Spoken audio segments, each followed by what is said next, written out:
Almost missed today. Nah, I wasn't gonna miss. Got caught up doing some other stuff. I wanted to start at 6 o'clock, but I fell asleep. Because I was up editing all night again. I really need to stop doing that. But, if I hop up on the game.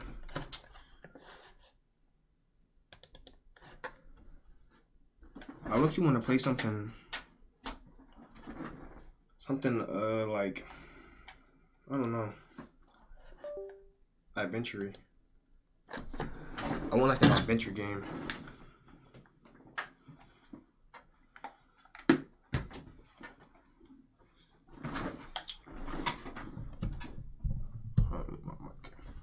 Oh, camera too. There we go, that's better.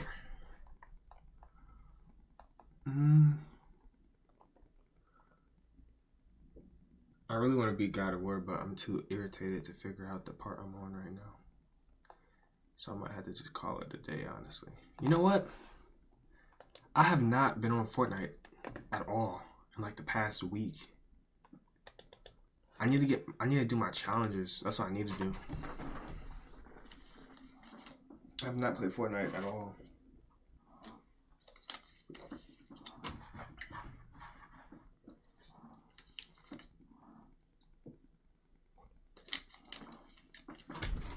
Once I get these challenges, I'd be cool. I just hate buying the battle pass and then not getting it 100% completed because I feel like I wasted my money.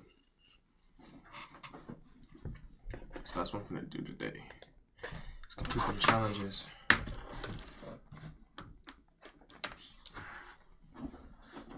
I doubt no one's online.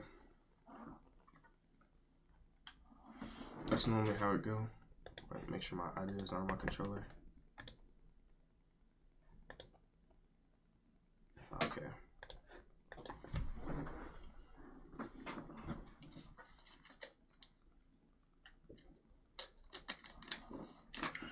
I want it full screen. That's weird.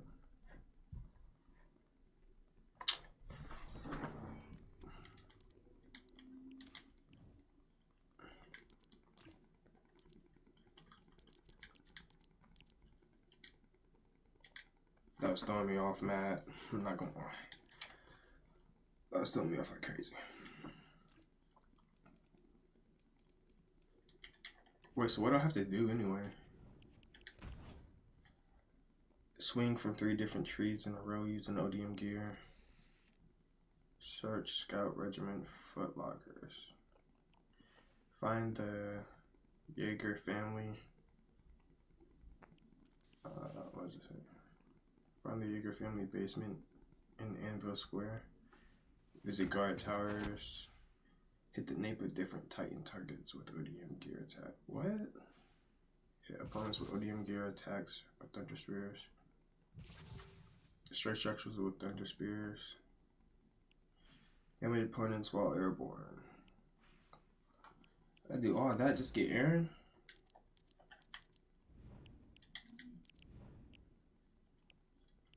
Where Solo's at? I saw on TikTok that they had Anakin Skywalker in here. Did they take him out already?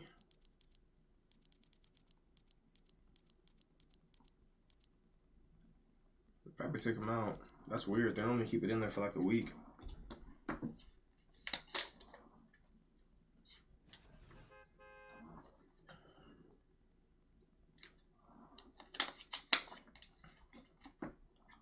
I might have to move my camera. I can't remember if the map's on the left or the right side. Yes, on the right side, so I gotta move it.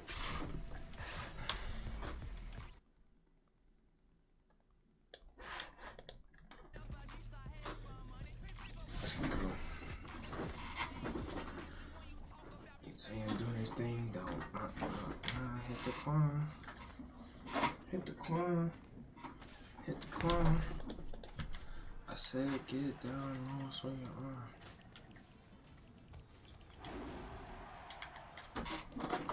Let me show you how to take the corner.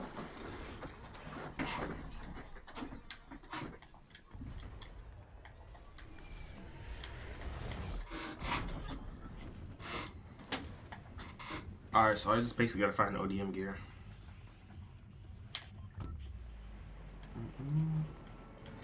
Yeah, I'm not really trying to win. I'm just trying to do these challenges, honestly. I want that Aaron skin, I ain't gonna lie. I ain't spend no $10 to not get Aaron. I'm getting every single penny out of that battle pass, 100%. It's only right.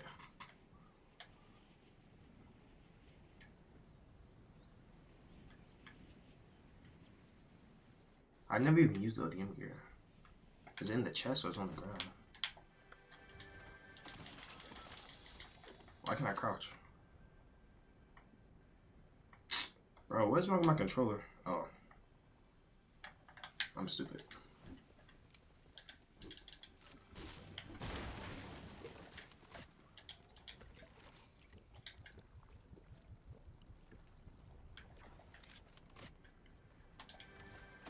Yeah, so it's gotta be in the ground.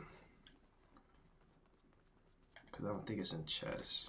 If it's not in here, then it's definitely on the ground. Yeah, it's on the ground, so I gotta find it. I wouldn't have landed here if I'd known that.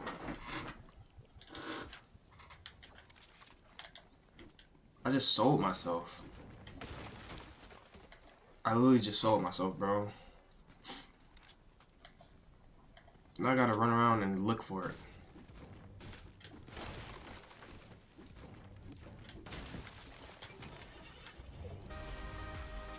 Turn that booyah. ODM gear, ODM gear. Ah, this sucks, bro. Why is it like,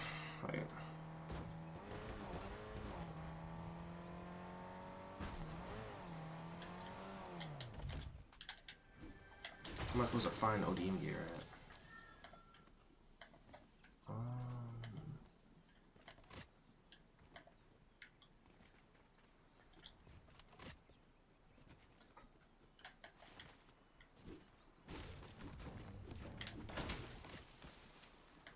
There's people here. That's bad for me.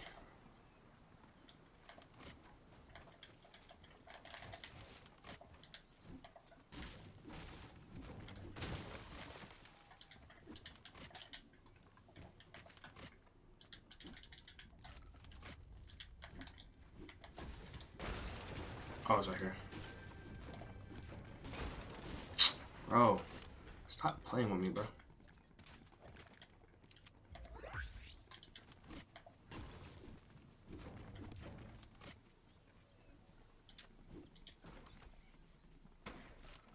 Maybe I could kill someone to pick theirs up. I didn't think about that. That means I gotta fight, though. What if I lose?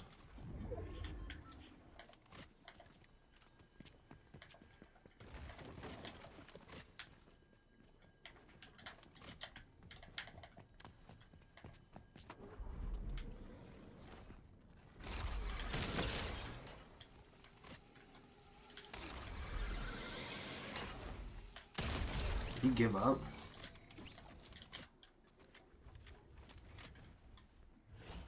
I don't know what he was doing. Probably was a bot.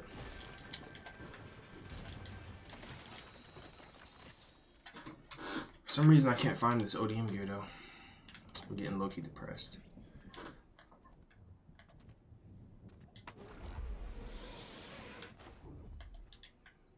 I can't remember the challenges. It was swing 4 times without falling. That's easy. Then I need to do damage with them. That might be a little harder, honestly. Besides that, I'm not sure.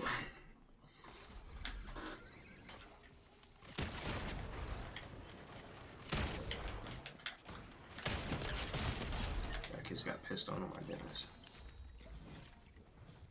And he had thunder spears.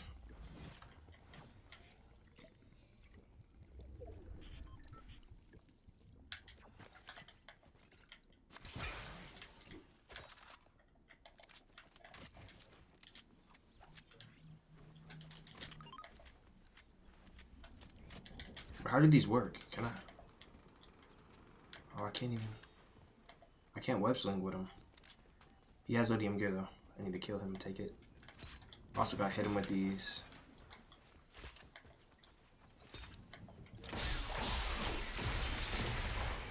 What? How did I not hit him?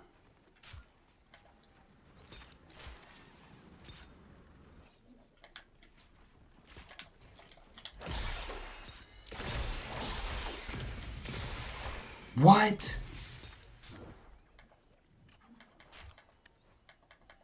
This is actually hard to use. I might die to this guy, actually. I gotta kill him normally. Take his ODM gear. But he's gonna run.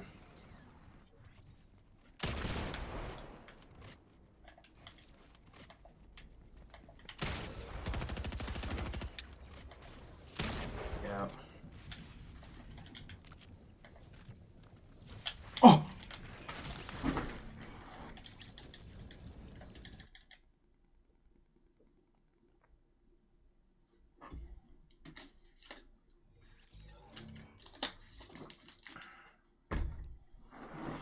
This is so dumb, bro. Like, you can't even hit nobody with those things.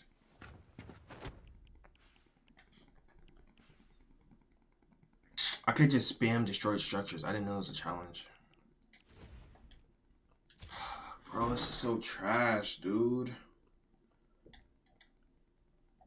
I spent my money. Why do I have to work to get this? I should just be able to own it. Oh my goodness, bro.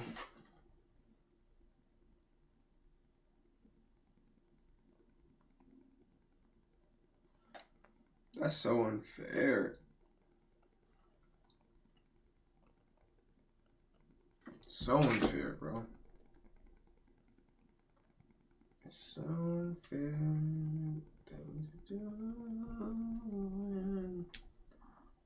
Shadow Dynasty is just too good, bro. To be honest. To be honest.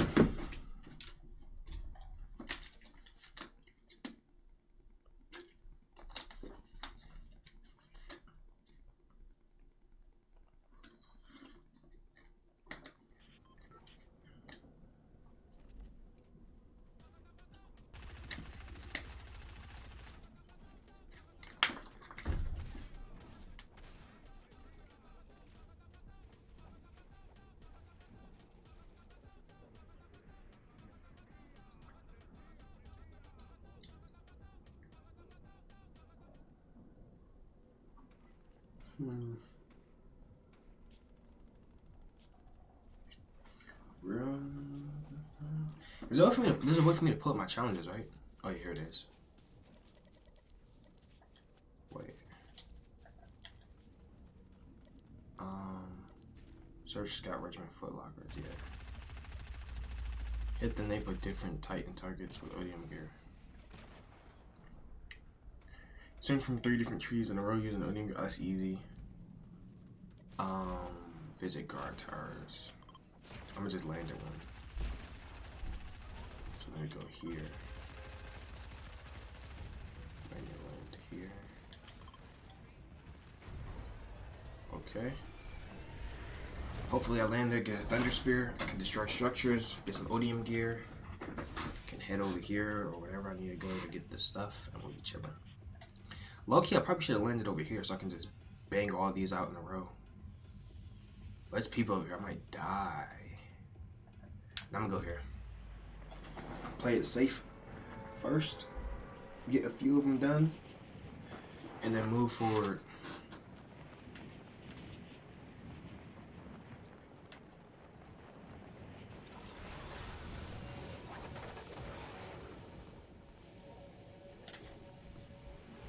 A lot of people live in here for some odd reason. Probably doing the same thing I'm doing. Come on, come on, come on. There we go. Lock pit. What is this? Lock on pistol. What?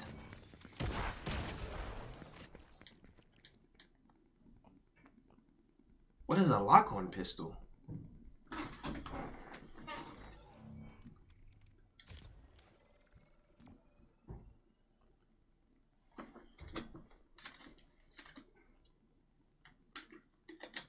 Bro, it's gonna take me all night to do this, bro. Once I get the skin, I'm off of here. I'm not even lying. I'm off this game the minute I get the skin. 100%. 100%. Confirmed.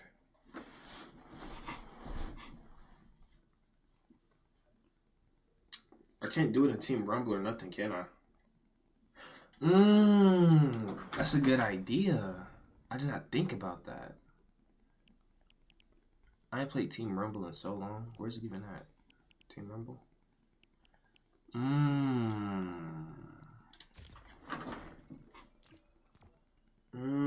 I didn't think about that.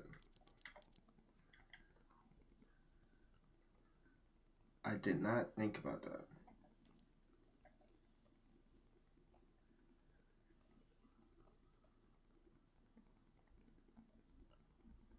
Did not think about that.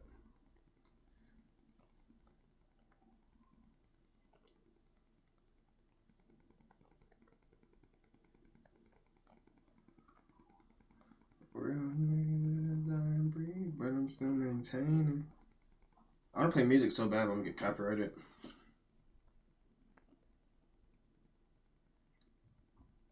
I get copyrighted for even reacting to videos. So if I play some music, I know for a fact I'm gonna get copyrighted.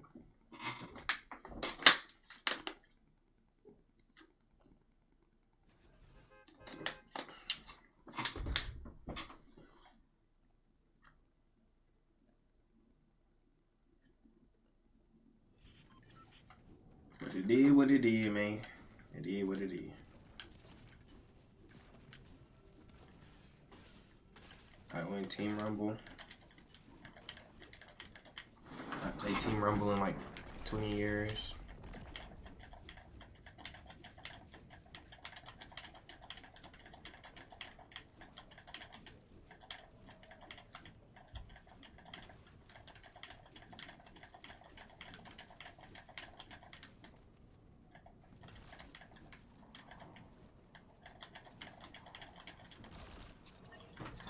Why is it taking so long, bro? There we go. Alright, so I gotta land at these towers. So I'm gonna land here, hit this tower, hit these. Wait, no. Dang. That just kind of ruined the plan, not gonna lie. So I should land here first so I can hit all the rest of them. 2, 3, 4, 5. Okay, boom, that's good. I can hit those 3. I'll be done with that challenge. That's fine with me. Hit those 3. Pray to God I find the Thunder Spear in the process. Spam the Thunder Spear. Break structures, and then I'll just need to find the basement. Then I'll need to hit opponents with Odium Gear or Thunder Spear. Then I'll need to hit Nape with different Tyrants. Okay. So basically, I'm forced to use the Odium Gear because there's no way I'm hitting anyone with a Thunder Spear. That was borderline impossible.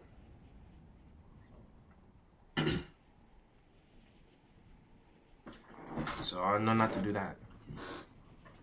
Why is it already out of the storm?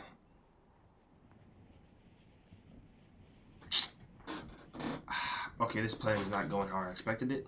It's fine though. That sucks, bro. I might die. It's fine though. It's fine.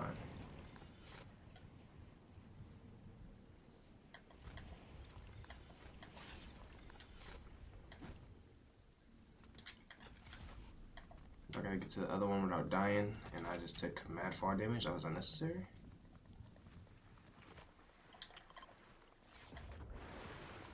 Gotta get over there somehow. Oh, I have mats. I didn't know I had mats. When did I get mats? Oh, I must have spawned with them. I can make it. I gotta make it.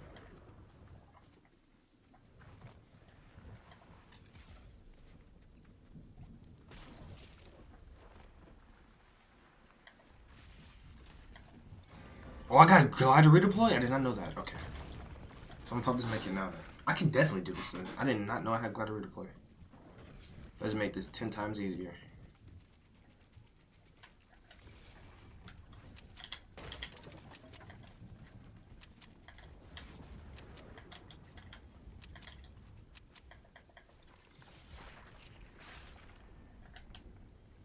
Wait, did I mark the wrong way? Where's it at?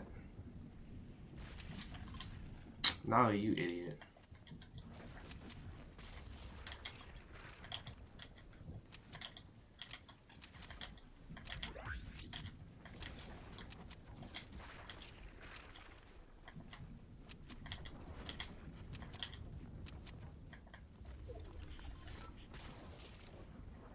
So I hit this one, I'll be cool.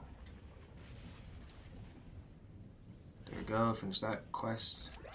I'm gonna kill myself in game. Oh, there's a llama. I might be able to survive actually.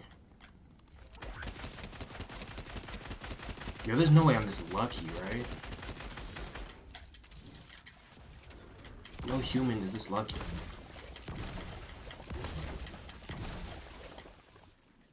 And I can build up out of here. Okay, that was close.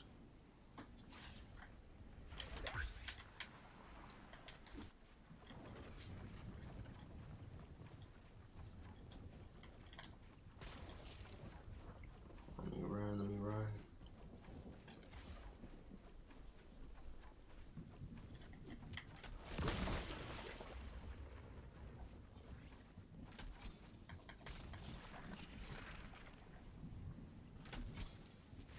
Oh, I'm good. I can make this circle. Maybe going that high was a bad idea, though. Yeah, I'm gonna die. Yep. Oh, respawn? Yo, what is going on? It's been too long since I played Team Rumble.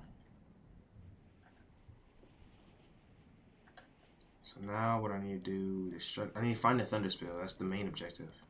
Is to find the Thunder Spear. Or ODM gear. I literally need that. Oh no.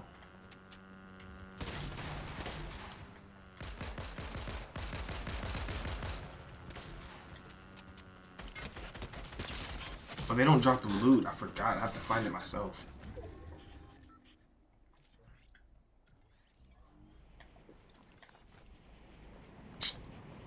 Man, that's trash. I need to find this loot.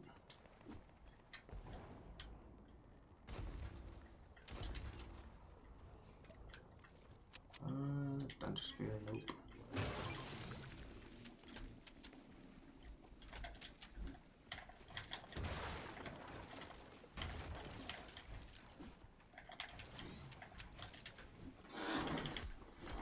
Oops, I'm not gonna break it. Yo, where's the Thunder Spears at? Or the ODM gear?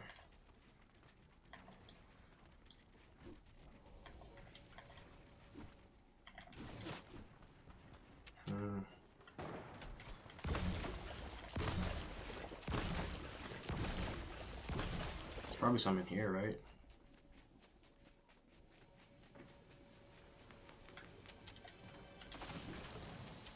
Hope.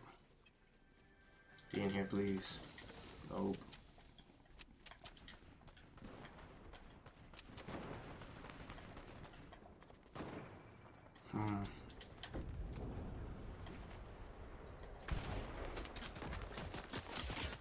Yeah, there's people who actually take Team Rumble serious. That's actually ridiculous.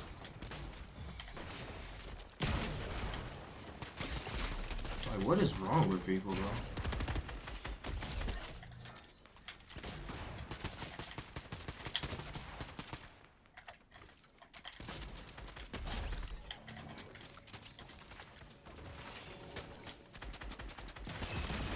Oh, he has ODM gear. Oh, he's not gonna drop it.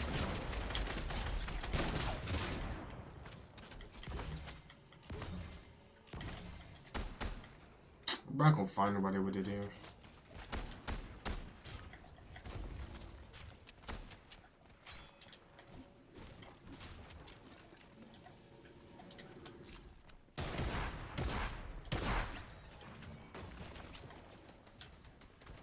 No ODM gear. This is so AIDS.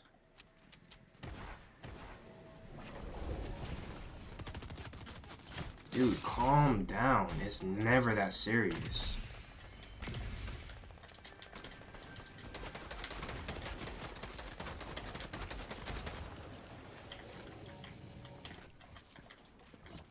Hey, dude, you can't beat me in a 1v1, bro. You're not gonna kill me, buddy. I'm sorry to tell you.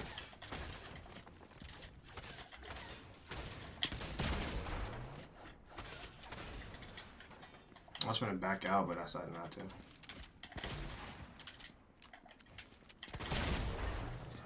I'm wasting my time doing this, actually. I'm finna back out. I'm gaining nothing from this, literally.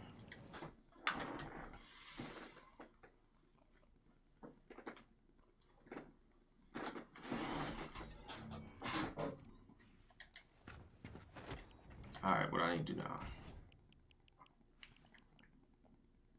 Structures. Okay. Basically, all this I need to do in game. I can search for the footlockers. Should I do that in Team Rumble? Let me see if I can see on the map, if it'll show me where.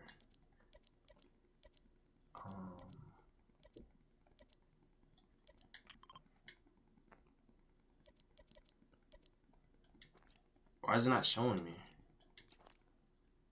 Search Scout Regiment Footlockers.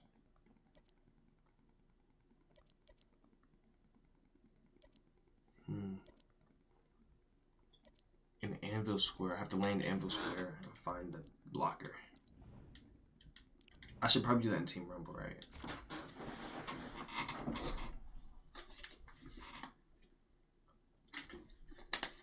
Oh, May 2nd is coming. Okay.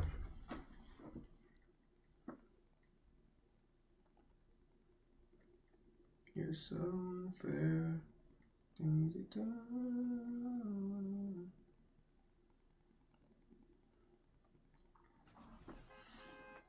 I need some of my hair, bro.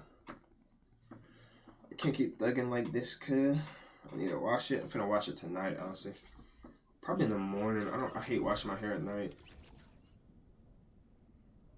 Cause I can't just wash it and go to sleep. I gotta, like, you know, wash it, do this and that.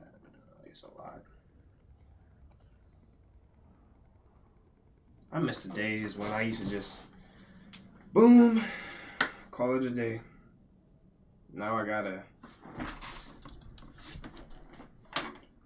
comb it and stuff. Look, this look easy to wash. This isn't just a little boom, boom, boom, call it a day. It's like a boom, like, I don't know.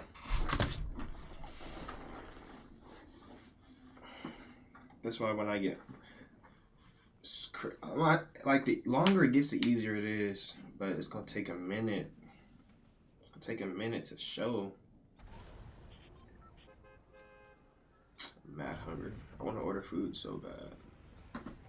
But I know I shouldn't.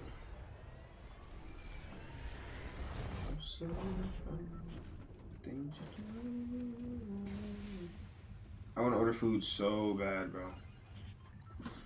I gotta go to Anvil. Where's Anvil? Perfect. And it's in the circle. This is literally perfect for me.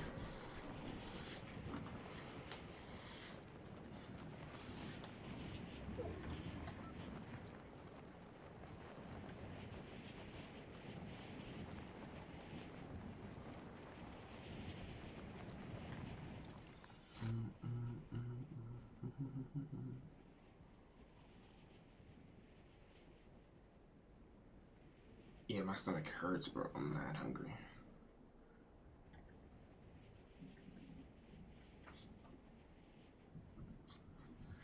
I need to find this basement, though. It's probably somewhere very obvious. Yep. Oh, this is not the basement?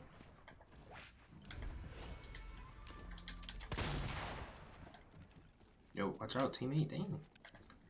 Oh, I did it. That was the basement. Wow, that was easy. Okay. So I need ODM gear. I really need ODM gear.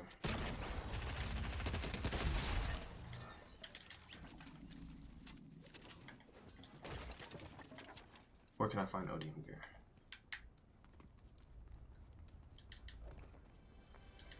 because I really need it, like a lot.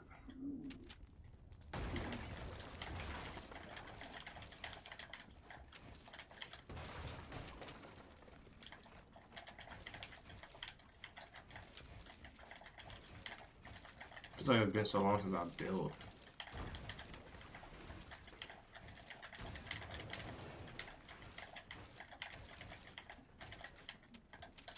Actually, I'm gonna leave because honestly, I don't think combat is gonna be the best for this, since the circle's always shrinking and stuff. Alright, trees, easy. Gotta find scout footlockers. Nape, thought it'd be easy once I get ODM gear. Hit opponent ODM gear, okay. Structures, Thunder Spirit. So basically I need to find the Thunder Spirit and I need to find ODM gear. That's literally all I need. Plus, you know, these little footlockers, whatever. I'm actually YouTube the footlockers.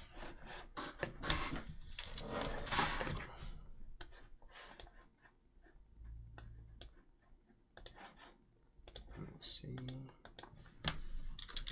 Fortnite. What was it? Scout lockers. That's what I need. Here we go. How has Shopify enabled your business to scale? Shopify has enabled my business to scale in...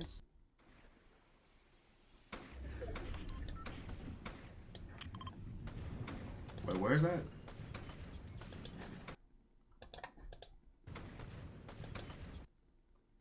Okay, I think I can find that. Should be straight. I should probably do some team. Yeah, I'm gonna do it in Team Rumble. This song I gotta worry about keep dying and stuff. Yeah, I can't believe I'm actually grinding challenges. Like, I haven't done this in like so long. I need these lockers. Then, yeah, okay. Bet. I already forgot where it was at. Let me pull this up on my second monitor so I can see. Wait, oh.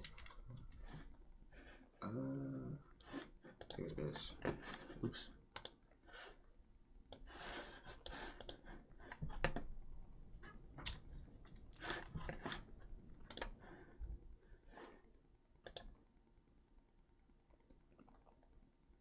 Oh, that's by Slabby. Okay, bad. Where's it at?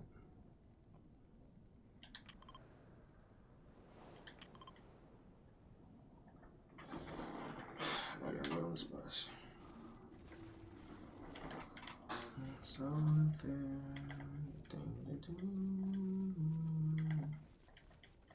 That's actually crazy. You can play stuff pretty far.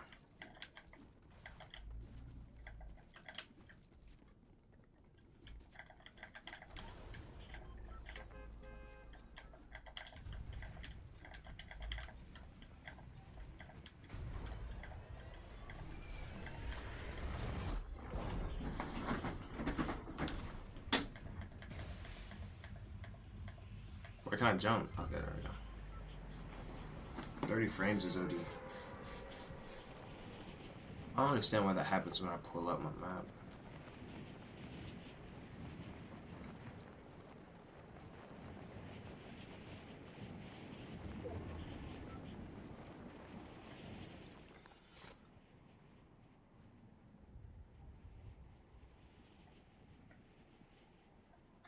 I probably should have watched the rest of the video, honestly.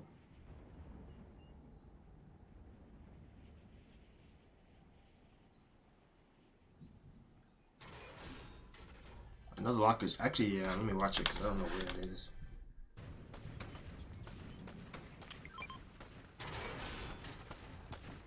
Goes outside. Up the stairs.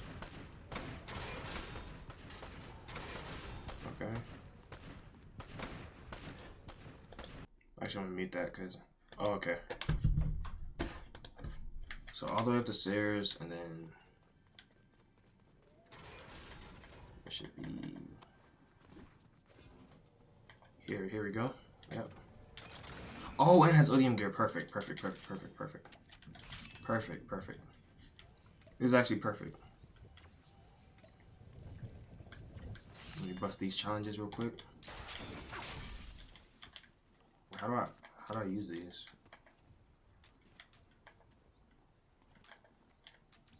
Wait, what?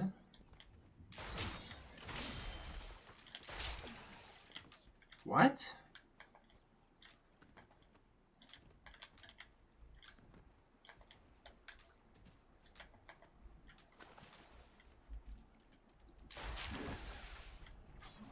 Oh, okay.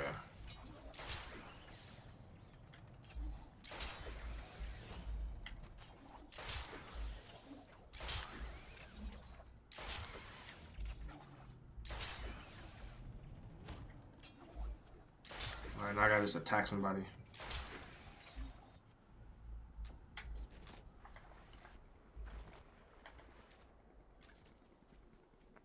Oh, there's a timer, that's why. Oh, I see a person.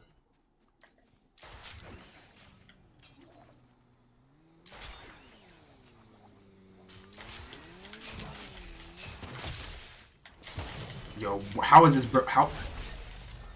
How is this fair?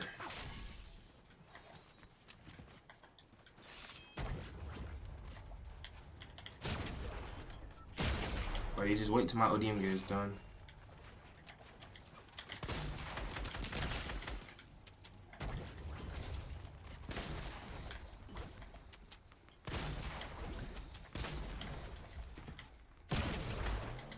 I got.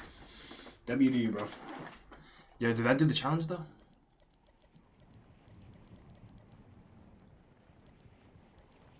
Hit on press one. Oh, I gotta do it 4 more times. Yo, that was busted. That was busted. He couldn't even do anything. He just had to take it. Yo, Fortnite, what are you doing?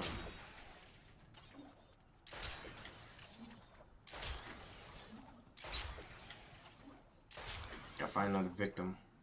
My ODM gear runs out.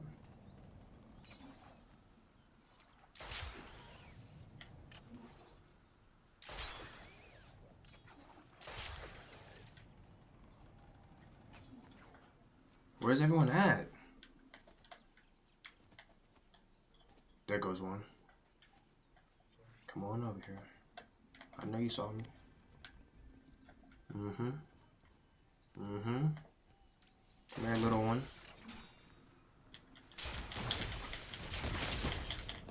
What? Why couldn't I spam it? I just needed 2 more hits.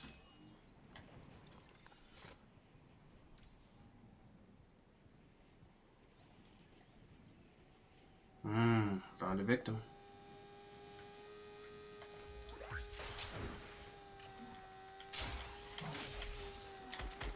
I broke.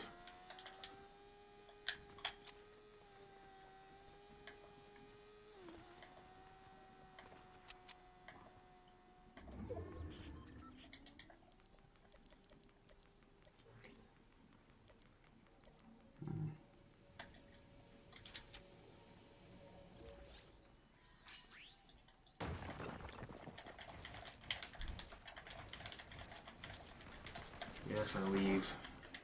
Once again, no point me being in here. I think that's the meta though. Drop in, search a chest, do the ODM challenges, and keep doing that until I get everything. That's low-key comp. I need to search 2 more chests. Nape. Alright, where's the next chest location? Let me look that up real quick.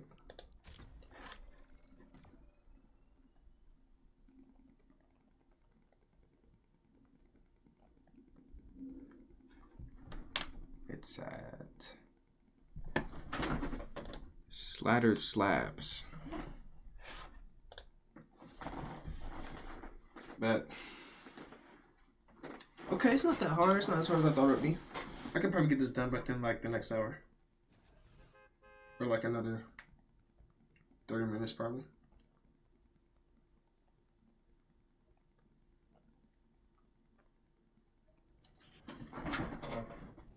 Wait, it's where?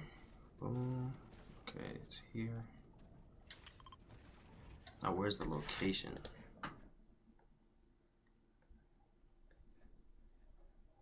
through the door. I'm pretty sure it's just gonna be at the top of the floor like last one, right? Yeah, top floor. Okay, bad.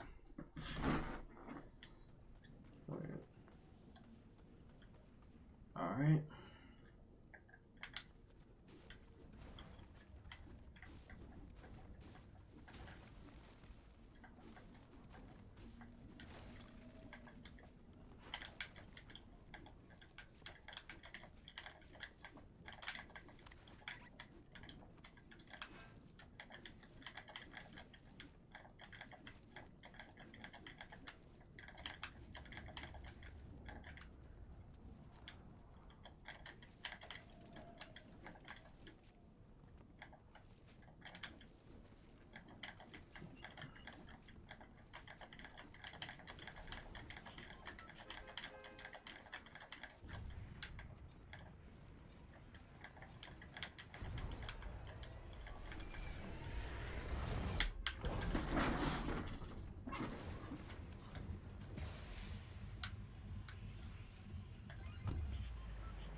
Dang, it's in the storm. That's cool though.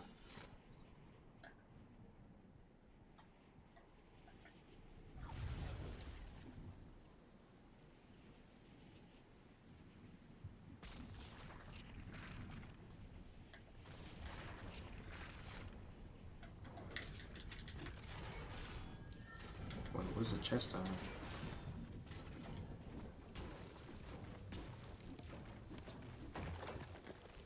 Oh, here it is.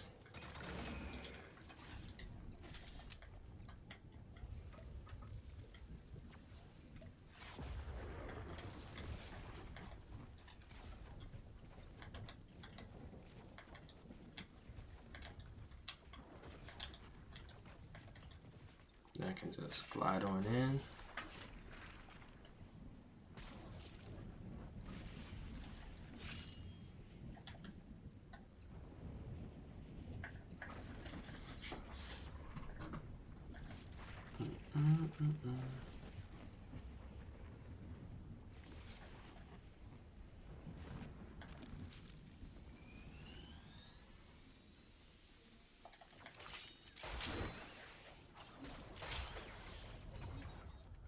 Save that. I need to hit someone twice. Alright.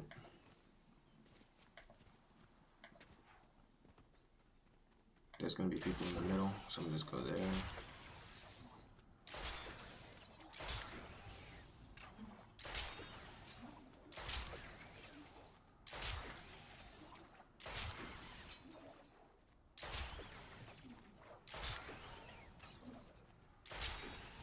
Where's I going to hide?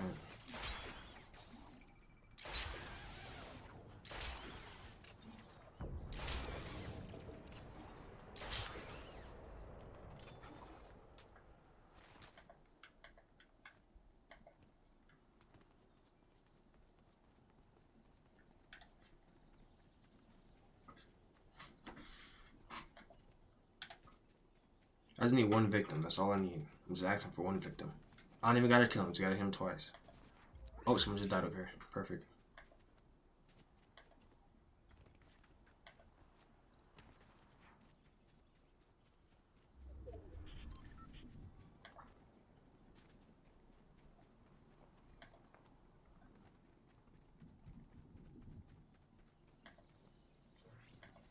Where's the enemies? I don't want to use it to get over there, waste it, and then my teammates killed them already. So I need to find it. I need to be able to see the enemy first before I use it.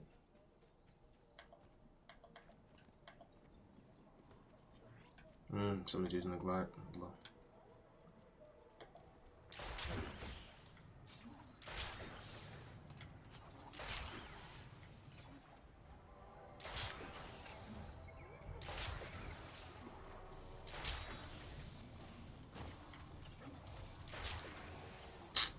This is exactly what I didn't want to happen. Matter of fact, let me just get on this bike. Use this to ride around until I see someone. Is that like a speed? Yep, there it is.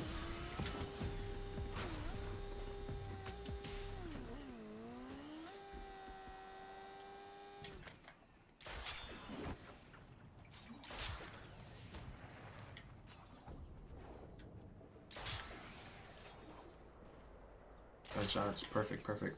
Don't die, don't die. No.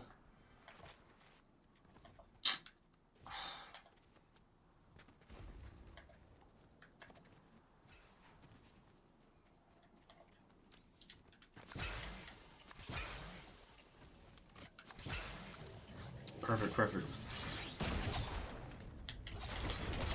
There's one. I need one more attack.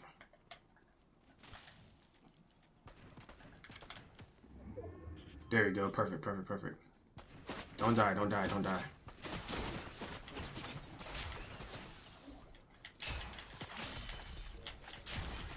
Yep, there you go. Got him.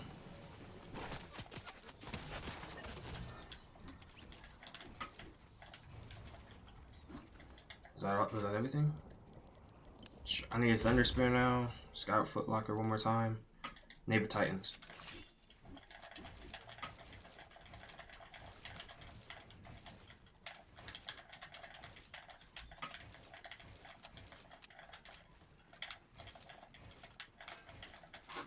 Alright, so I know what to do. I'm gonna look for the next one. Get it. Head to the nape.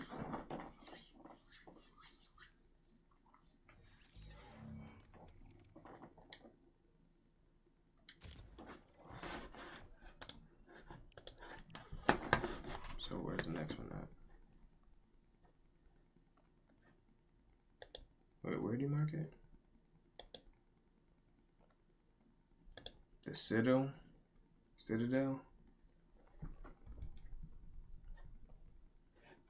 And I'm assuming it's at the top, so I don't have to look.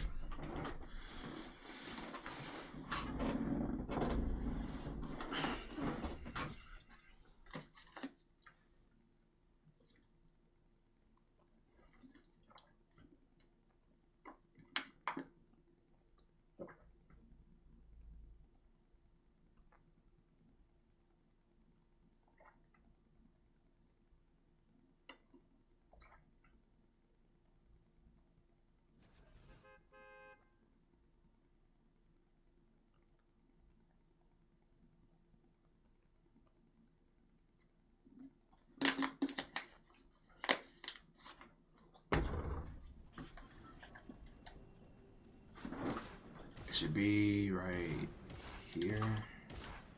Oh, and if I do remember, the Titan napes are right there too. Look at that, bro. That is nothing but God.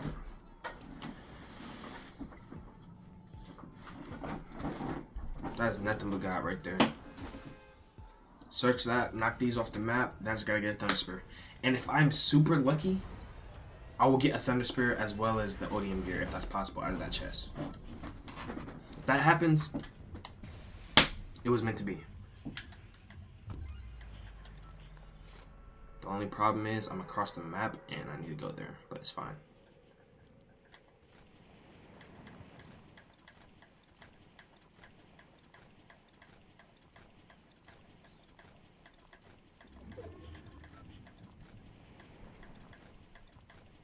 Worst case scenario, I still get both these challenges done, and all I need to do is just destroy structures with a Thunder Spear. Which I can just go into a solo, fine, and then just spam.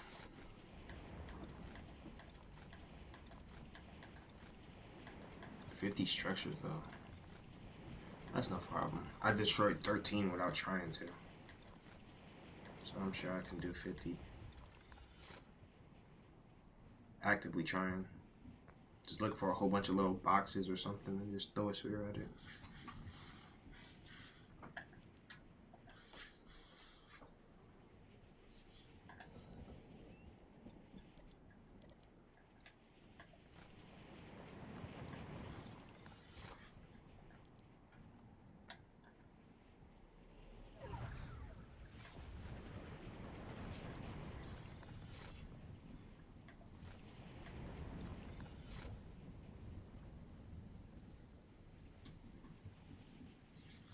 let me down. I need heals though, because I'm in the storm.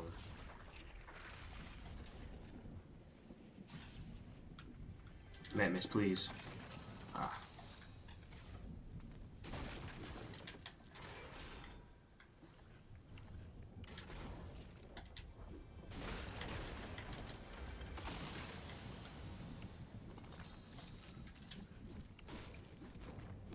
Where's the chat? Oh, here it is. For the M gear. I just gotta go to the Titans. Oh, there's one right next to me.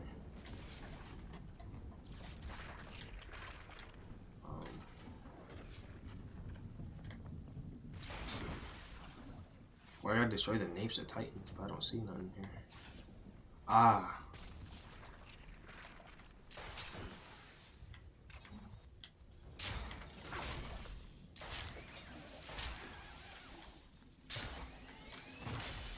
Well, why is this lucky hard? Did I do it? Oh, I did it.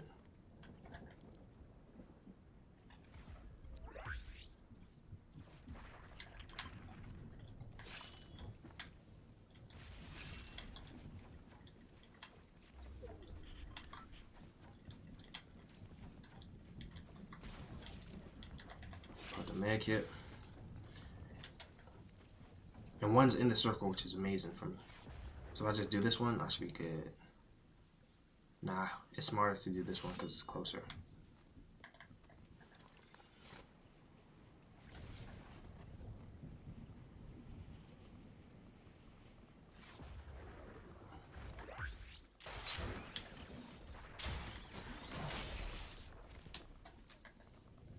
Okay, that's 2. I think I'm gonna die in the storm anyway.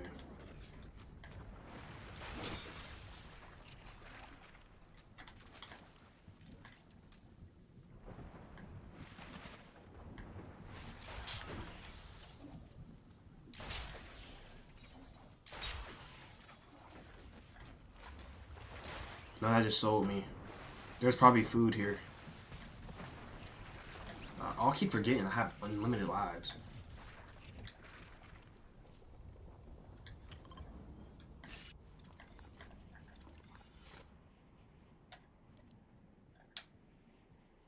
Matter of fact, let me do this one now. It's in circle, might as well.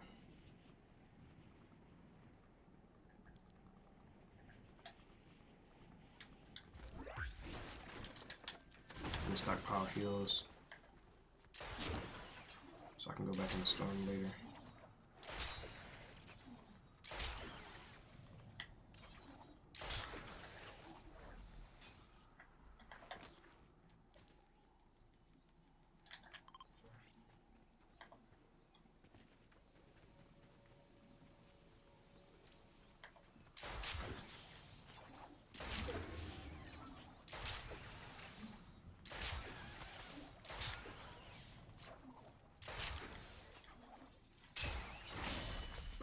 Alright. Now what's the closest one? See, there's people trying to shoot me like, dude. Calm down, bro. Actually, yeah, kill me. So I can redeploy. Now I want to die. You won't do it. Someone kill me.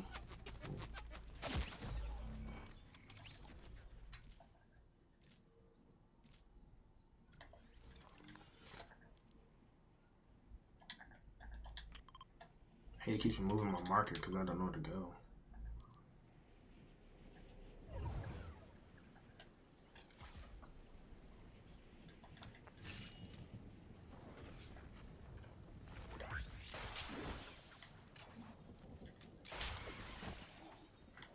What is that?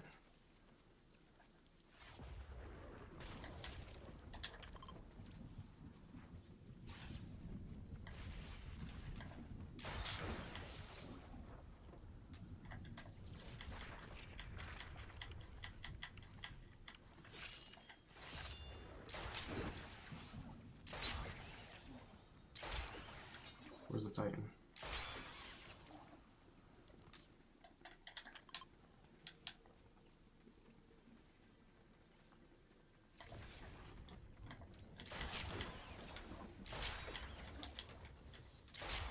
Attack it. Buzzer beater, oh my goodness. That buzzer beater was crazy. I ain't gonna lie, I would have been so mad if I missed that. Yeah, I'm finna order something. I'm too hungry. All I need now is the Thunder Spears. So I just gotta find a Thunder Spear. Spam it. And I'm chilling.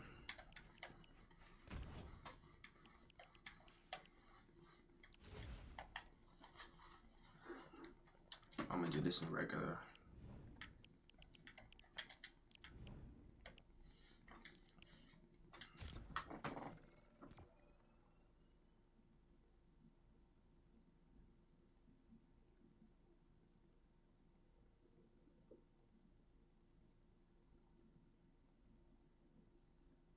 What should I order though? Is Chick-fil-A? Nah, Chick-fil-A's closed. It's looking like Taco Bell might be the move again. Or Wendy's.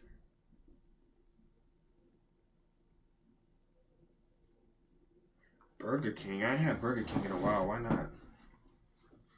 Low key. Low key. I haven't had Burger King in I don't know how many years.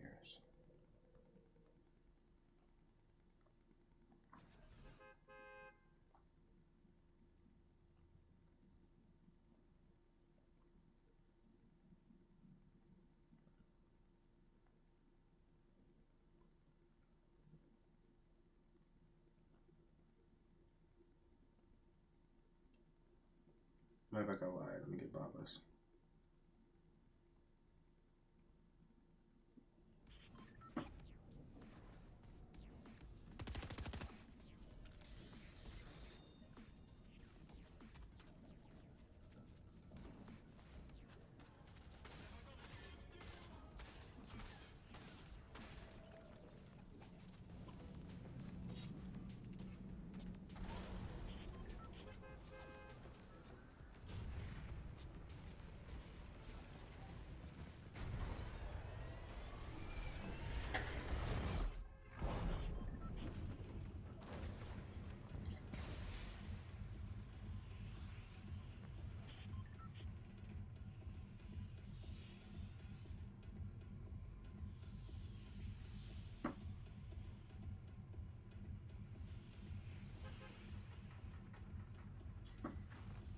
Yeah, I want some Burger King.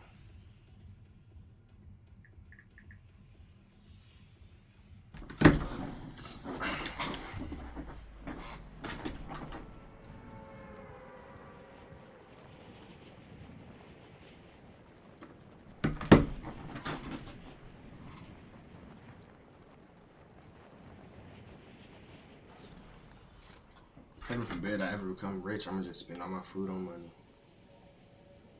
All my money on food. I won't even be rich, I'll just become broke again.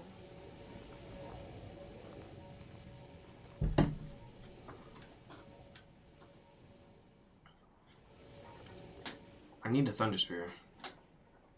But I have zero idea where to go to find one. And everyone here is trying to kill me. I'm just trying to do challenges.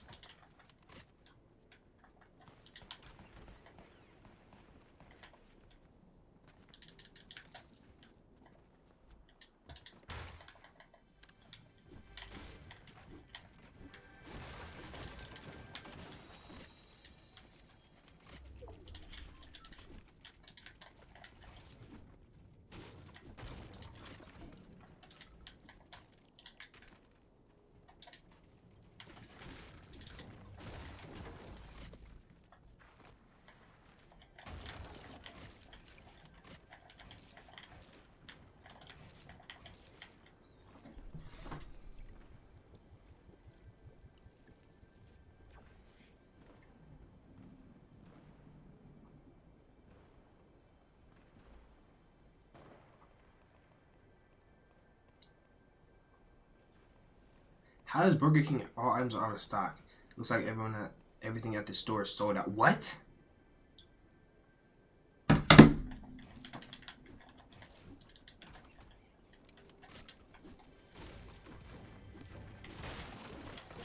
know I was gonna get minis. You tell me everything got sold out at Burger King. Why is that? What? How's that possible? What's gonna be a Taco Bell again? I don't want Taco Bell. What other options do I have then?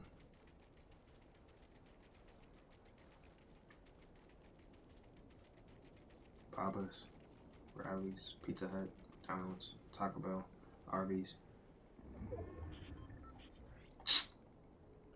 Bro, that sucks, bro.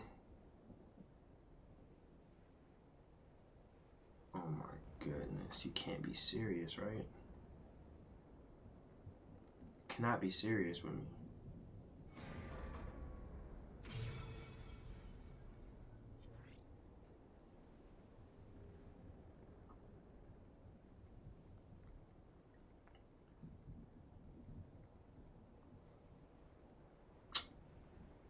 Oh, I can't get Burger King. They were just tweaking. I did not just emote over Burger King. What has life come to?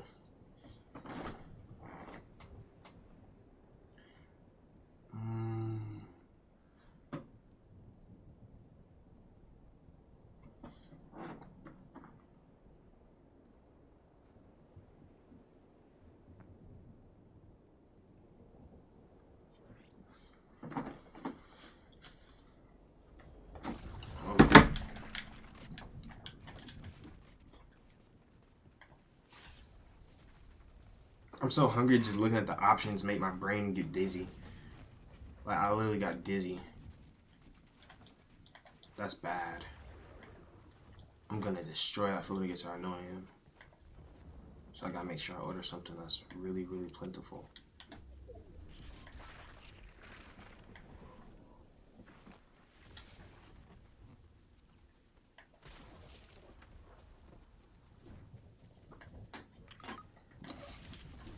Excuse me.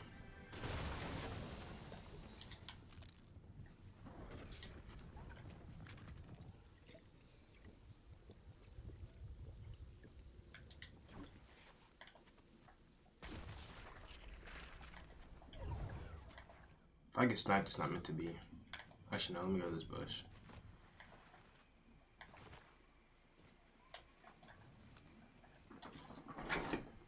Okay, we got a lot of options here.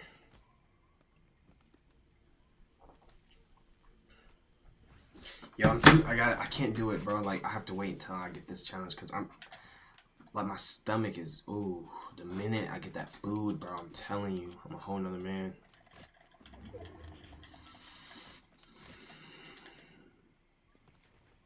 Oh yeah, they doing a lot over there. ODM gear. Well, no, I need Thunder Spear.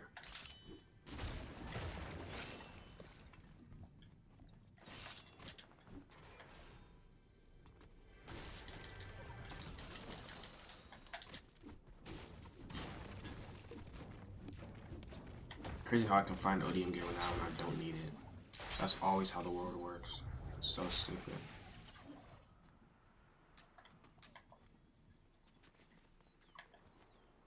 Might have to kill someone and rob them for it. They have Thunder Spears.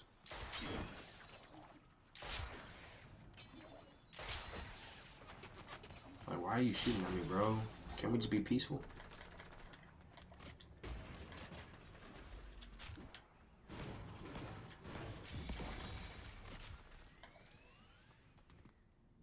It's not like he had a Thunder Spear.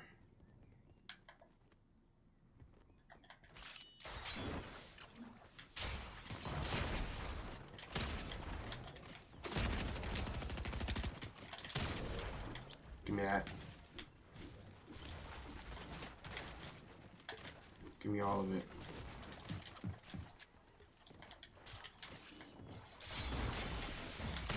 He has ODM. He has Thunder.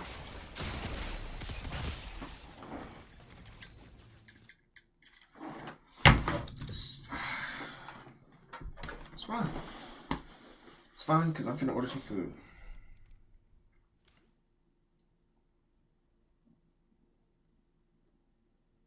Don't they get like chicken fries or something like that?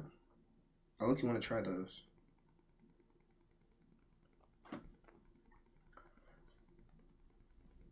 I'm gonna have to go combo meal.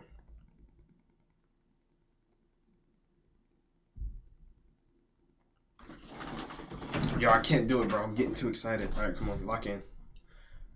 Whopper, double bacon king sandwich, but no.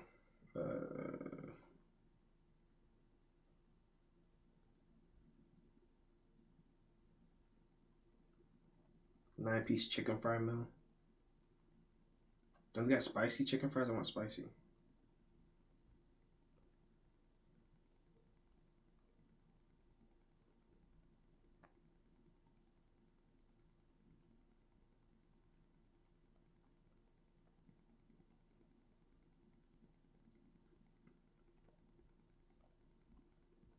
They don't have spicy chicken fries?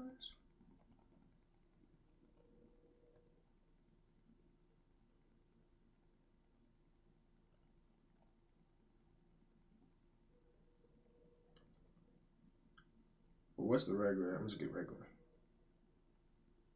They got a 16 count nugget. Oh, yeah, I need that. I ain't gonna lie.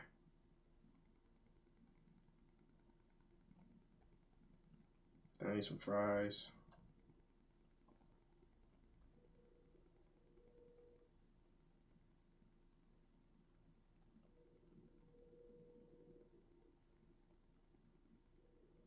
Then I'm gonna just get a rodeo burger. Do they still have those?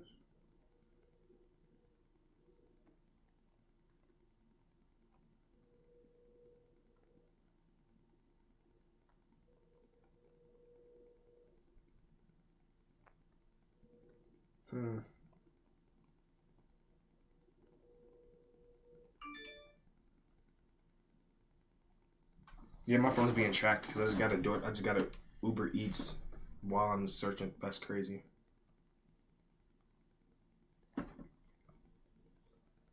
Spicy melt looks fire. What's that? Ooh, this looks good. What is in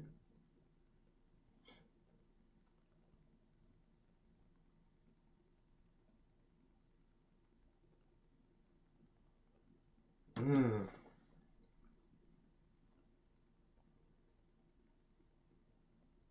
Spicy melt looks good. I'm gonna have to add that.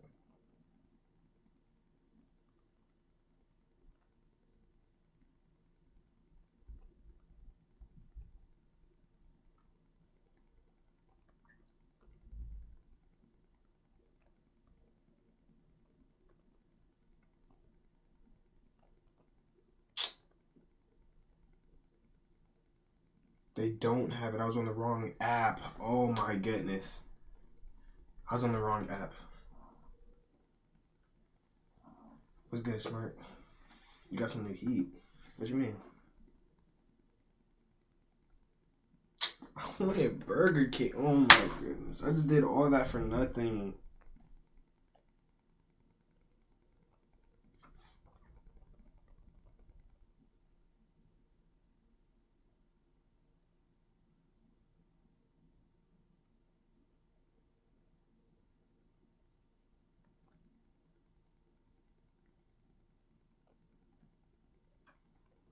Burger King slap. Yeah, but they talking about some they out of stock. Like how is an entire store out of stock? That doesn't make sense. As it got sold. I'm forced to eat Wendy's now. I mean, Wendy's isn't bad, but I was trying to get something else. What the? Yeah. I ain't finna pay no $12 delivery fee for Steak and Shake, so looks like it's Wendy's. It is what it is. Win some, you lose some, I guess.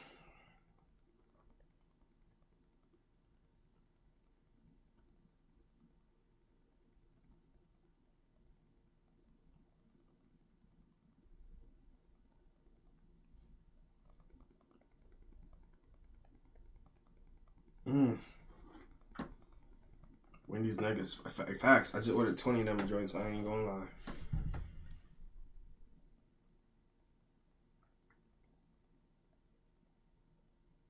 No cap.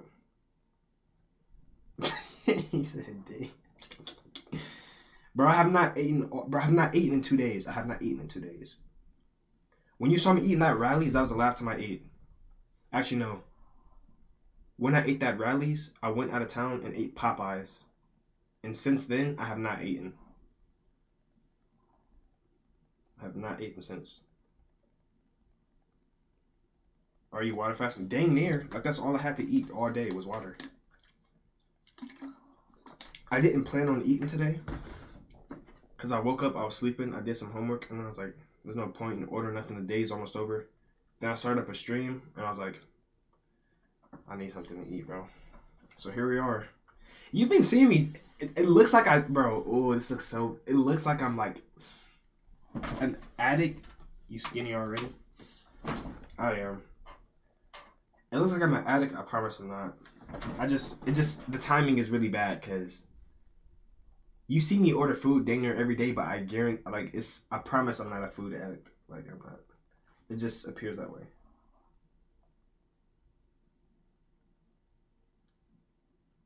Ooh, they got a pretzel bacon. Ooh, that sounds fire. What's one of those?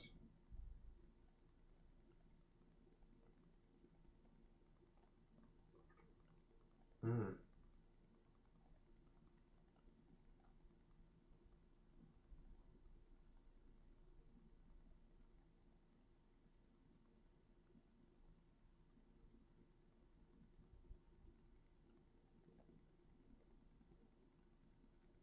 If they mess up this order, I'm going to go up there and I'm going to box all of them. This is the easiest order ever. Actually, you're right. It's 20 nuggets OD. Should I just do 10?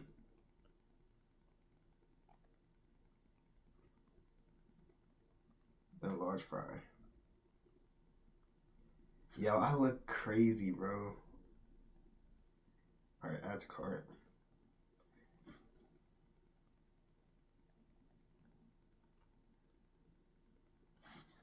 Play Yo No Miles, Indiana Jones. Say less.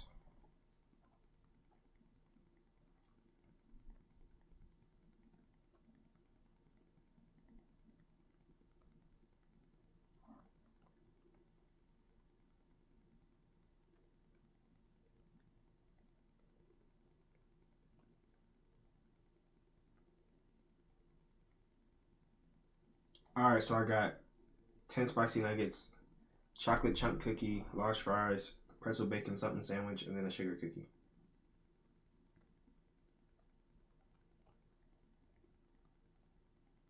Put the standard. For $18. What?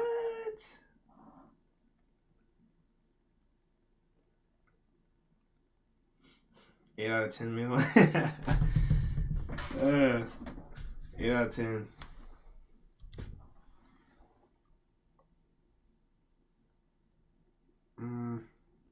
I almost delivered it to the wrong address. Oh my goodness.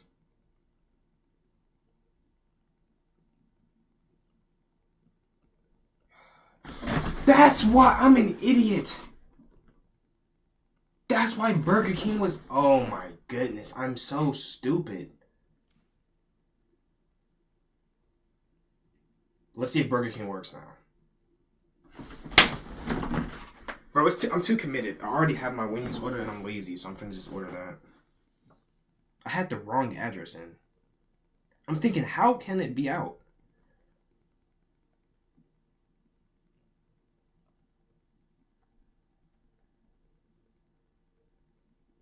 Yo, why is it doing that? Keep this address, bro. And of course, guess what? Now this now this address doesn't work for when. Oh my goodness, Lord.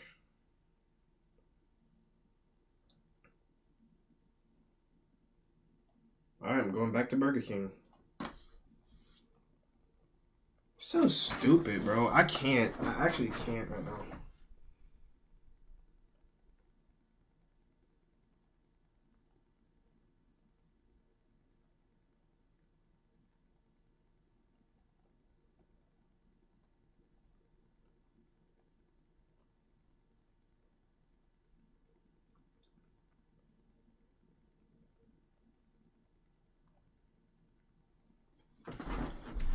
Yo, Burger King, Hershey pie. So I'm finna get it then. Say that. I'm finna get it.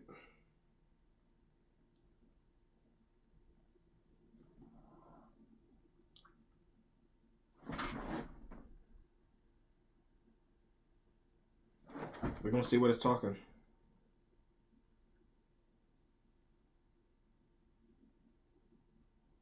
Inspire. Should I just go double cheeseburger? Classic.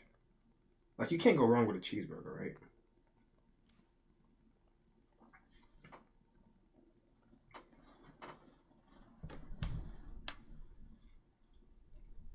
I might just get 2 double cheeseburgers, honestly. But if they put ketchup on it, I'm going to box them. You're gonna have withdrawals.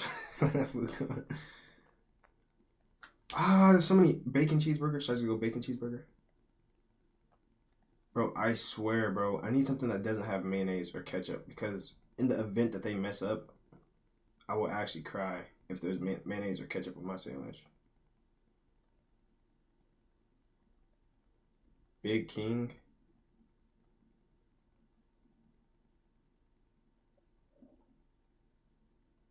Get the regular double cheeseburgers.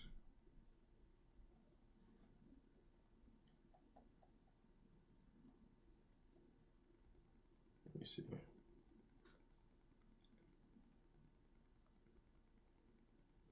Double cheeseburger. All right. No ketchup. Pickle, onion. I have to pay for lettuce and tomato?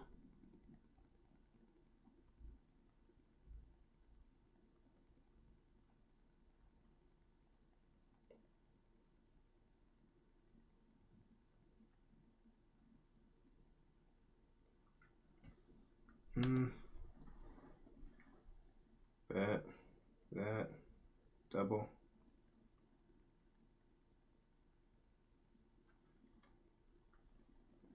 Yo, I'm gonna die. I'm going to die of hunger. I can't wait anymore. Like, you ever want something so bad you just start getting fidgety? Like, I'm finna have, bro, I'm finna have an aneurysm or whatever.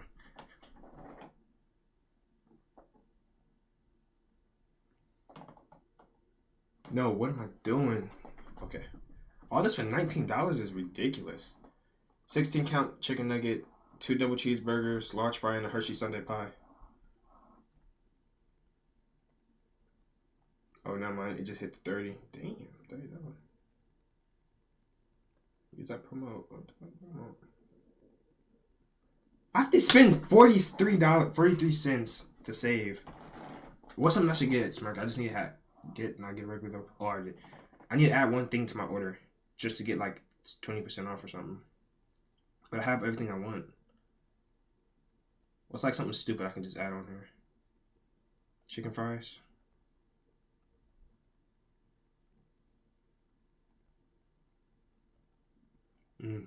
Smart.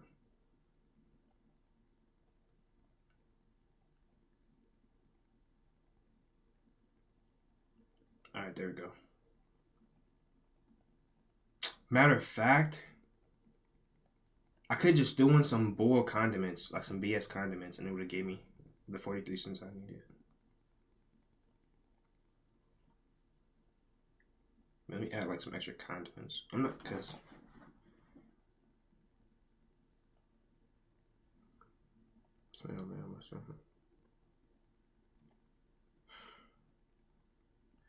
it's not gonna work. They're not charging for the other condiments. I might have to just go chicken fries. Or I could throw an extra patty for $1. I'm gonna just do that. I bet. That should be cool.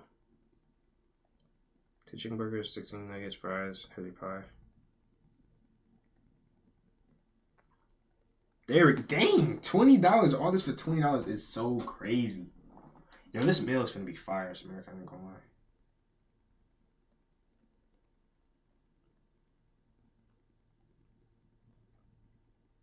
They want me a $7 tip. You out your mind if you think you're finna get a $7 tip. I'll give you $6.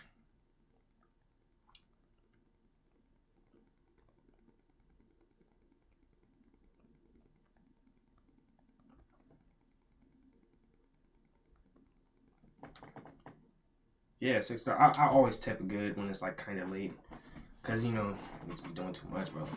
I'll never forget the one day I was like, I ordered like mad food from McDonald's, and I tipped the food, right? I mean, I didn't tip. I had like $0, Bro, when I tell you my food got to me stale, my food was sitting.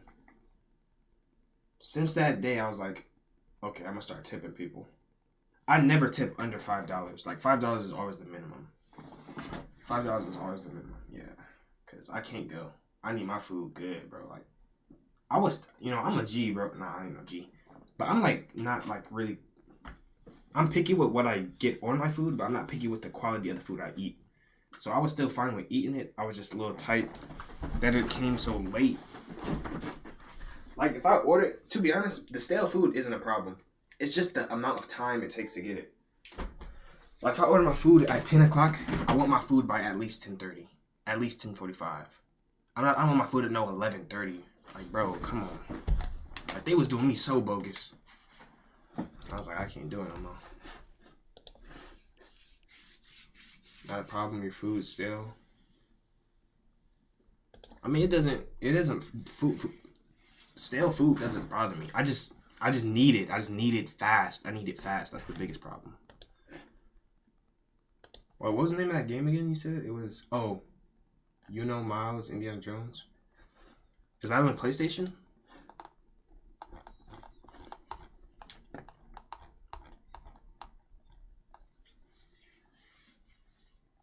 Or is it a movie?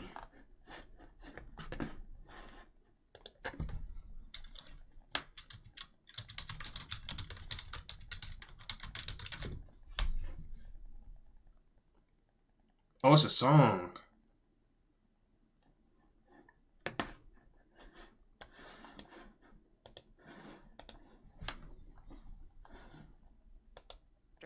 And faster. With Wix, you can edit your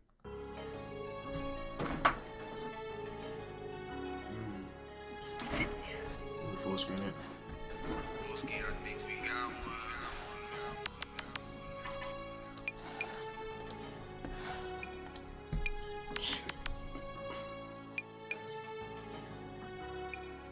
Bitch, I'm in the field, nigga call me Indiana Jones. Feel like Bro, what the?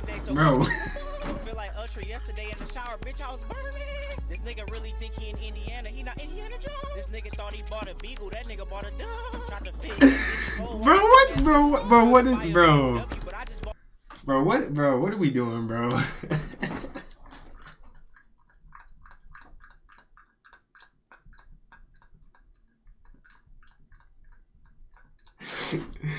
Oh my goodness, dude. Bro, what? Bought a random truck. She keep calling my phone. I'm like, damn, girl, what the fuck? Stop going to Taco Bell. Why the fuck they had my stomach hurting? Girl asked for her number. I bought her a Birkin. My mama mad because she had home. Her pockets hurting. If you don't give up on rapping, I swear one day it's gonna work, man. But you know what's crazy? What's crazy is if them bars were serious, they would actually be fire. Like if he didn't do that little crazy voice, there would be some tight bars. I ain't gonna lie. Is all his songs like that, or is he? No way. No way. Every song is like this, right?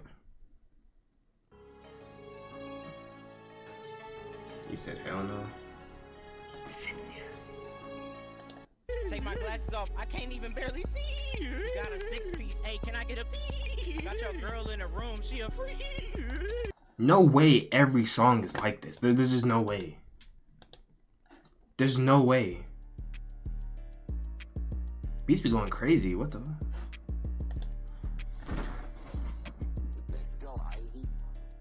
My grandma mad cause I sold her rocket chair. It ain't my fault. You know you should have locked that shit up when I came around. Me and my dad steady beefing cause he hate how I get down. I sold that nigga truck yesterday for a $quarter-pounder. Went to my auntie house. See, that could have been tough. That could have been tough if he...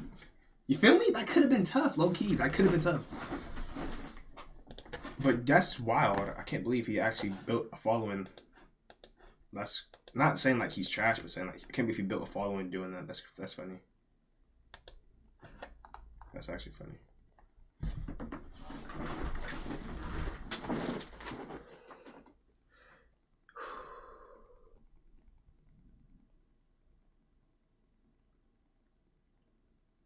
Bro, I ain't gonna lie. I'm just watching the meter on this food. Like, when is it gonna be here? Like, I need to distract myself. Play that new little Bucks.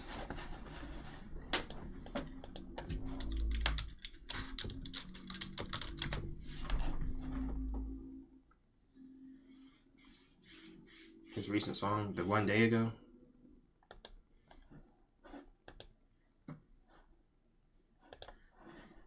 At Papa John's, we start with butter. Like our fresh, never frozen dough made from 6 simple. It's a green light. CK and it's been go. It's a Yeah, green they're on light, repeat all day. green. Go. Nigga, everything green. It's a green light. Everything green. Stop every It get violent in my city, got the bitty turn. They never talk about G-Wit, cause that little nigga burnt. I'm taking switchy every time, cause I put switch to work. BBLs on all our Glocks, man, them bitches twerk. I can hang with niggas crumbs, they gon' sink the boat. Push up on a nigga, doing bad, then go change your clothes. Always out the city, you wanna troll and say gangsta shit. So you gon' slide over 5, man, I hate that shit. Get up close, blood on my shirt, look like I'm painting shit. We had to put our belts away, cause we be spanking shit. This for all my close homies and the ones I love. We do a whole lot of stepping if you want us. Seen a nigga curl, not again, switch fucked him up. ARP, hold 100 rounds, I got her body done. Any nigga don't stand for something, gon' fall for nothing. I told Hefe we the biggest, we gon' ball forever. Nigga both diamonds, knowing damn well his homie struggling. My homie turned the lead singer like he David Ruffin. Turned the lead singer like he David Ruffin. Red ass nigga. Free the guy. Go. CK out that bitch. Go. That was hard.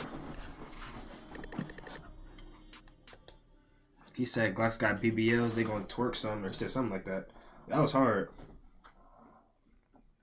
Oh, Bucks is lucky. Okay, kind of nice. I ain't gonna lie.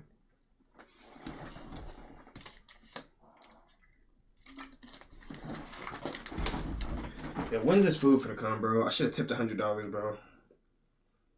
If I tipped 100, that boy would have been.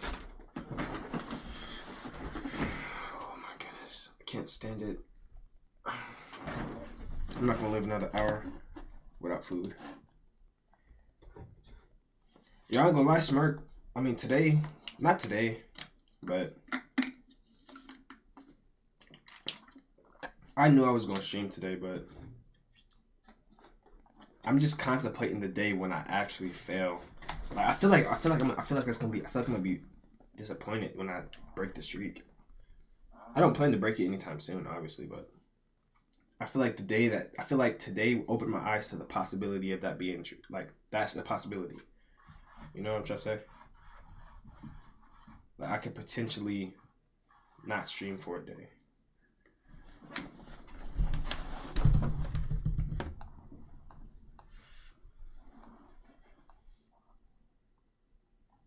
Nigga, off the top, the fuck you thought? Ain't gotta wait to kick it.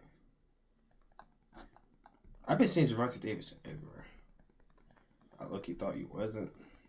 Understandable. I was 4 hours late? Or no, I live for an hour and a half, so 11 minus hour and a half. I was like 4 hours late. Or no, like 2.5. Something like that. Oh, this is God of War 1? I did not even know that. Showing people at Super Nintendo World. Interesting. Now, there's been times where, like, I still consider it going live. I still consider it not missing a day. But there's been times where, like, let's say it's the 30th of April, right? Wait, does April have 30 calendar? Does it have 30 days or how many days?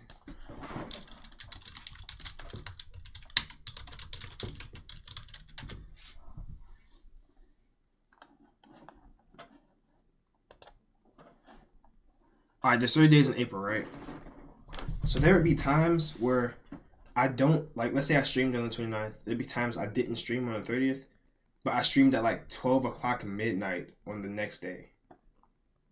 I don't consider that missing because it's just, time isn't, you know what I'm trying to say? Like, it's still the same day. So I would stream at 12, whatever, get off that same day, wake up and stream again. So it's like I'm streaming twice, but I'm really only streaming for the day I missed. There's been days I've done that, and I don't consider those misses though.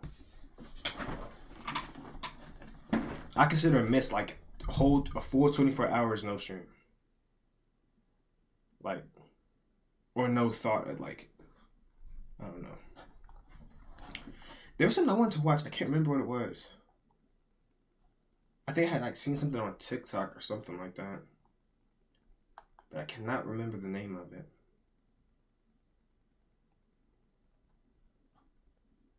Cannot remember the name of it.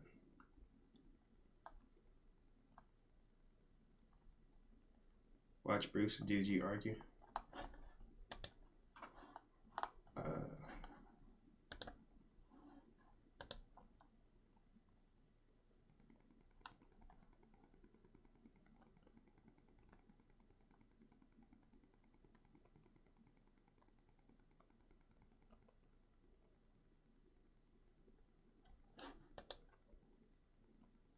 A challenge for all of you. Go to every computer in your house, your mom's, your dad's, your sister, your brother's computer.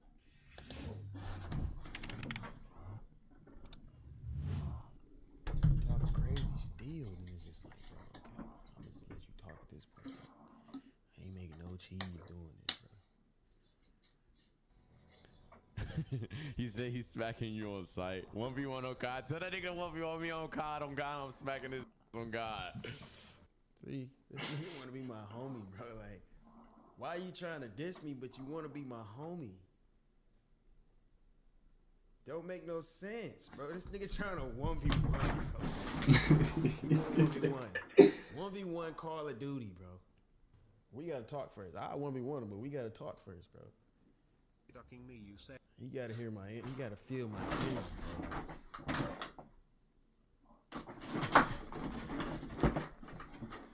Just saying though. Y'all in? Okay, hold on. Let me go real quick, and then I'm joining the car right when I'm back. I'm about to go pee. I gotta go let the faucet leak real quick, chat. I'll be right back. What song is that? Preston? I heard that before. He kept trolling, bro. You know how that go, man. I was for sure gonna sock that nigga in Vegas though, but I don't want to, bro. Like, I support all black creators, bro. I support all black creators. Trying to tell you, bro, I'm the coolest nigga ever. Like, any nigga that ever knew me. Who these niggas argue? 11 when bro. But on get your ass to the gym. Why are you here? Go to the gym. Get your ass off Twitch and go to the gym, nigga. I can't hear nobody. Can y'all hear me on his? Y'all can hear me? Yeah, we can hear you, bro. Yeah, we can hear you. We can hear you. What it is, man? What it is, bro? What is it nah, really, nigga, Daryl? you, Like, bro, you Skip to Bruce trolling too much, bro. But I'm saying, though, like, you mad or what? Nah, Daryl, nigga, you mad? Daryl, bro, please, bro. I know it's I did it. Why? Bro. Why y'all do that? Okay. Hey, okay. Okay. Hold on. Okay. Okay. That boy big Daryl. Oh God. Where is he? Look at this nigga, man. That nigga can't even stop smiling, bro. Bro, relax, So bro. Chill out. No, what's I'm up, saying, bro? I'm saying, bro, like, a nigga DM'd you. You feel me? Okay. Yeah, you did. Yeah, and what we yeah. talked about? Yeah, exactly. I said, look, what I was like, I'm gonna go ahead, I'm gonna troll for a couple videos. Woo woo. You know how this go. You know how the internet go. I don't know how the internet go. Yes, you do. No, nigga, I don't. Nigga, yes, no, you do. I don't. No, nigga, I you don't. know how this go. So look, Okay, but no, look, hold on. Wait, let me explain though, bro. Let me explain though. Let me finish Look, my let me explain. Let me explain. How old are you, Daryl? 25, nigga. You know how old I am. Okay, I don't. I never watched. Bro, 25 old? I don't think 25 is old, right? I told you. I know. I thought 22. I thought you. I swear. I thought you was 26. On God, I thought you was 26. My apologies. You 25. I'm 22. I have never, ever, nigga, like ever, seen or been in any type of this YouTube back and forth video beefing ever. So this is pretty new. So you can explain, like, Please, some let's do that Sunday here.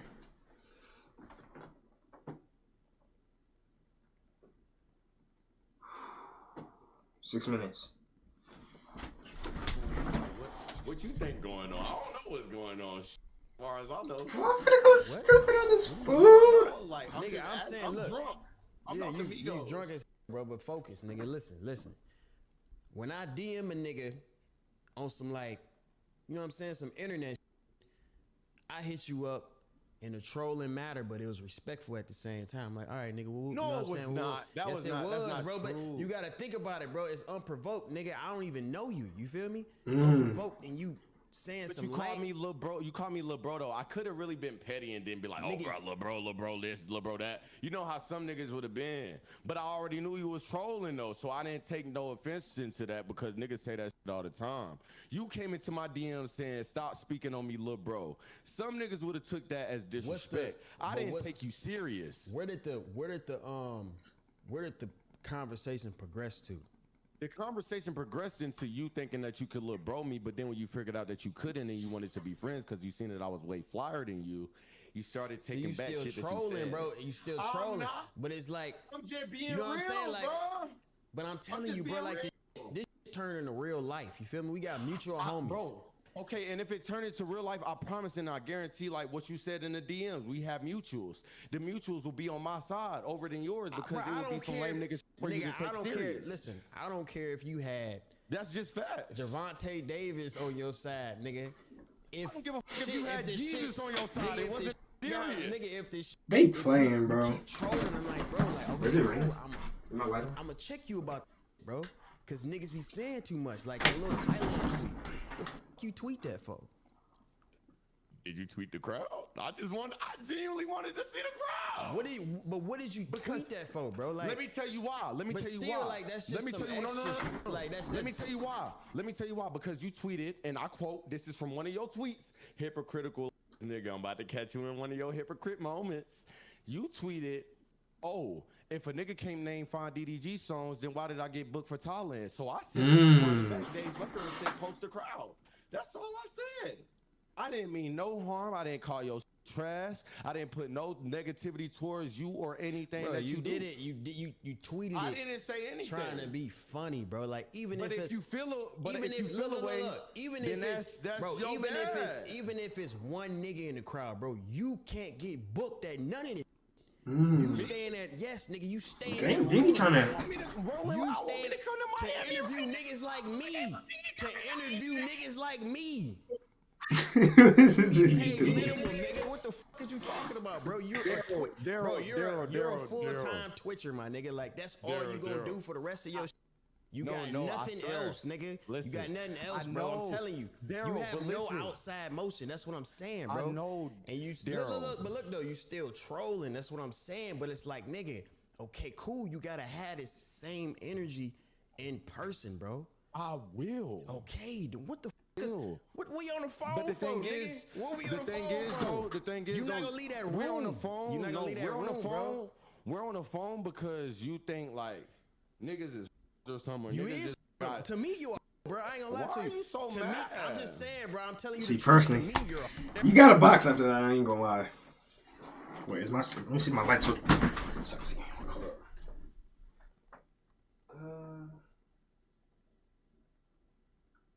Oh snap!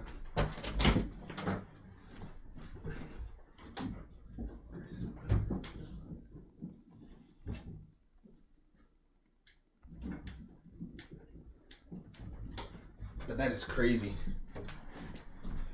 That is crazy. Like, come on. That's the. I mean, that's what's so crazy about the internet. Cause 100%, if you're face to face with someone and they start talking like that, it's on site. But you can get away with it on the internet. But people in person, they pick their words very differently. Cause they know all it takes is that one little. It's a lot of niggas listening that won't like that, Daryl. I'm telling you right now, like I don't give a. You are tuning your emotions. But listen, you are tuning your emotions. You're tuning your emotions. I'm just letting you know.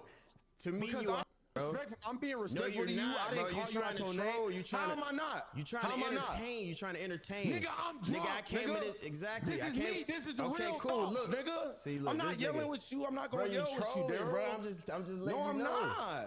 No, All I'm right, not. cool. I'm not trolling with you. Like, we can have a genuine conversation. That's what I'm here for, bro. Listen, So let I me don't tell you. listen. I'm gonna tell you right now, bro. I don't give a f if one of the niggas, any of the niggas in your chat, listen to my song ever. I don't give a f about 20,000 What does that have to niggas. do with anything? I'm just letting you know. I don't What does that care have to about do with anything? Bro, I don't give a f. You say it's a lot of niggas in here that's not gonna like that, but I don't No, give a I'm not about your talking about those fan base, niggas. nigga. I'm not talking about these streaming niggas. I'm talking about real life. Who? Like you talking about, nigga. Who? You know who? Kai You know and who? your rage, nigga. No, What? nigga, the niggas that know where your studio at. Who? Stop. Nah. What do Yeah, you definitely got a box now. DDG. That's a threat. Studio, bro. Yeah, you can't. It's not that serious, bro. No.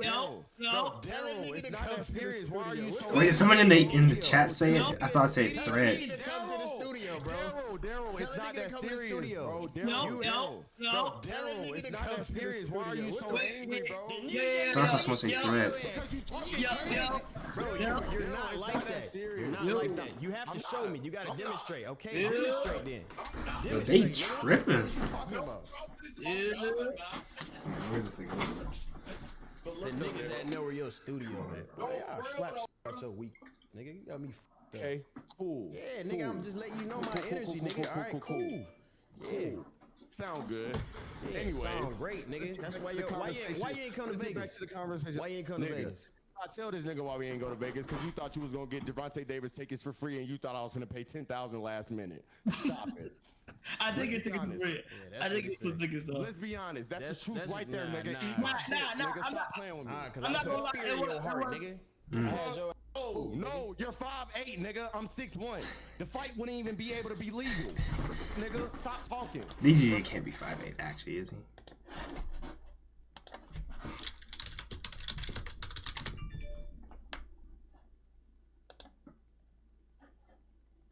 Wow.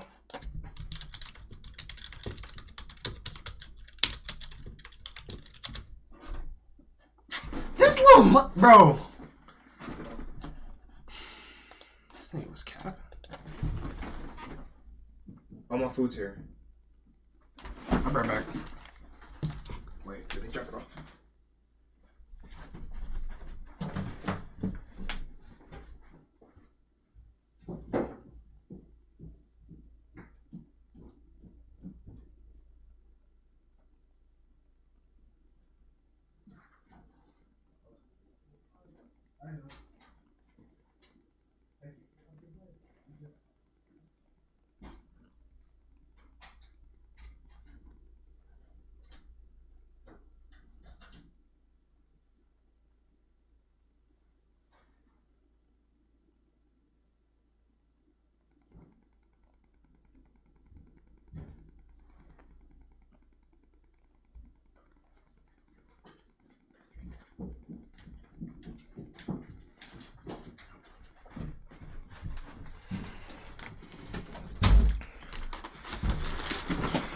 I'm a little nervous, I ain't gonna lie, because this bag's a little small for what I ordered. But actually,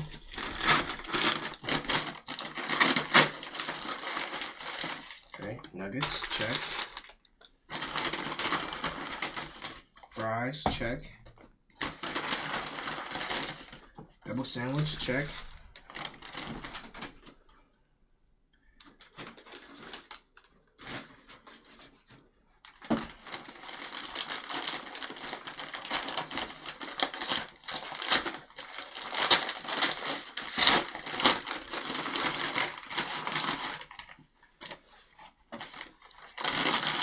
Okay. So they didn't sell me. I got everything I ordered, cuz. I just gotta make sure I ain't got no ketchup on it.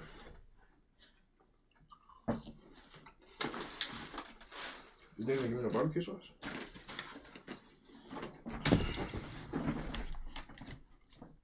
That pie is to die for. Yeah, you got me hyped. We're gonna see if it's hitting. Okay. Okay, keep look. it realistic here. Bro, we can spar with cameras off, bro. He's gonna be catching up. I know you're not. I know you're not. So calm down. Listen, anyways, that's just more views for you and more money in your pocket. Yo, wait, hold on, y'all. Talk for real. Yo, I think, wait.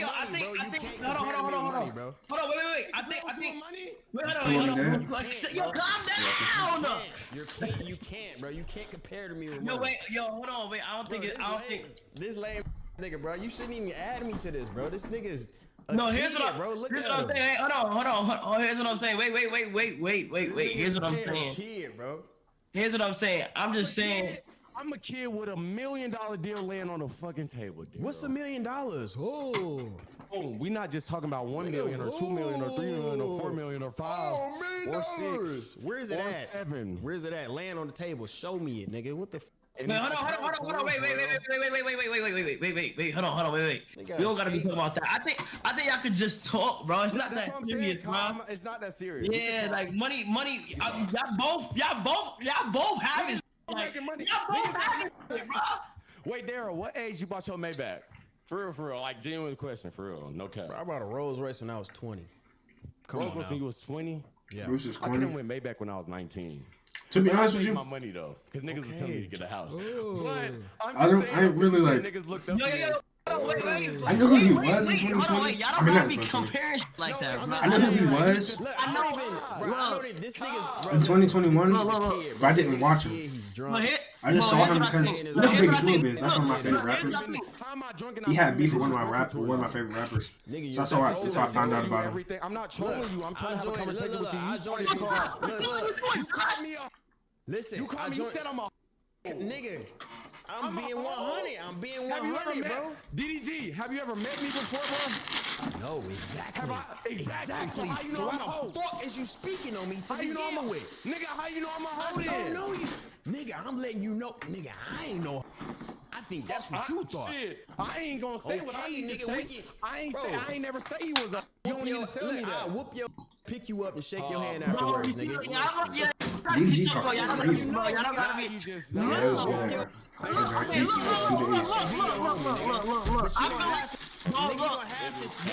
Bro, listen, bro. You gonna have to see me in person. That's all I'm saying. All right, hold on. DDG. All right, so DDG, what's your issue? What's your issue with this nigga? What's your issue? He be trolling it. He ain't stop. Look.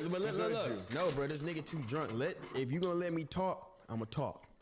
You feel me? I came on here to have a grown man conversation. This nigga on here trying to entertain us. Why you call me a constant? Nigga, that's after you got the trolling. Bruce, this. Let this nigga say what he said, then you respond to everything he got to say. Listen, bro, I had a conversation with this nigga in the DM, right?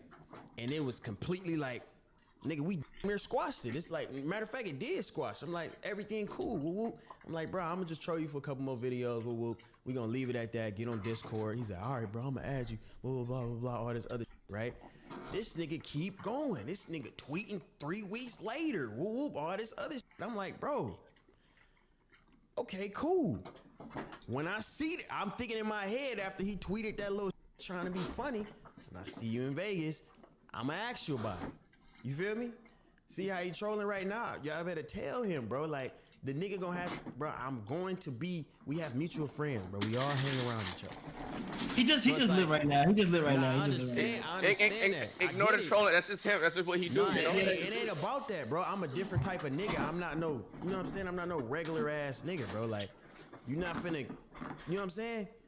And then when I see the nigga, y'all know what it's gonna be. Oh, really? He ain't even gotta get to that. The nigga keep trolling, bro. It's like, bro. Nah, it's not gonna get to that. It's not gonna get to that. Niggas be 20. Niggas be 22, bro. Acting like this, acting like a kid still. Like, you know what I'm saying? Like, you younger than a nigga, Kai. You feel me? You ain't finna be on no like this with a nigga, especially if you got mutual homies. I had respect for the nigga before I even before all this bullshit, off the simple fact that I know the nigga fuck with y'all. You feel me? And I'm like, okay, cool. Like, I fuck this nigga, Kai. I fuck with them. Woo, woo, woo. They all in their little group. They be playing the game together. Blah blah blah. I respect the nigga. You know what I'm saying? I don't know him, but cool. But this nigga, I'm gonna raise my hand. I'm gonna raise my hand. Bro, listen, hold on. Off the top, I didn't know you had a girl like that. Disrespectful. You feel me? I'm gonna raise my hand. And go ahead. I raised my hand. Y'all seen it, right? DDG, what the make you think like niggas just don't got respect for you because the niggas just don't like your music? That's my genuine It question. ain't got nothing to do with music, bro. It's like, well, what is the point, bro? Because that's what it started from. No. Listen, am I I lying? would never. No. Yes, It's not. No, it's not about music. This dude It's is fired. It's the fact that I What don't make know you think you? What make Nigga, you let think me you Suge finish. Knight, nigga? That's Let what I'm me- asking. let me What make finish you talking. think you Death Row Records leader? Let me finish talking, bro. Okay. So it's not about music. Like you could have said, "Don't watch DDG YouTube video." Why would I You do coulda that said, though? Why would I do that though? You just did. You that's No, how I started, did not, bro. But it was No, just I did music, not, bro. You could have said. No, I did not. You could have said. Nigga, you could have DDG. said. Woo, I'm not a good DDG, kid. Nigga, bro. you could have said anything, but it's like, bro. And I don't- understand where don't you know coming you. from. I don't and know I understand you, so where you it's coming like- from. That's what I'm saying. I understand where you coming from, but bro, at the end of the day, bro, if niggas respect you as a person, what you DDG did music for trash, though? YouTube, cool, so be it. If a nigga don't like your music, bro, then I don't listen to your Bro, I music, don't bro. give a fuck about- just I think don't you got listen some to good you, songs. bro. Yes, you do. care. You do I give a don't- fuck. But as a I don't overall, care. This whole thing was made Listen, about. no, it's not about music, bro. Okay, so overall, what is it's it about? decent. Hold on, I have a so question, I'm Bruce. I have a saying question. trash. It's about having Bruce, I have a hold on, question. Hold on, Listen, hold on, Rage. Hold on, Rage. It's not about Go ahead. music. It's about having respect for a nigga that you know got mutual homies.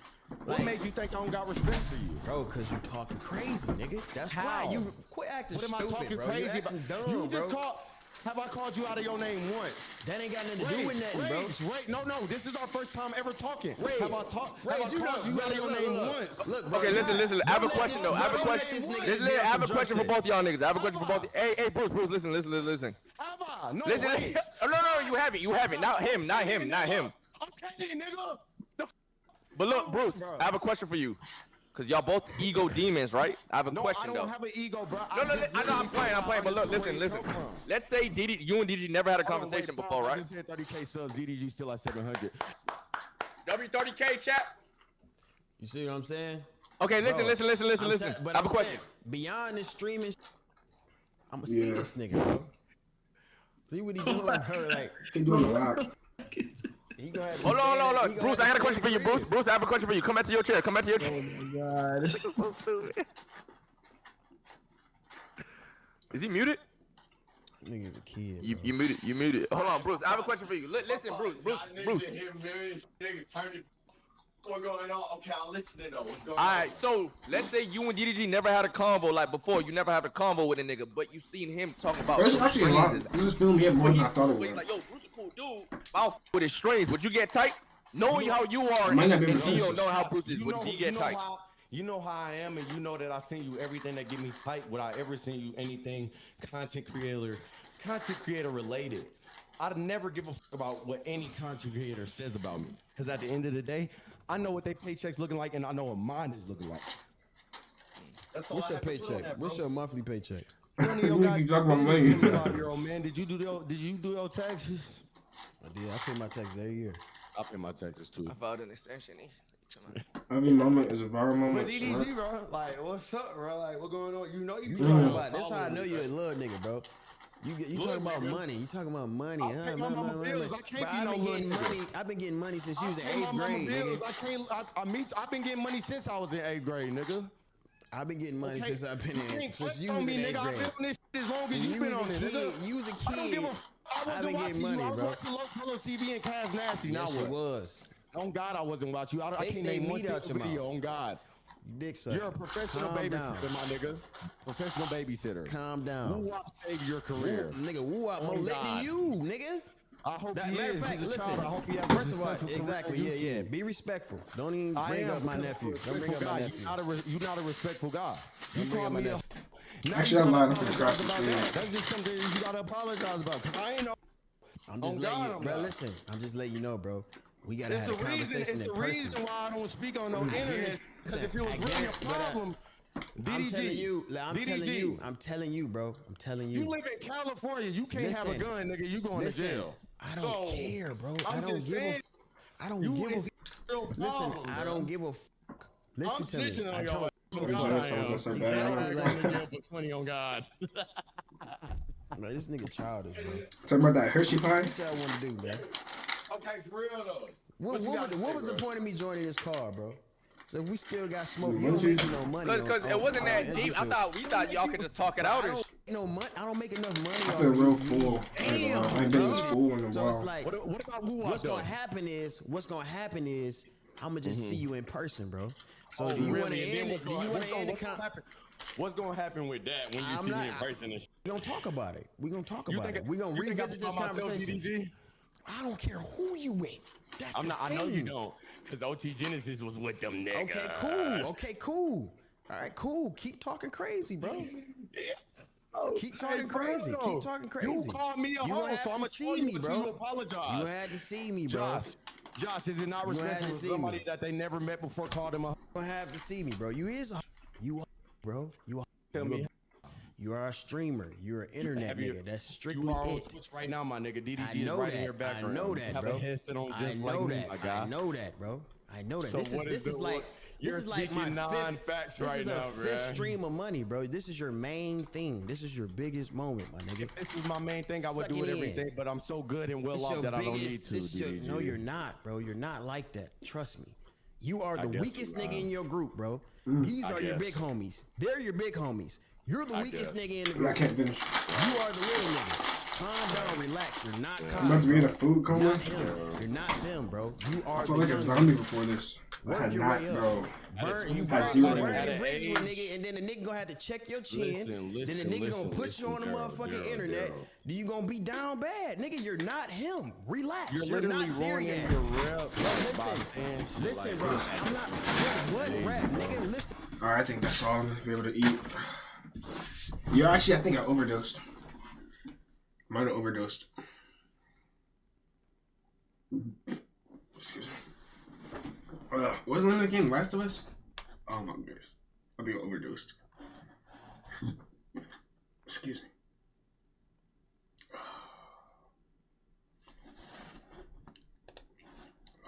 Overdose with Burger King is crazy.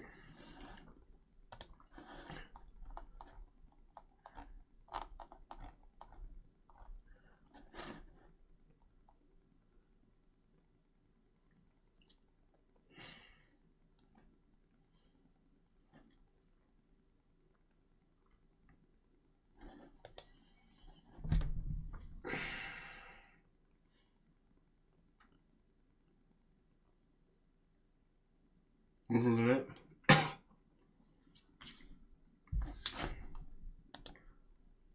Oh, The Walking Dead.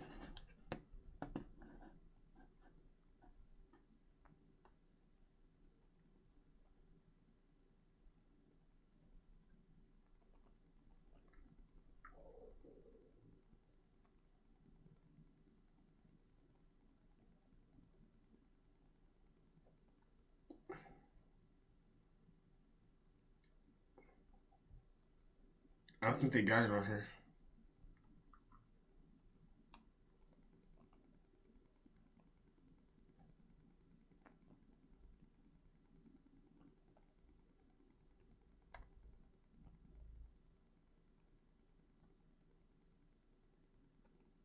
Yeah, I don't think they got it on here.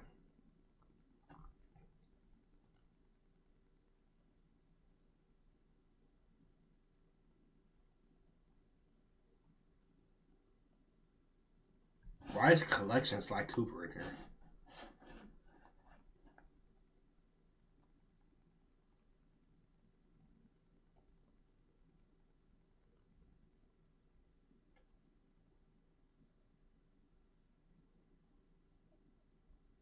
Yeah, I don't think they got it in here.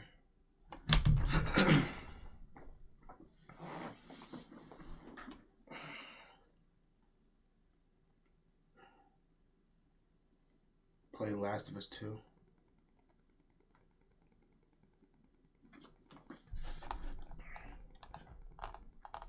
I literally overdosed him. Oh my goodness.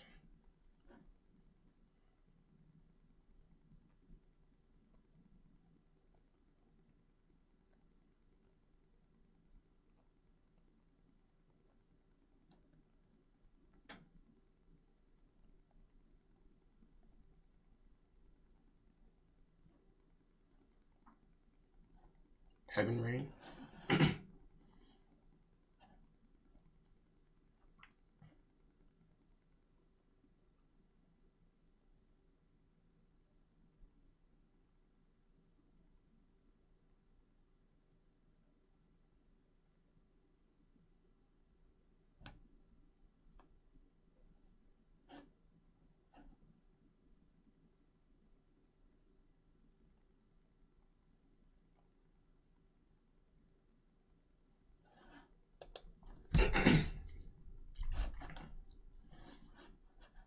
far go to save someone you love. Give myself like the other. Alright, bet. Oh, there's the bathroom. Oh, my chest is like.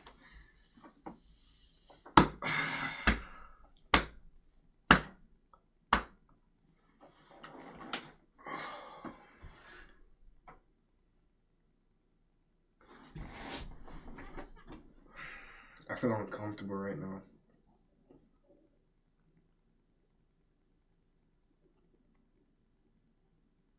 The 2 sandwiches filled me up. Don't pass out. I'm gonna try not to. Oh, what is going on? I can only eat a lot. I don't know why I got filled up so easily.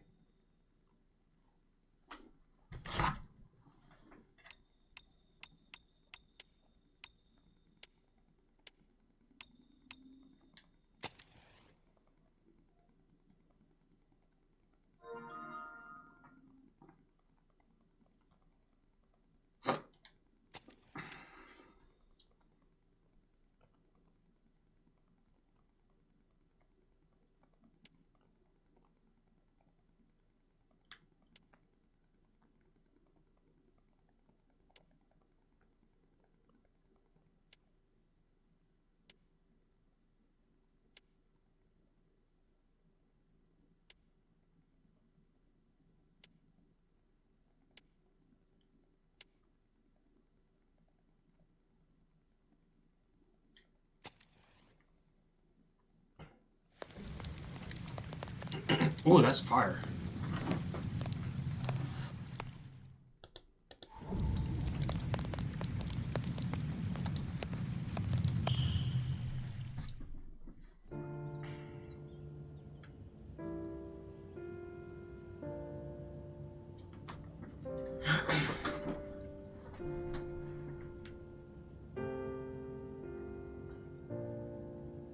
Nah, he's a menace. If you sleep with your arm off the bed, you're insane. My feet be full on the bed, arms, head, everything.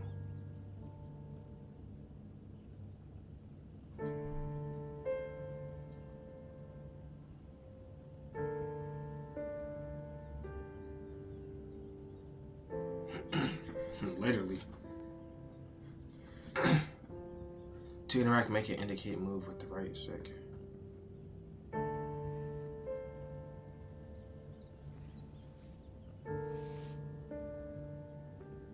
What?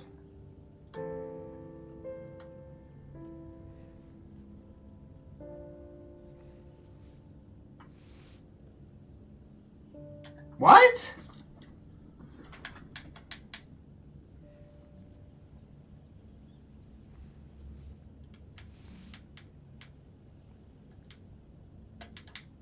What?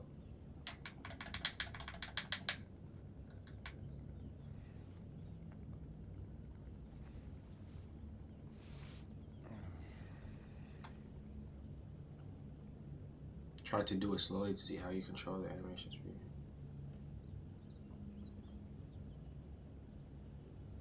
Oh.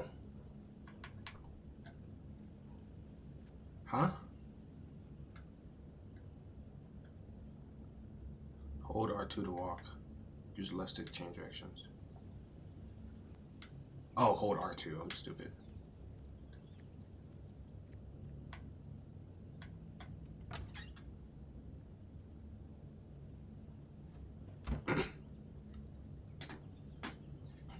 At any time, you can listen to what your character thinks by pressing and holding L2.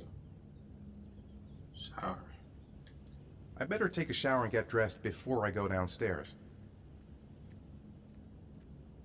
Just the bathroom? Gone shopping. I'll pick the kids up from school at lunchtime, and then I'll come home to get things ready for Jason's birthday party. Don't work too hard. I love you.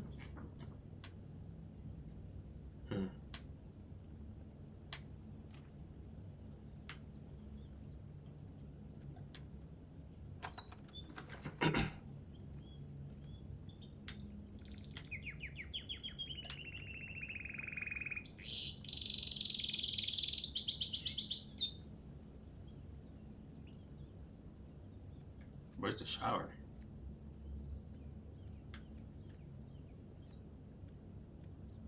Oh, there you go.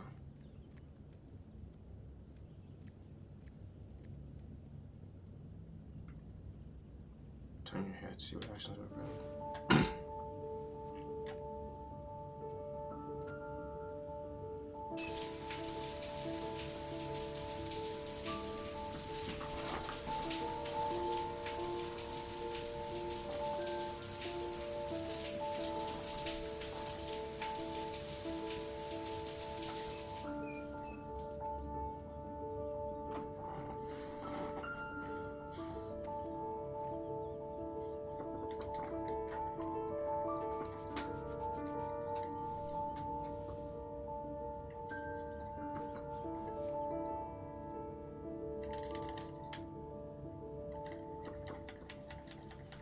Yeah, that was crazy. Yeah, that was bro. What was this game, bro?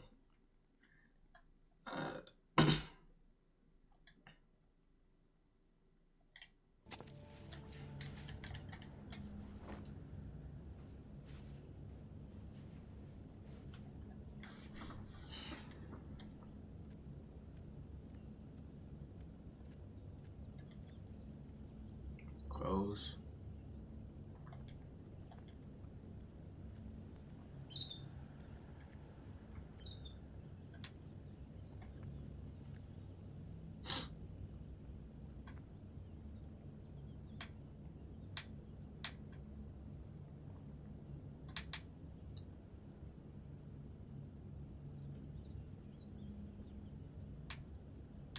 What?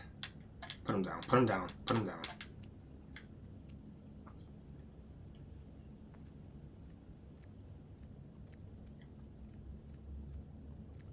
Where's my clothes at? Oh, this is my kid's room.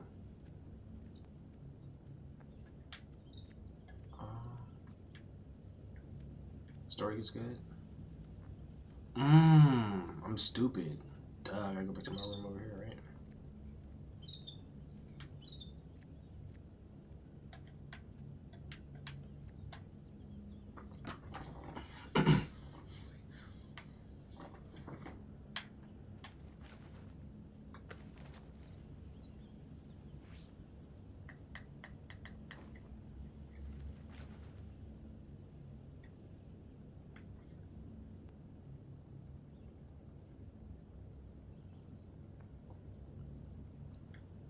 Classic fit.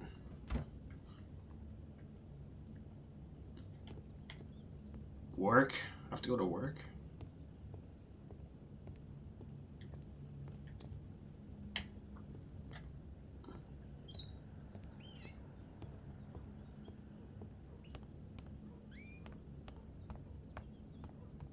We got a birthday party?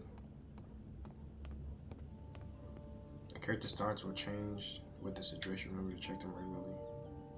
Garden, work.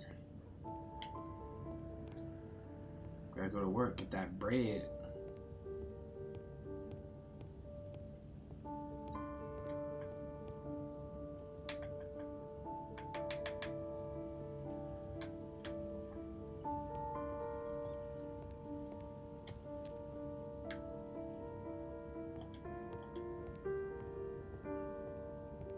Alright.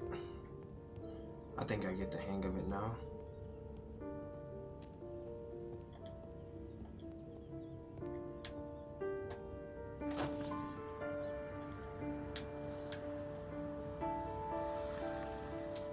Why is it just so many people in my yard?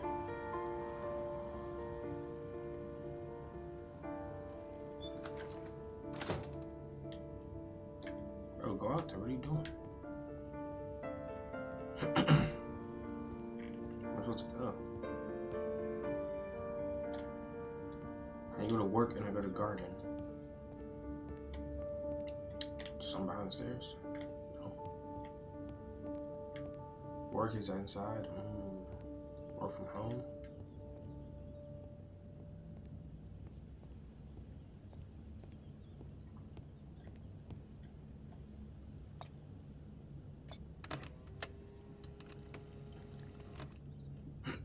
I never liked coffee.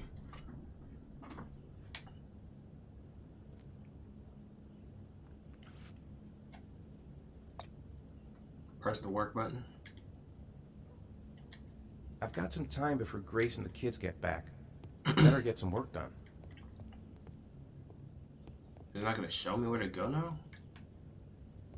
I bet it's upstairs still.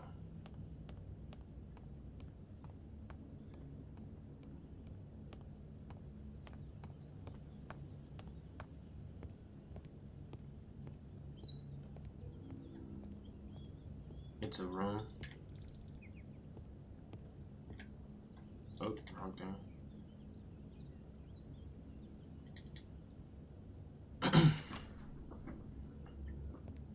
It's not gonna be this room. It's gotta be this one. Nope, it's bathroom. Home design room.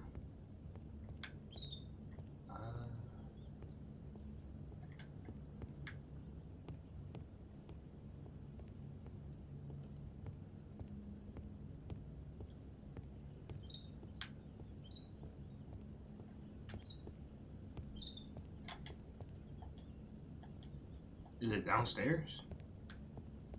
Where am I supposed to go? Oh, it is downstairs. Oops.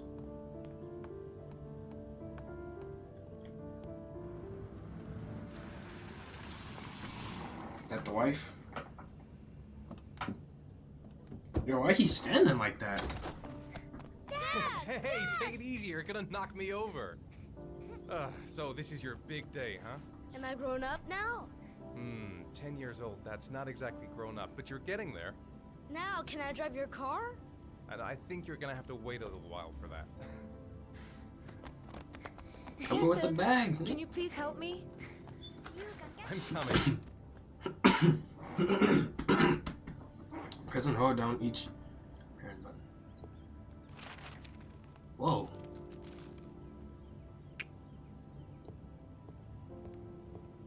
Yeah, that's crazy. The mechanics in this game. Oh, I gotta clear my throat. They've been so The mechanics in this excited game to is join. kind of I can crazy. hardly keep them in line It's and sit realistic. It's like actually having to hold multiple buttons because Managed to multiple get any work bags. done? That's fire. Not really. I tried, but I didn't really nail it. I hope I get inspired because we're supposed to be presenting the plans to the client next month.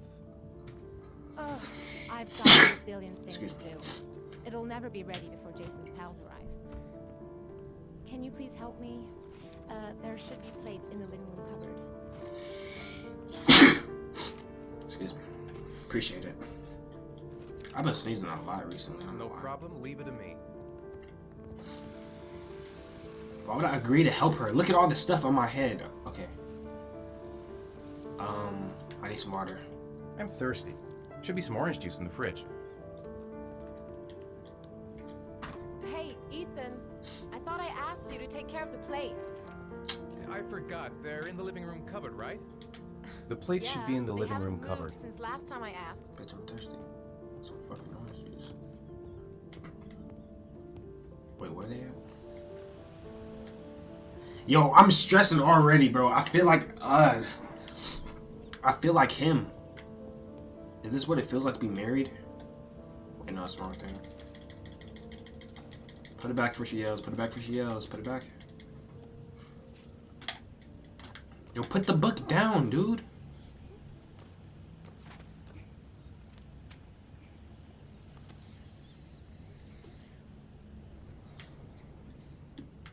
Who just reads a agriculture book like, oh wait, where are the plates? I forgot. She's at the cupboard. Where's the cupboard? I told Grace I'd take care of the plates. I'll go play with the kids after. Where are the plates? They gotta be in the kitchen, right?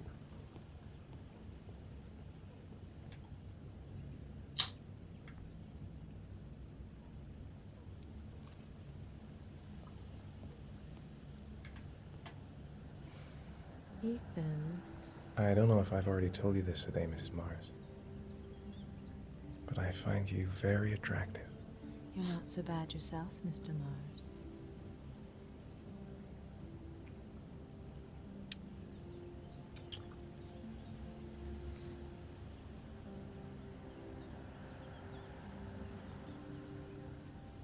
what's on your mind, Ethan.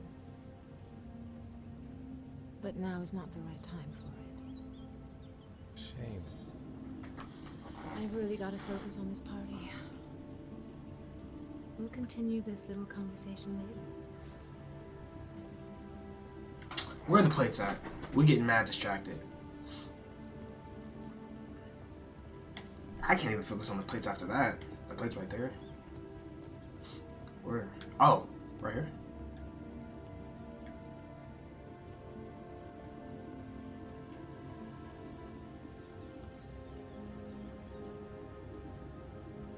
Wait, where? I can't think with all these thoughts in my head.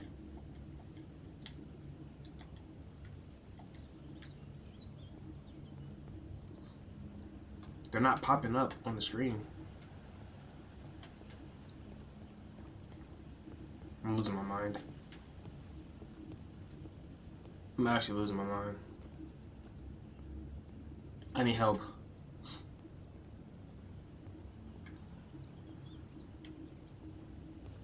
Fuck, let's see what that shit.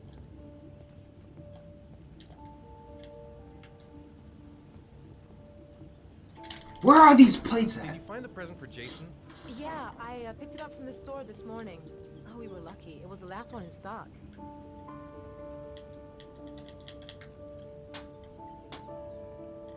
These thoughts are in my head. I can't get out of these thoughts. Jason looks happy. Yeah, it's hard to believe he's 10 years old today. It seems like only yesterday we were flirting in high school. We're getting old, Ethan. We? I'm a pimp, don't play with me like that. When are Jason's friends coming? Oh, about 2 p.m.? Oh, God, I hope I'll be able to keep the situation under control. Not like last year.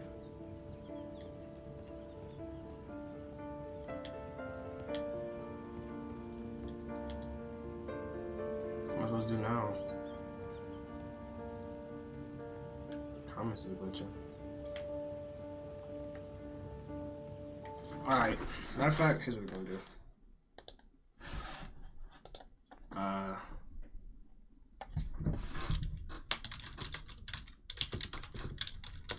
What's the name of the game again?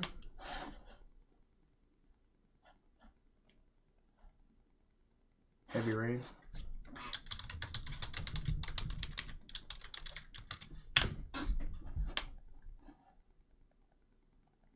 Looking for the place for an hour.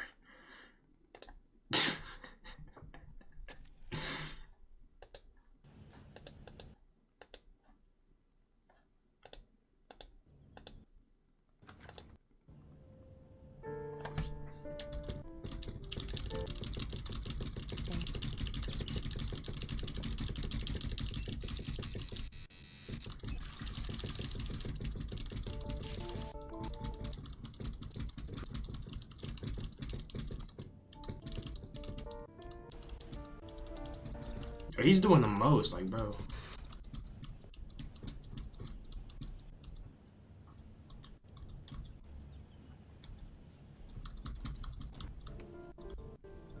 Huh? There. Really nail it. Get any work done? Fine, in the supermarket.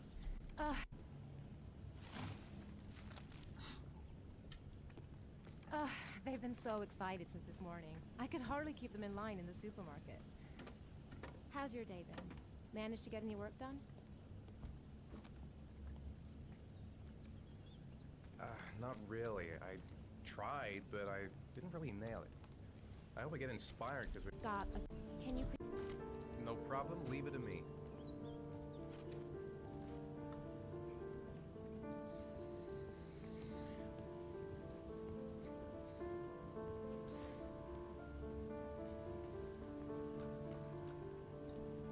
Take care of the plates. I forgot. They're in the living room cupboard, right? Yeah, they...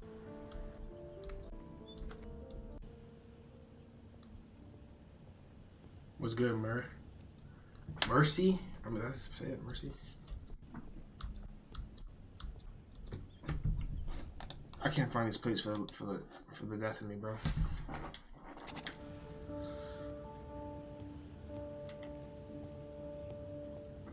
In living room. Oh, okay, appreciate it.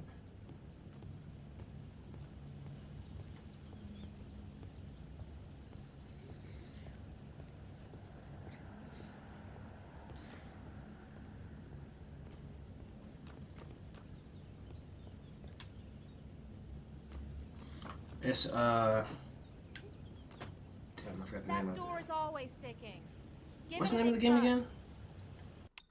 Heavy Rain. Yeah. Heavy Rain.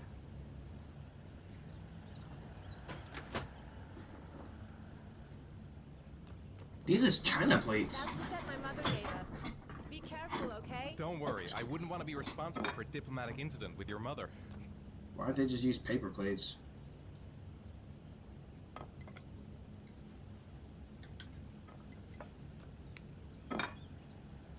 Hey, Ethan, you said you were gonna be careful. I'm sorry, I'll be more gentle. Rich white family. Yeah. Too fast, you should unfold the movements slowly.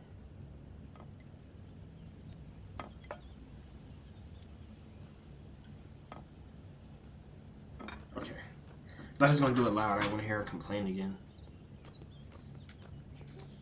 Is that it? Break them all. I should have. The way she acting.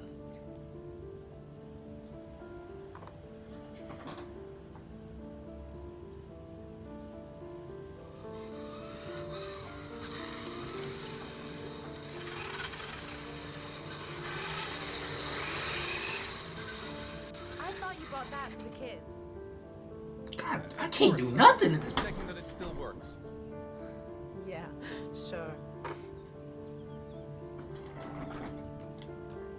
TV. I think I'll go outside and play with the kids. See what the kids at too. How do I ground them? That's it, I'm free as a bird. Go to your room. That's what I'm gonna say. 5 minutes, boys, okay? After that, we've got to eat because your friends are going to be here soon. Okay, we promise, Mom. She is so naggy. Oh my goodness. No, me first. Easy, fellas, you can both have a turn. Pick. Dang, is this life of a parent? Me first. Me first. No, me first. Wow. It's favoritism. All right, Jason, let's do the helicopter. Wait, what am I supposed to do? Oh.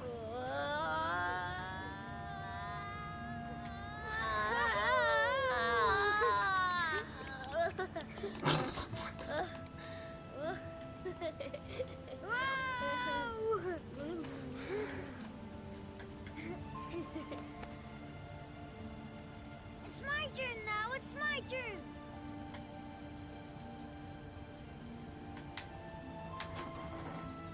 Look, you are being a dad. Yes, is. Oh, I'll hold it. Wait, what? Okay, Sean, get ready. Bro, I feel like I don't know how I feel about this. This is very weird. I'm a parent.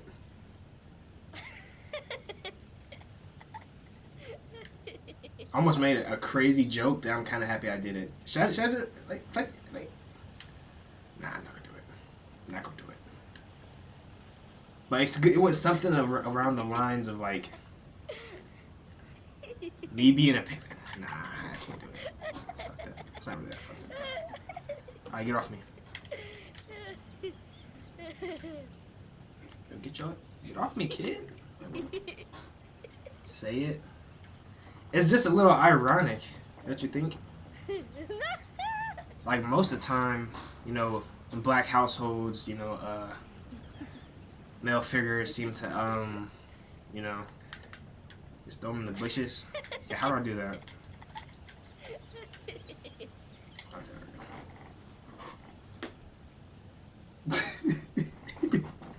Come on, Dad. Show us how strong you are. Big muscles. Be careful, hang on. Am I supposed to hold it?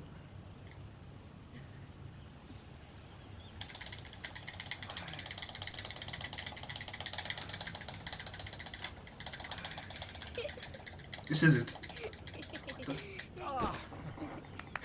Black dads tend to be not. Black dads tend. Yeah, exactly. They tend to not be there. Which is very unfortunate, you know. This time you're done for. You're gonna pay for all your crimes, evil.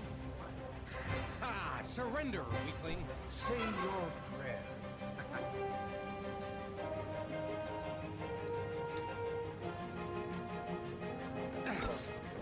Killed him. Come on, Jason. Hoi-ya! Give up. I am victorious. Watch out! Oh! This can't be how parents play, right? Whoa!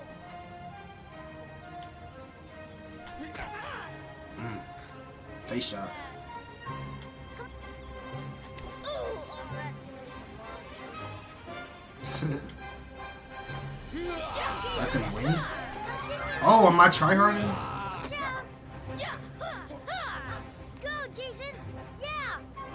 Yeah, good! Yeah! Whoa! Yo! Yeah! I was trying. That's with me. He wasn't gonna get a round. He wasn't gonna get a single round. Food's ready, kids. You coming in? We're coming!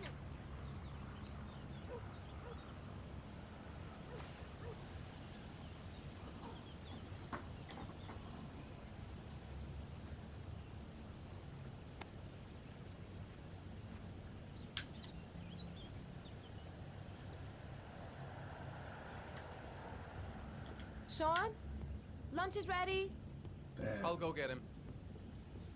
Why I gotta get him? Why I keep volunteering to do stuff? Who left you there to die like that? Yes, it's definitely crazy. Why isn't Sean at the table? He should be around here Kid somewhere. stabbed me in my stomach and just left to go eat dinner. Who is Sean? Is that my son?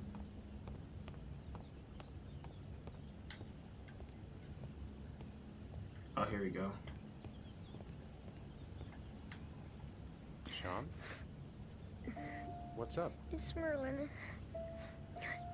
He's dead. He's dead and it's all my fault. No, it's not, Sean. Of course it's not your fault. I'd give anything if you could come back to life. You know, Sean, there's some things which just have to happen. I can't, bro. It's not fair, Dad. It's not fair. I know. I know.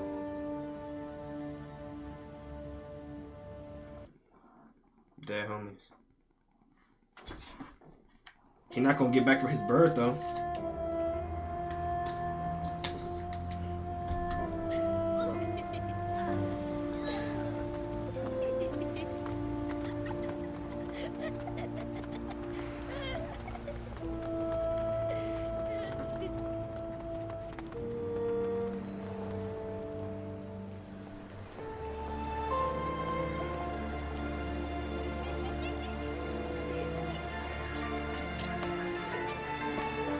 That's creepy. I'd like to have a quick look at some shoes for Sean. Can you watch Jason for a minute? I promise, you won't be gone. Sure, no problem. We're not going anywhere, are we, Jason? Come on, honey.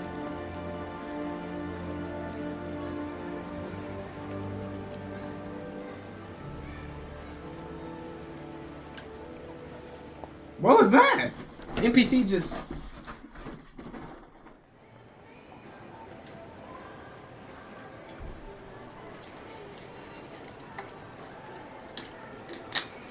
Oh my goodness, I have to find this back here, bro. NPC. Clown. Not too far. Jason. Jason. Jason.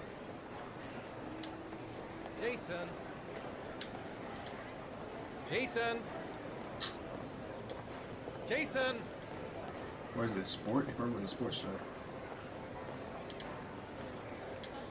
Jason.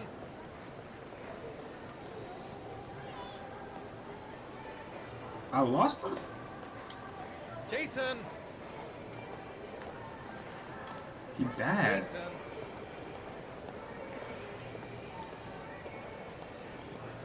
Jason! Bro, this is exactly why, bro. Jason! Little bobblehead kid, dude. All I had to do was just... Oh, is that him? Jason! Jason!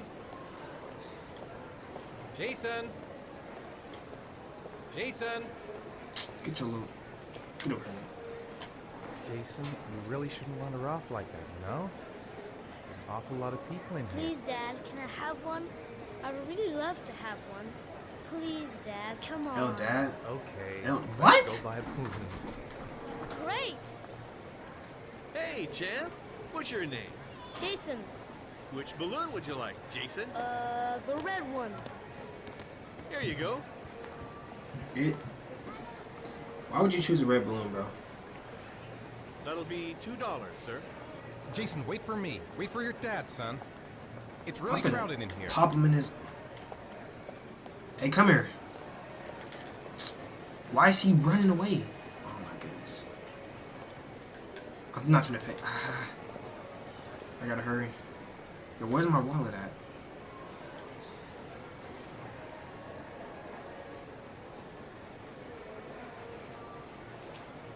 Bro, give him the money.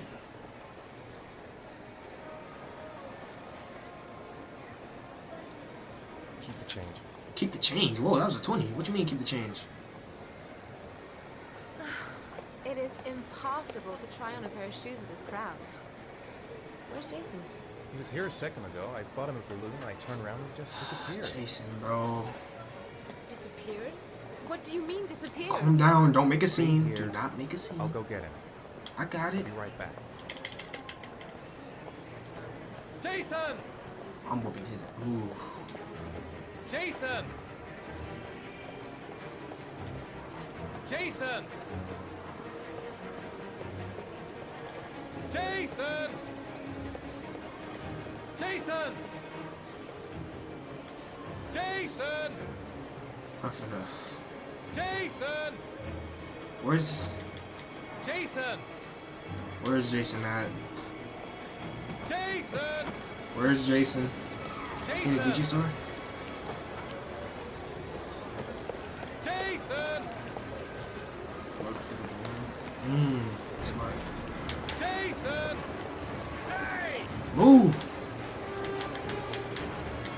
Jason! Move! Jason!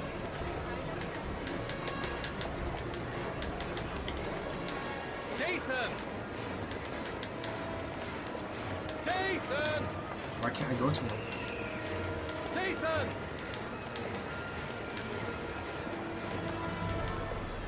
Can these people move? Jason! Watch it! Watch it! Jason! Jason! Jason! Hey man, what's your problem? Jason! Jason! I lost my son. Jason! Where's Jason at? Jason! Jason! Where is he at? Jason! Jason! Wait, why am I outside? Jason! There's a balloon, there's a balloon, there's a balloon. Jason! Move, move, move, move, move, move, move, move, move, Jason! move, move, move, move. Jason! Hey, be careful, right? Jason, God, you really had me scared. Jason!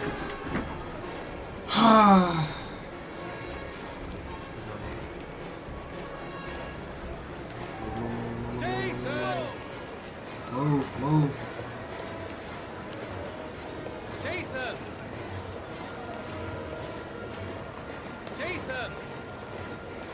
Hey! Jason! Can you move? Jason! What is he doing?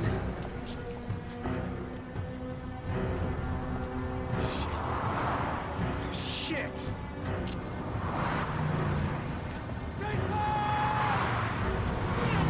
Why is he outside the store?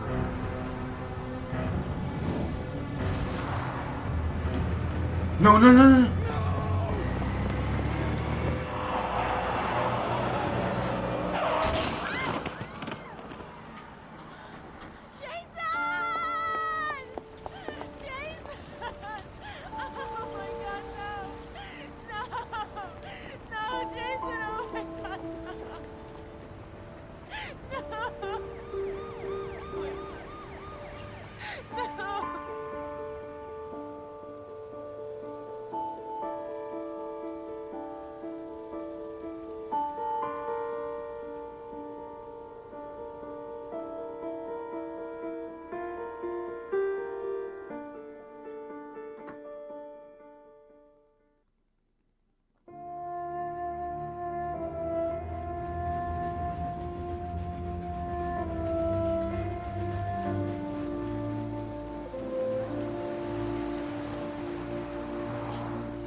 This is why you whoop your kids.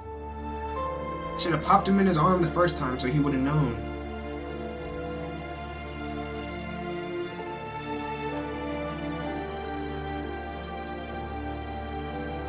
And she's saying, Jason, like, I ain't just get hit by the car too.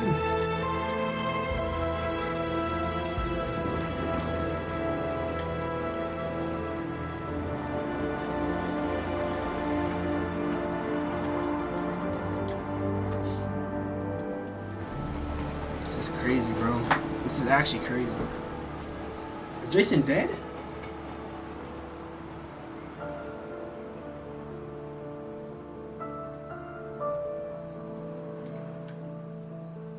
Krishan Rock? Nah, let me stop.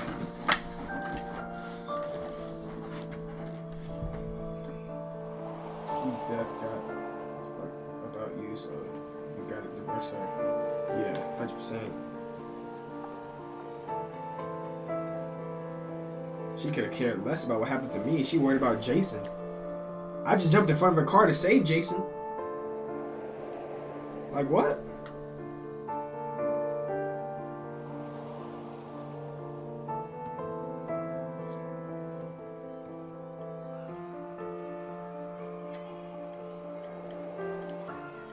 This intro is mad long though, I'm not gonna lie. That can't be the end of the game, right? Just no doubt, like there's just no way.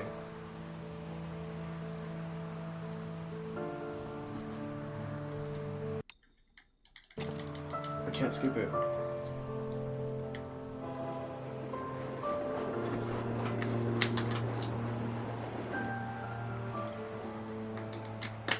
Hopefully she signed a prenup so when I divorce her I can keep all my stuff. Cause I can't go.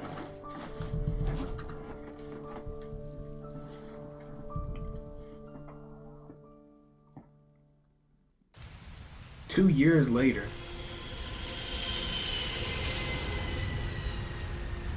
Facts. I'm going through it.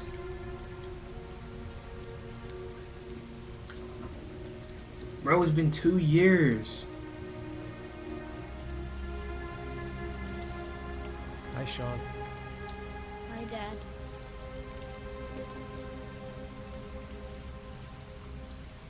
Bro, it's been 2 years, bro.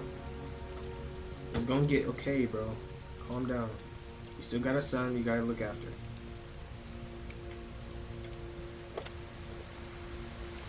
I guess I lost all my money because look at my car I'm driving.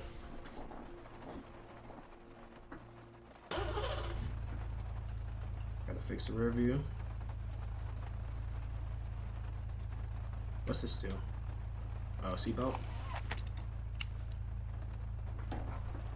Okay, we lit. Okay.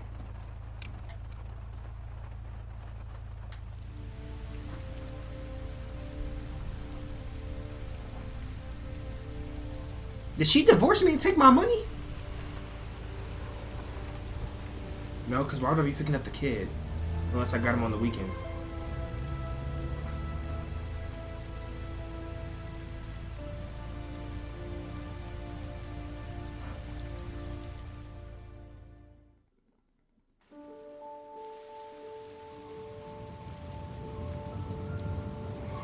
That's what I'm saying.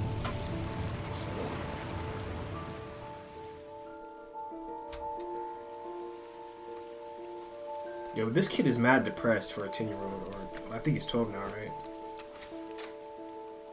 There's boxes. This is not the same house. She divorced me.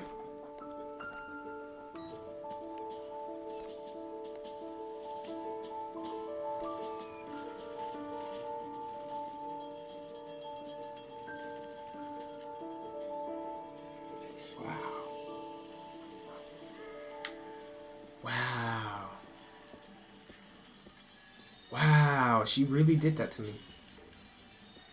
After I got hit by a car? Sean, snacks 4:30, homework at 6 o'clock, dinner at 7, bed at 8. Hell schedule, bro. Damn, yeah, unfortunate. What was it? It was something. Was it snacks first? Snacks, yep. Time for a snack. Maybe Sean is hungry. Oh, I've got to check the time. Let me check what time it is. It's 5. It's 5 o'clock. Wait. Yeah, 5. Wait. Why is it moving so fast?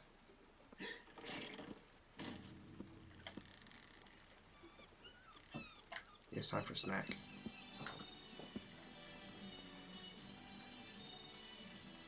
Where's the snack at?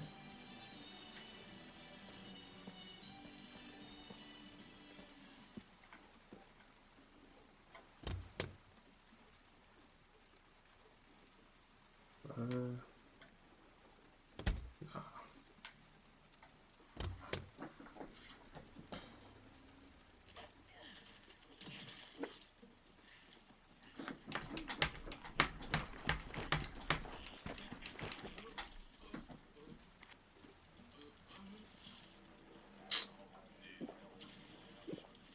Bro, get your kid a snack, bro.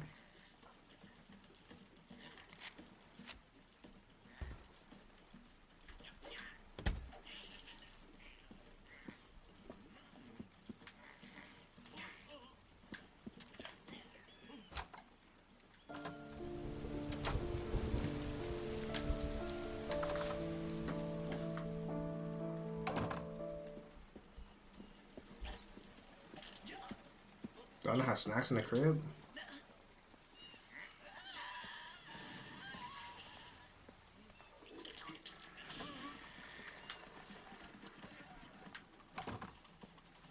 It's good. What's in here? The kitchen? Oh, nah. Yo, how do I get him a snack?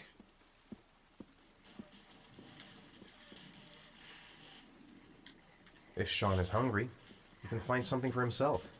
Oh, that's bad. No, I shouldn't have did that. I can't find no snacks, so I'm thinking that's really what it is. Time to do your homework, though. Is it 6 o'clock?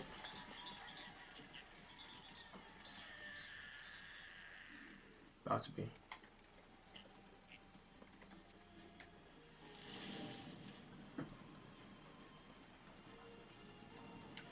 Nah, it's weird.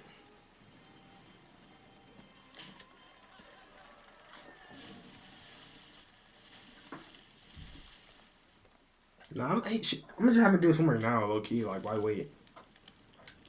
Yeah, time to do your homework again. It's getting dark. Better turn on the light. What?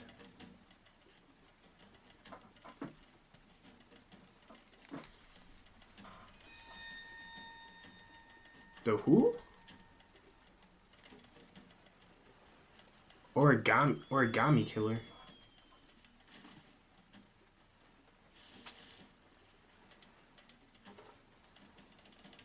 What is he doing?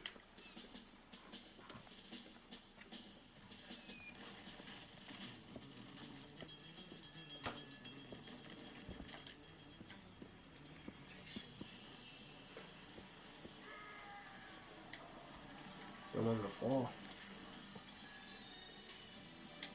Greece has Sean this weekend. Seems like Yeah, he she can't wait divorced to me. get back to his mother.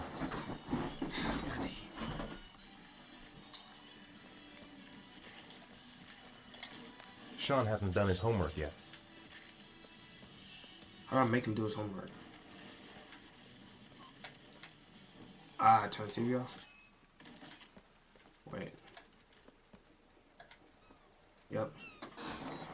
Dad, why'd you turn it off? It was my favorite show. Turn it back on, Dad. No. No, I think you've watched enough TV for today.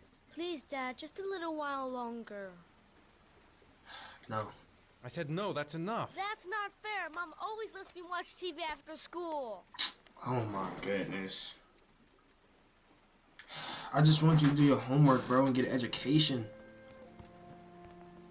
He's not gonna do his homework now if I tell him. And it's 6 o'clock. I'm gonna go talk to him. I'm trying to help you. Before you end up like your brother.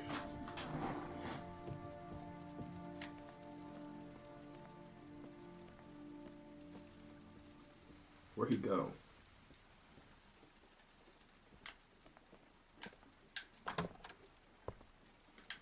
That's not the wrong one. And he closed his door? Trying to talk about it?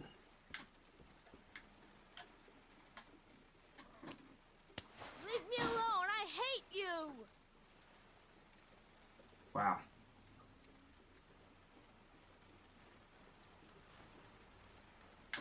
Okay.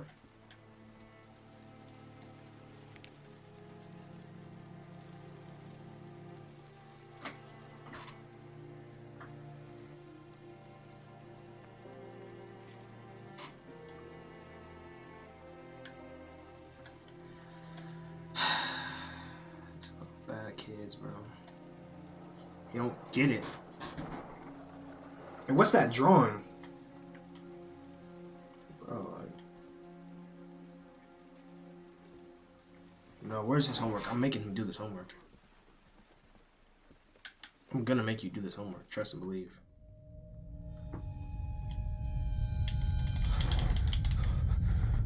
How long have I been streaming for? Literally like like 2 months, like a month and a half. Like a month and a half or 2 months.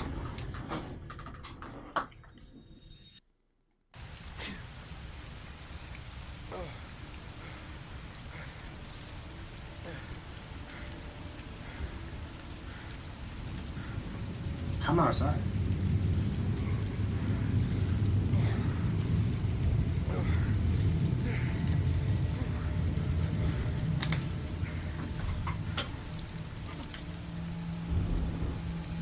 I have origami. The origami killer?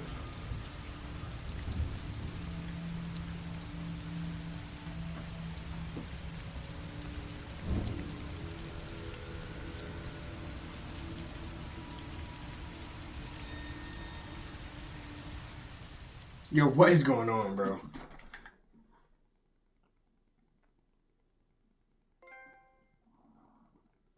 Keep going at bro. I see my appreciate that, gang.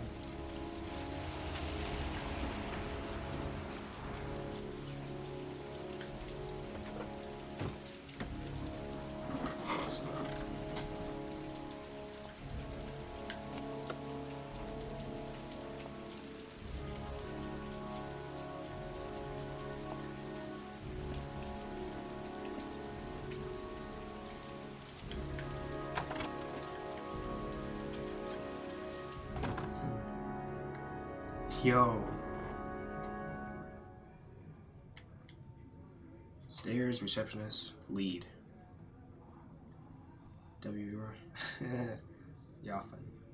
Should I go receptionist or lead? I'm thinking receptionist, low key. Men at the desk gotta be able to help. Oops. Yo, where's he at? It says office. Am I tripping? Hello?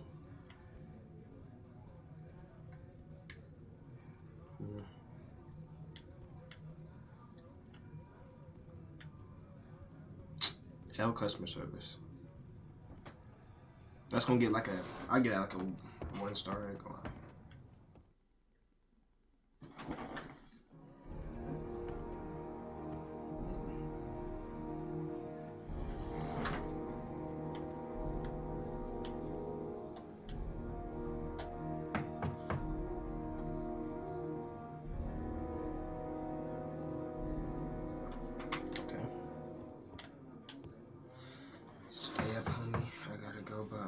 Found you. Dropped a sub. I'll see you next year.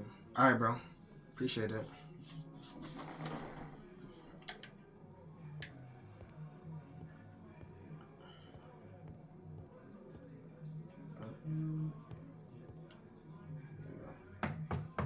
What? He said what?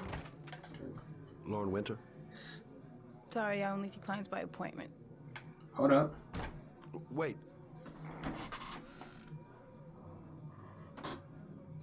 It's $50.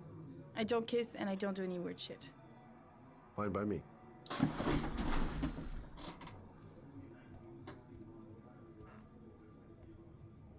I'm not finna.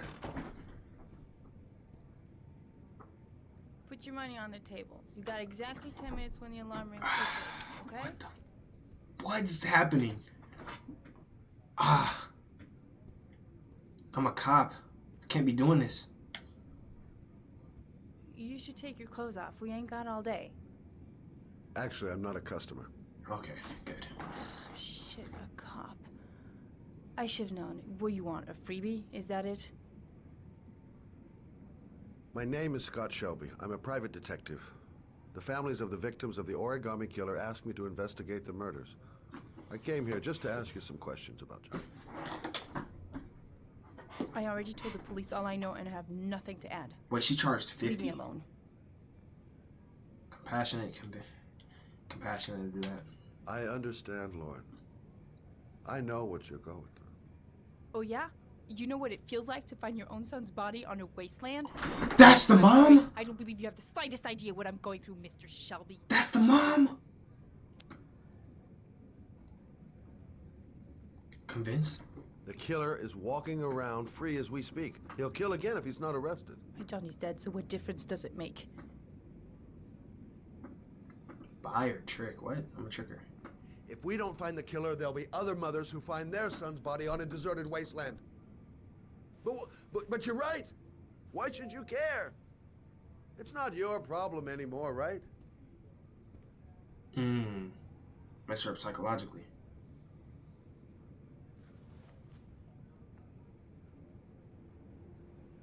What do you want to know? There we go. W gaslight. W gaslight. Johnny home, suspect, disappearance, Johnny. Tell me about Johnny. What kind of kid was he? Johnny was really a good boy. Sometimes he fought with other kids who called me a, you know. In his own way, I think he understood what was going on. Oh, this is a different mother. Johnny's father. Tell me about Johnny's father. A loser without a job who liked to beat me after a few drinks. He left the day Johnny disappeared. I ain't seen him since. Coward. Good thing he left.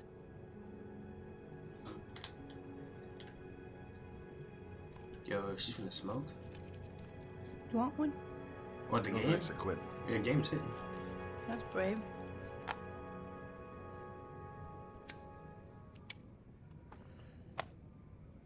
Posted up on the wall. I'm looking cool.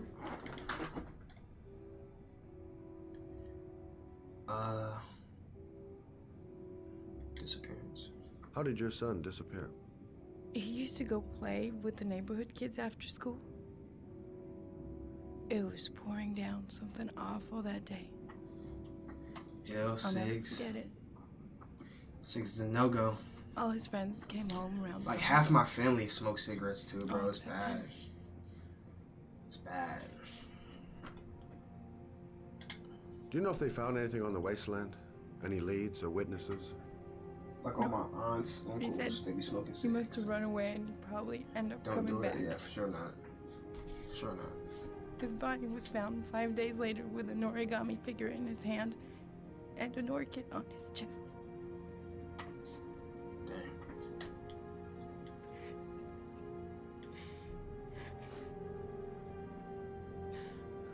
Maybe I should leave her, bro. She's not really mentally stable. I think my time's done here.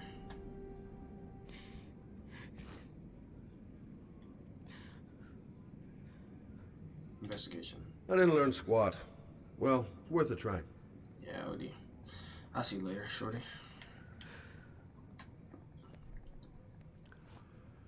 Well, if you remember anything, the smallest detail, give me a call. Dang. Cops really be doing this to people too. Well, how do I get out of her apartment?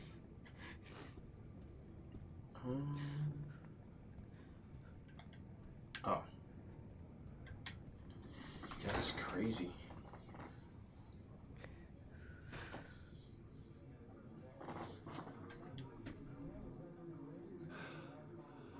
Tears.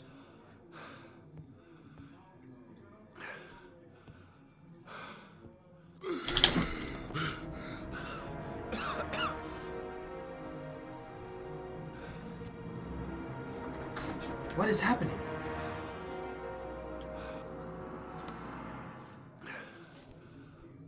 Oh, and I have asthma.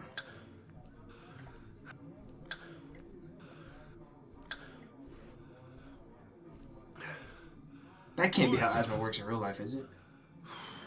Lauren, open up, baby. It's me. Troy, what are you doing here? I already told you I don't want to see you anymore. Sorry, Dal, but I really wanted to see ya. Yup, caught him.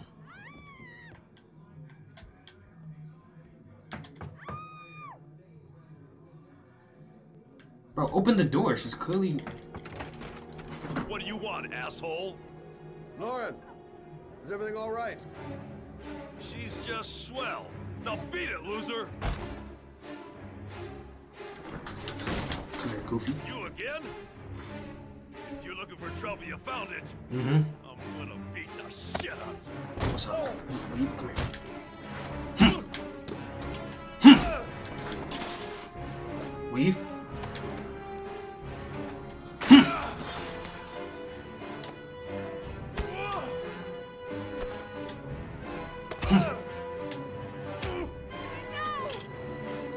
You gotta chill.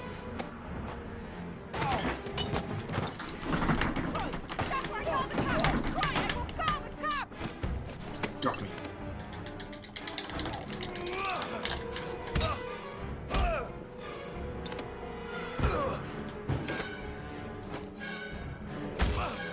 What the?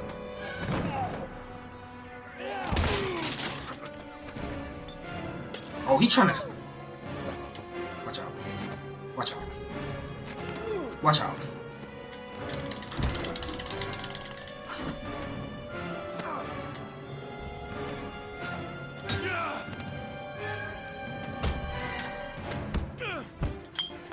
They fighting for their life.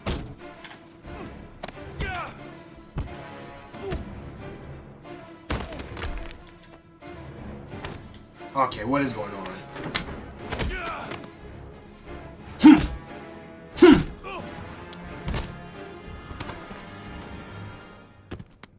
I'll see you again, asshole. That's crazy. Are you all right? Better than him, I guess. Who is he? An ex-client who thinks he owns me. He was getting violent, and I told him I didn't want to see him anymore. Well, you should be careful. He'll probably be back. Sorry about the mess. Mr. Shelby, Yeah. thanks. For sure. Yo, what was that? Bro, they was in there boxing. Yeah, I just got into a fight. I'm okay.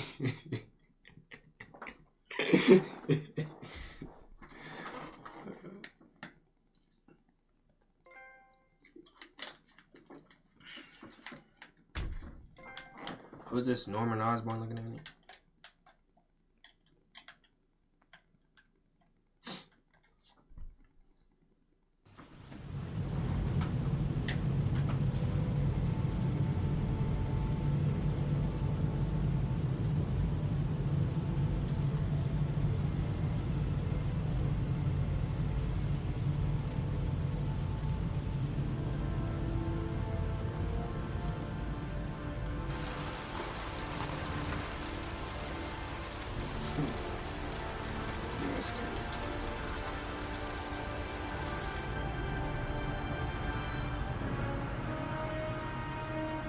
My addict?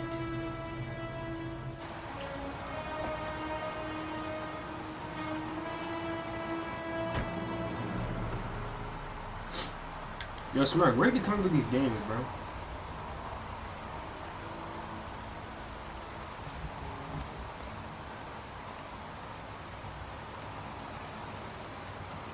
The zone is sectioned off, sir. Please step back. Agent Norman Jaden, FBI. Got a badge or something, Mr. Jaden? Yeah. Yeah, of course.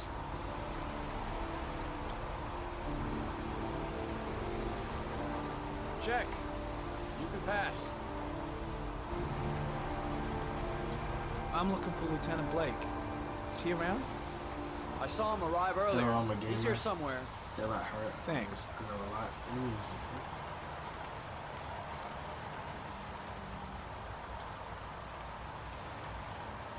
Bro, this is really like just opened my eyes, bro. This is crazy. I didn't even know these kind of genres of games existed. Like, this is fire, bro.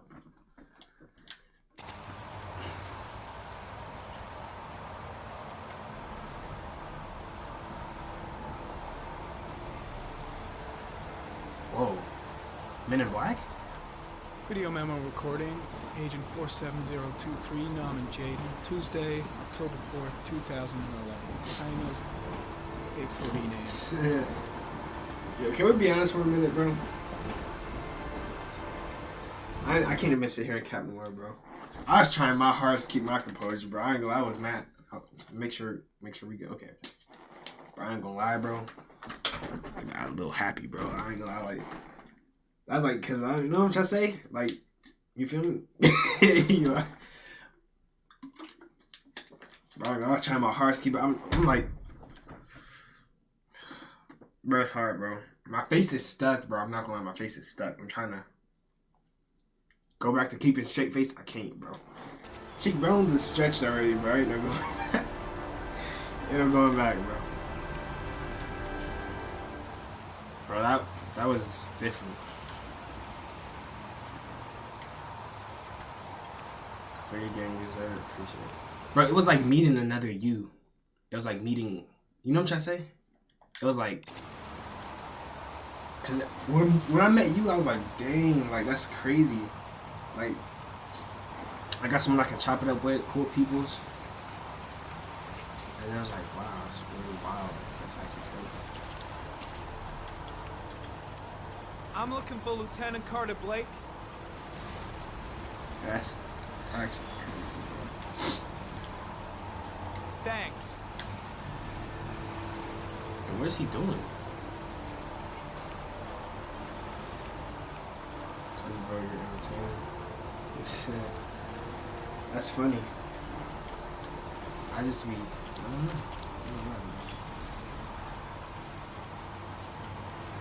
That's wild, bro. It's crazy because, like, I don't know. I just didn't see it. I thought I was just... Lieutenant Blake? I'm Agent Norman Jaden from the FBI. I went by your office this morning. They told me you'd be here. Now, if you're looking for rain, dead bodies, and highways, you come to the right place. Mike, will you tell that asshole with the bulldozer to stop for 5 minutes? I can't hear myself. You don't think that can be the same person that was we've been new, not been in here, right? Is that the same person or not? Because they said that they had dropped the sub, meaning that they were probably new, right? So, what happened? Some guy taking his dog for a piss found a body about 6 o'clock this morning. We don't know much more right now. Based on what we've seen, looks like the work of the origami killer. Has the body been identified? No, not yet. We should know more later today. Any news on the coroner? He's on his way, Lieutenant. We've been waiting for an hour, for fuck's sake. Yeah, that's what I was thinking too. Cause he sounded like he was new.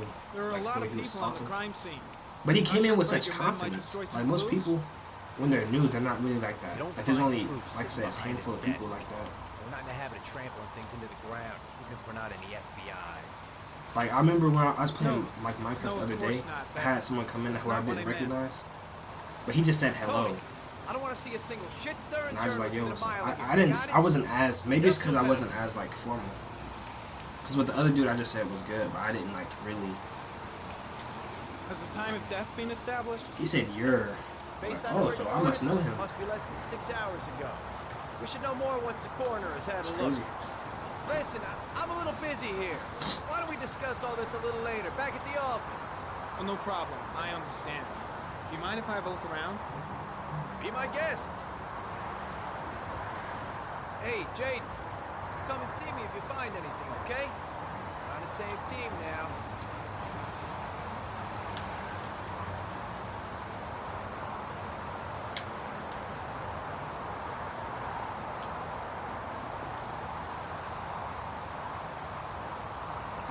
Crime. What does it say? Crime scene.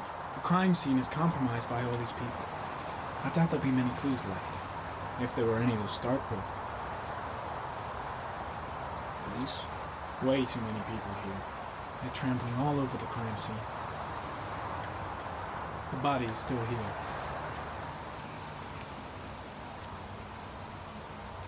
They're just training. The body must be under the tarp near the lights.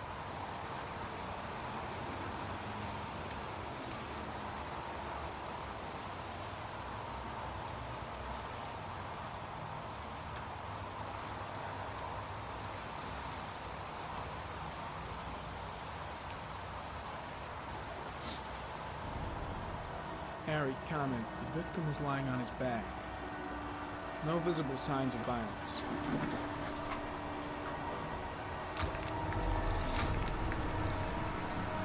What the?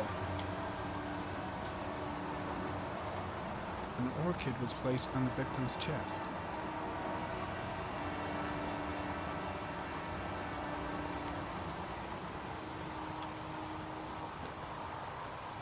Superficial wound on the right thigh.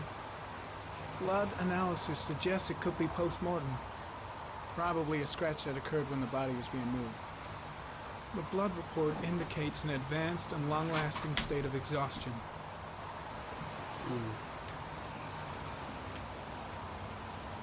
His face is covered with mud, like the other victims.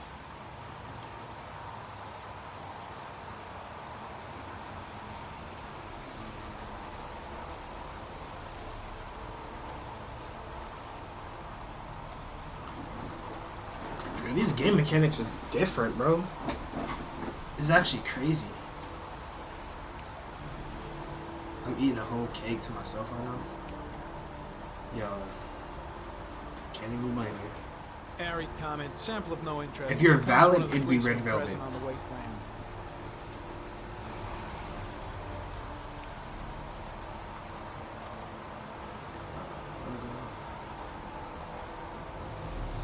Whoa.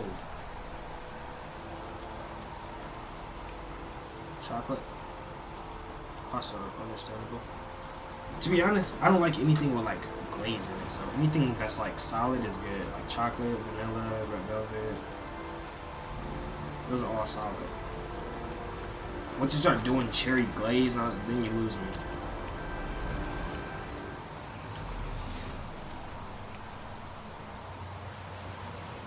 Harry, comment. Orchid pollen detected. Probably from the flower left on the body.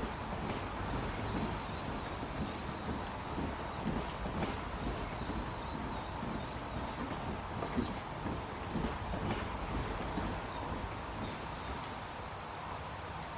Strange character, that Blake.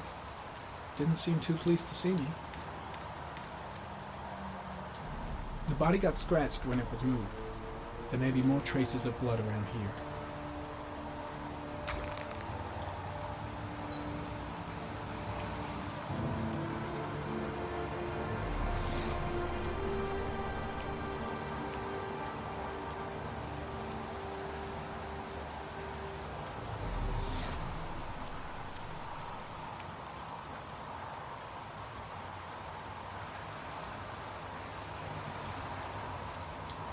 Orchid pollen. Something the killer couldn't control. Can it be traced back to its source? I keep thinking I'm playing Detroit. I keep trying to scan the environment, but it's not working.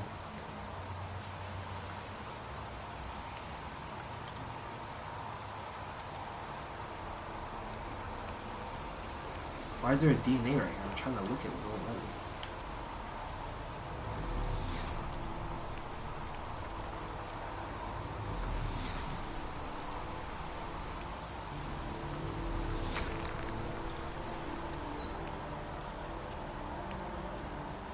I feel like I'm supposed to find something, but oh, here we go.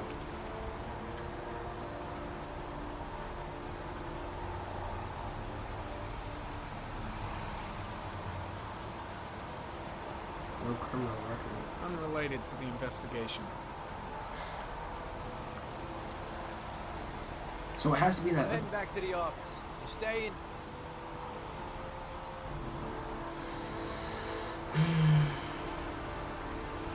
Yeah, I'm gonna have another look around if you don't mind. Take all the time you want.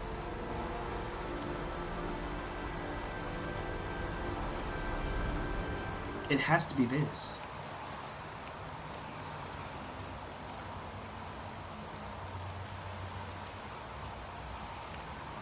Well, I think I saw something else in the corner of my eye. Yep. What's this over here? You never played this?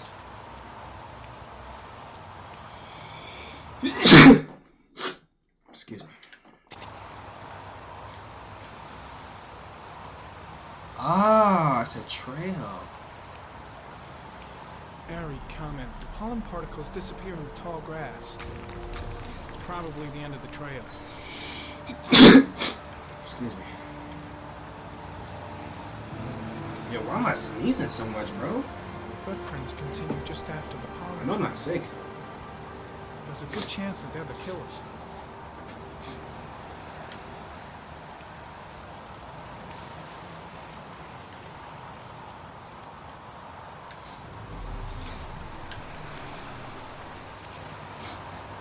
Harry comment. Traces of blood on the railroad track. Analysis confirms it comes from the victim. I'm starting to understand how to play now.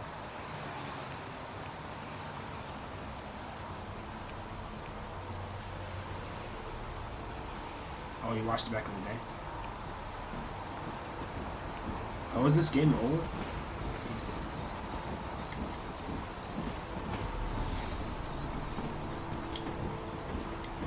There's a railroad track near where the body was left. Same as all the other victims. Super old. What? Really?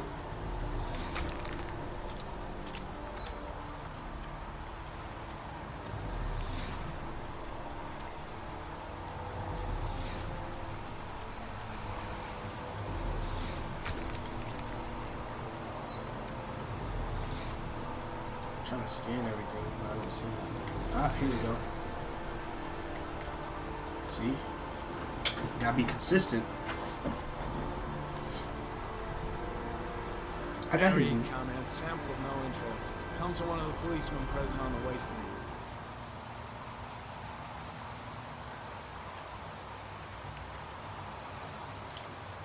How much information do I need?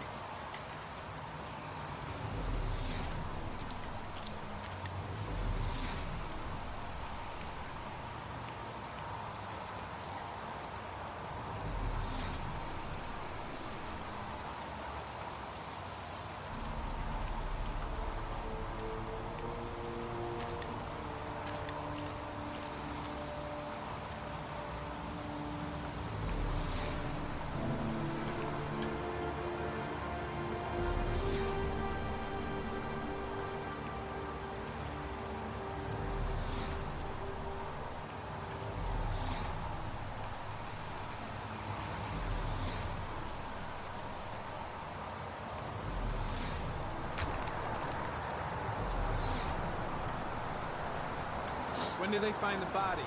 Excuse me, but who are you exactly? Norman Jaden, FBI. If you want to ask questions, you should speak to Lieutenant Blake, sir.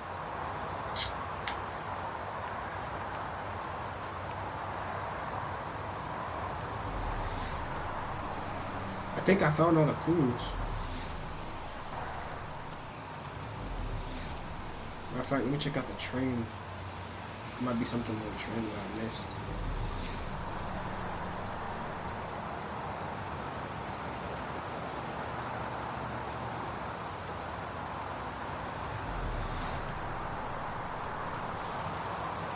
I'm gonna get hit with a train.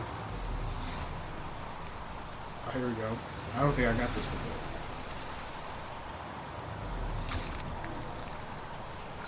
Oh, I did. I definitely didn't get that one though. Let me get that real quick. Check on the way.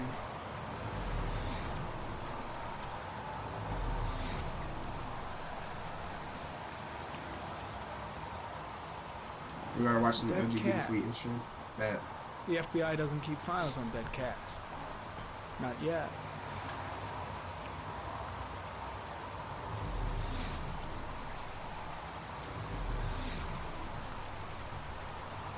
What am I supposed to do now? I thought I did everything.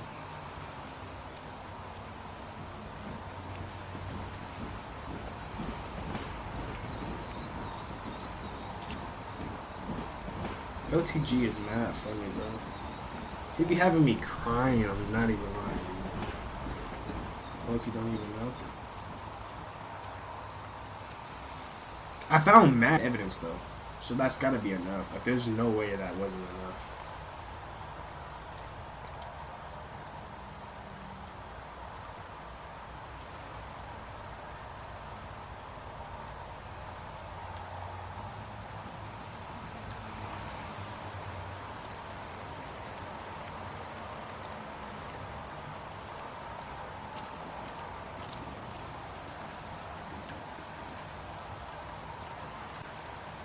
Time to hop in a whip.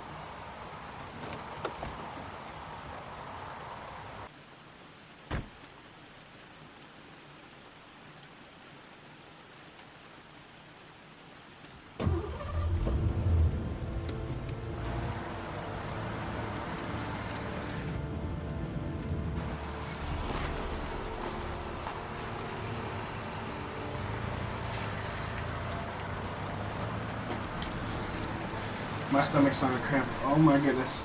It's the Burger King.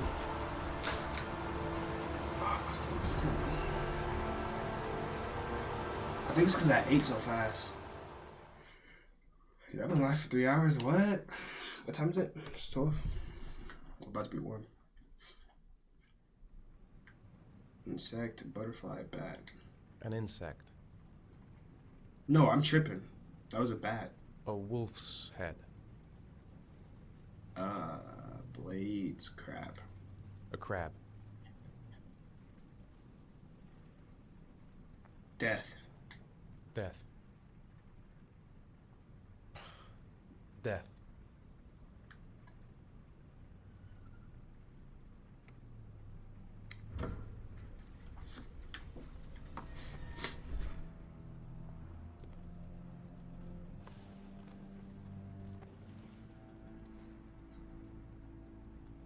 I have the results of your MRI scans. Everything seems to be normal. There is no physical damage from the accident. However, I am worried about your psychological condition. Oh, is this the dad? I know it's not easy, but you've got to start over, Ethan. You're not responsible for what happened. It's my fault Jason is dead. He'd still be alive if I'd been looking out for him. It was an accident.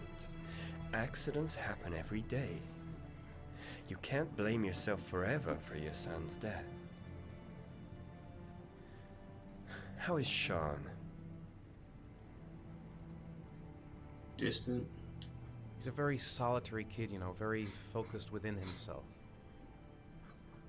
He's really close to his mother. With me, he's more distant. And what about you, Ethan? What do you feel?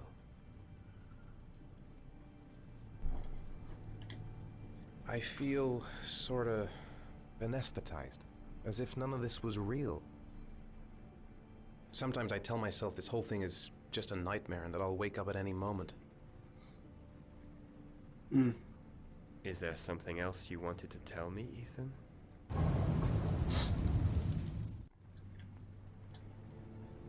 Whoa, why is my stuff shaking? Blackouts? I sometimes have these blackouts. Times when I don't know what I'm doing. Is he the killer? I recover consciousness sometime later. I'm a killer. I'm a conscious killer. But I'm someplace else. And I have no idea how I got there. Do you think this could be related to the accident? You suffered a massive concussion and were in a coma for 6 months. We really don't know what effect a shock like that can have on the brain. That's the end of this session. We'll continue this conversation next week. It's crazy. You were lucky, Ethan. It's very rare to survive such a traumatic accident. Wait. I don't exactly feel lucky, Doctor. Wait. When I dived to get the kid, I put him in front of me. And the car hit me first, so how did he die? How did he die and I didn't? Wait. But really, really think about it. He died, but I dived in front of him. How would he have died? And the picture showed the kid getting ran over, but I was in front of the car.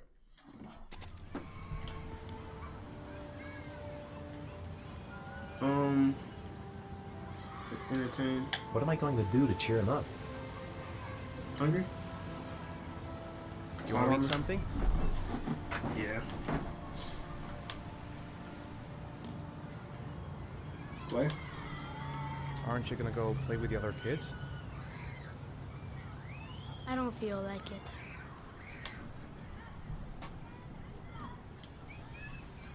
it. Seesaw. Sean used to love playing on the seesaw. Who's Sean, the dead kid? A problem? Is something the matter, Sean? No, I'm alright.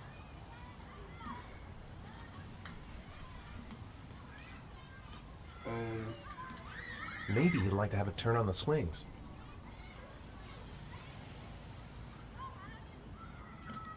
Sean used to love going to the park, laughing. How did things go at school today? I was punished because I didn't do my homework. I'm sorry about that, Sean. Next time, I tried to really make him pull it do it. together, okay? It's time to go.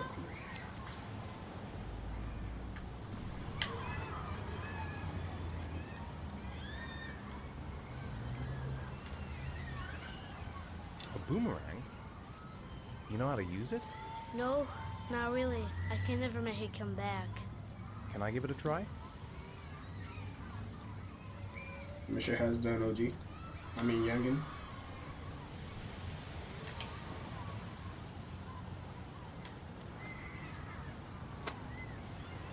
What if it doesn't come back?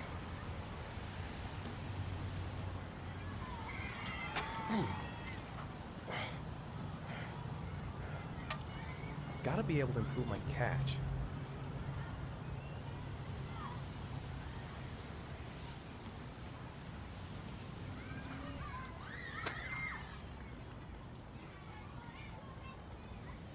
Wait for it.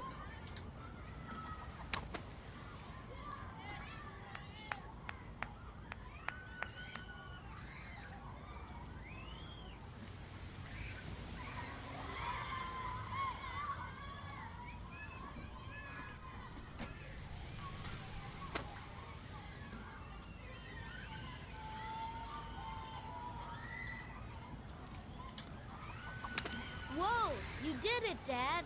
Do you want to give it a try? I won't be able to do it. Oh, come on, let's try it together. Now, the main thing is to get the right position. These really at the don't work how beginning. they advertise. I Now, have gotta one throw when I it was a straight kid. and a Unless little I'm to the trash right. at it, it never really.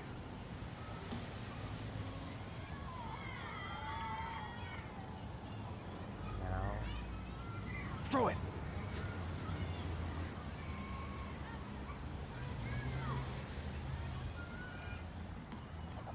Ooh. I did I was it! gonna I get did hit. it, Dad! Good job, Sean. See? That wasn't so hard.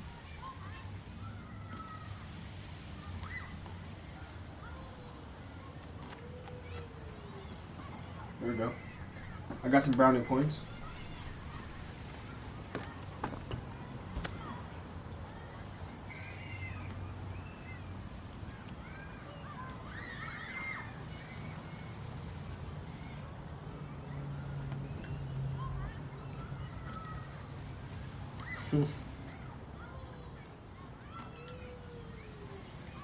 Maybe you're right on the merry-go-round. How do I tell him?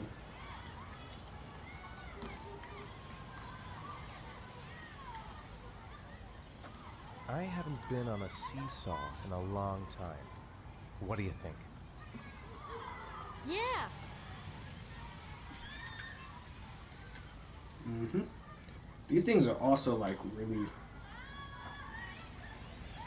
weird.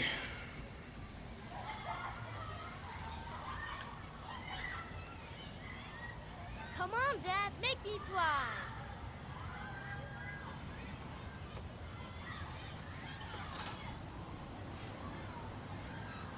No, Dad, you're not doing I don't it want to right. launch You him. gotta I push don't off want at the right time. I'm nervous. Okay.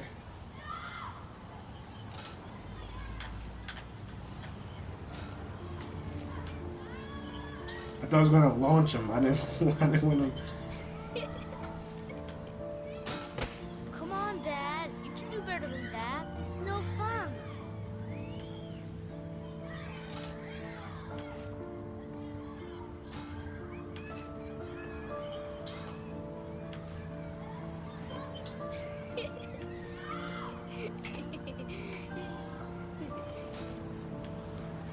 I feel like he's gonna fall. I don't know why. I need to stop while I'm ahead. He's gonna fall. You see it? I'm done. He's gonna fall. He's gonna fall.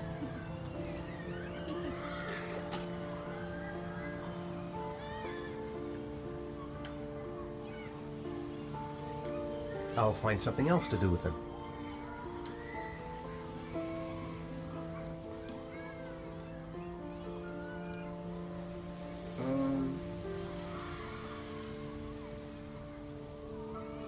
Trying to backdoor you, son.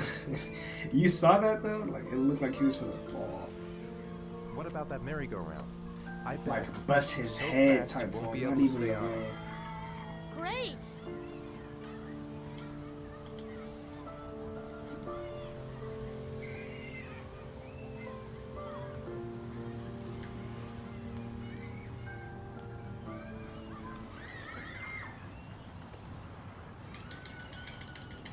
Go on, Dad. As fast as you can. Faster! Faster!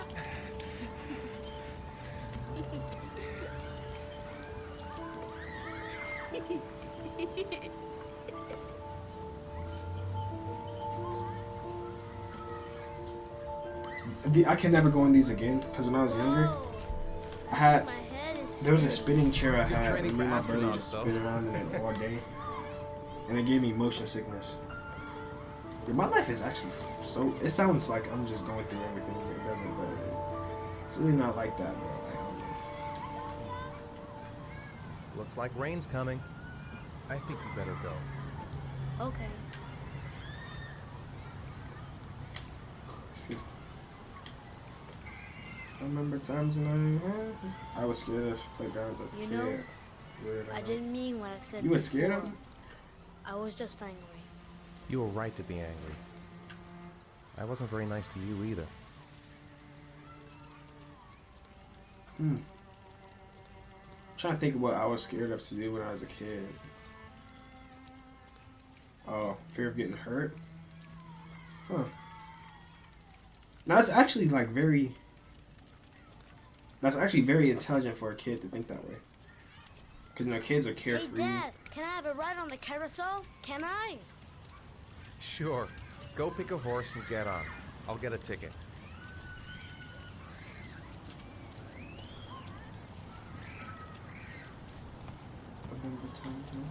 Yeah, I don't think I was nervous and scared of it. I just was like, what? I don't even know. I don't know. I never thought about that. What am I supposed to do?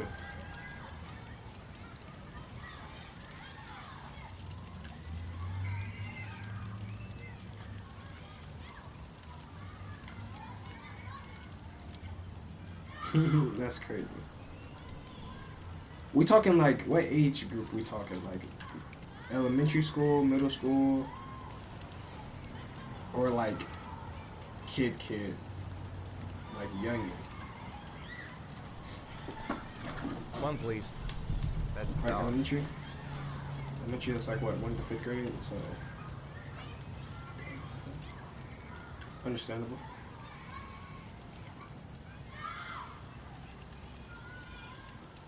I love the monkey bars. That was my favorite thing. I was on the monkey bars religiously. You know, I don't know. You probably know, but like, I'm trying to think because if you didn't do playgrounds, then I need to come up with another analogy. So like when you're weight training, you know how if you like deadlifting or bench pressing a lot, or whatever, you get like these little calluses on your arm right here. When I was a kid, I always had those on my hands every day, just because of how much times I did the monkey bar.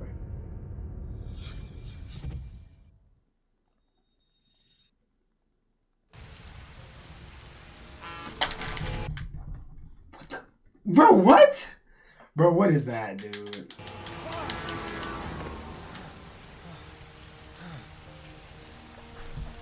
What was it? No, you're lying. I used to cry when we had recess. I don't know why I was so scared. Are you serious? Okay, that has to be a lie. There's no way you're serious, right? No way. No way you're serious. What? That's crazy. That is crazy. But I got fears that I think everyone's got crazy fears.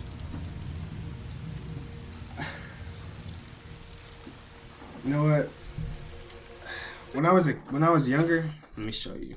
Bro, I get clowned to this day for this, like by my entire family.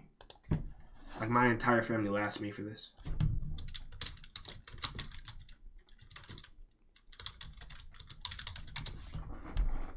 Oh my goodness.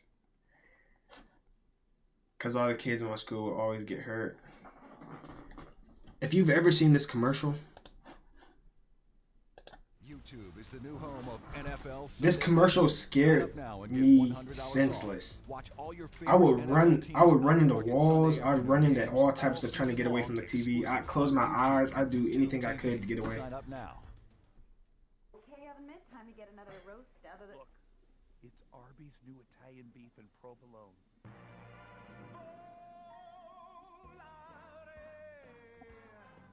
I was scared to death. Yes. Yes, that mitt scared me to death.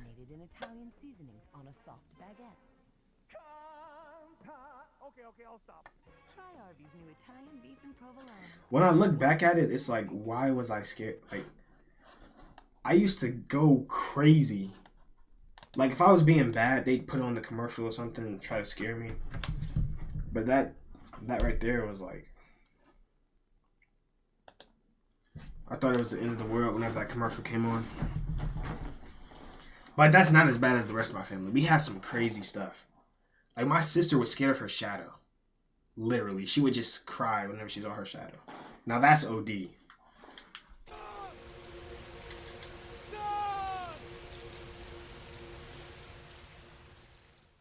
And I don't do heights. Me neither. Heights are crazy. Like, it depends on, like, the scenario, though. Like, if I'm in, like, a roller coaster, nah. If I'm climbing a ladder, no.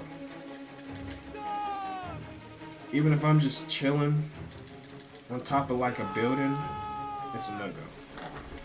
The only time heights are acceptable... When are heights acceptable? Nah, think about it. I don't think there's ever been a time in my life where I was fine with heights. I've never been on a plane. I've been to a roller park twice, I think, in my life. Like, I don't do heights either.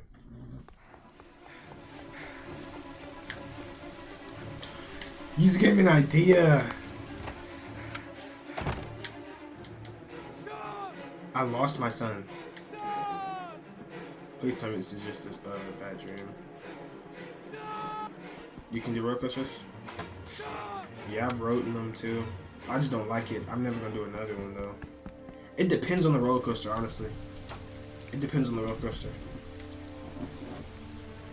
Like if you ever been to Cedar, oh, you said you've never been to Cedar Point. But they got at Cedar Point. They have something called the, what's it called?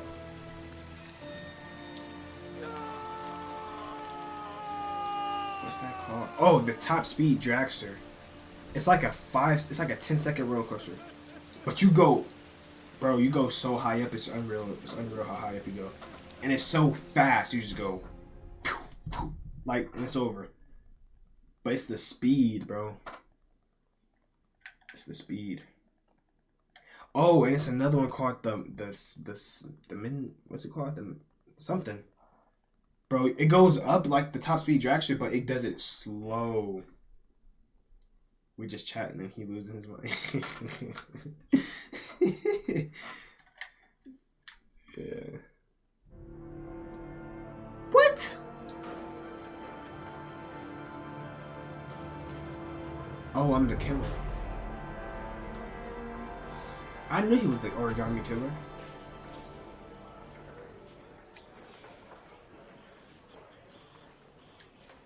Do you think it's gonna take long? No, he should be finished soon. Let's get the formalities out of the way so I can get back to some real work.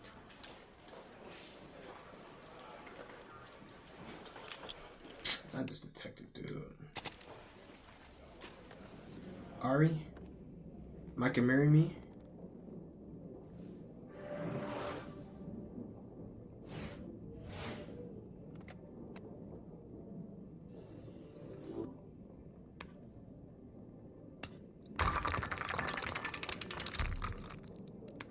So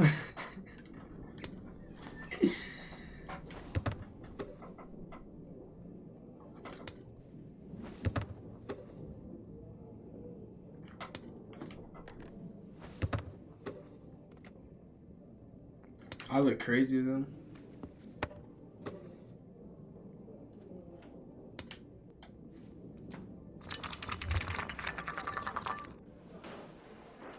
That's low-key smart. I think we might be able to invent that one day.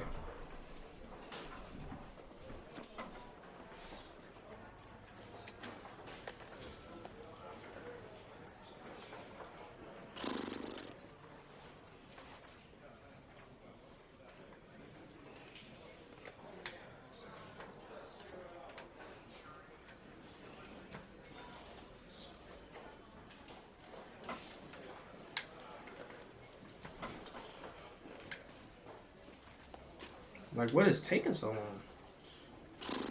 God, I'm bored. I hate having nothing to do.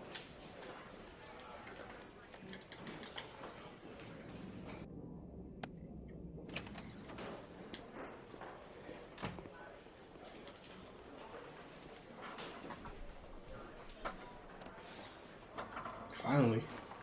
I'm off, Charlene. I'll look at the reports later. Oh, cancel all appointments for this afternoon. Okay. Oh, Oh, look, he has his Captain. bathroom. I'll be right back.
Alright, I'm back. My stomach broke out at Burger King. It's so weird beefing with someone who you once called your best friend. Word. You got beef with someone?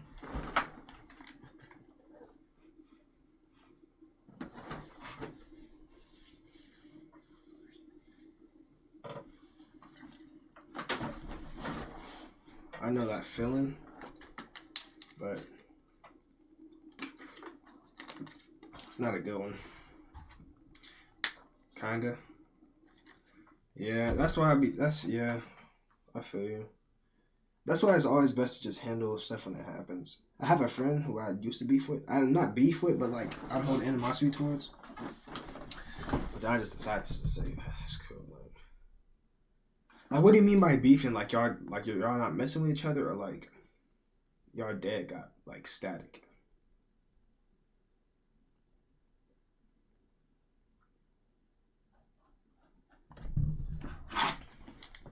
Agent Norman Jaden from the FBI is here.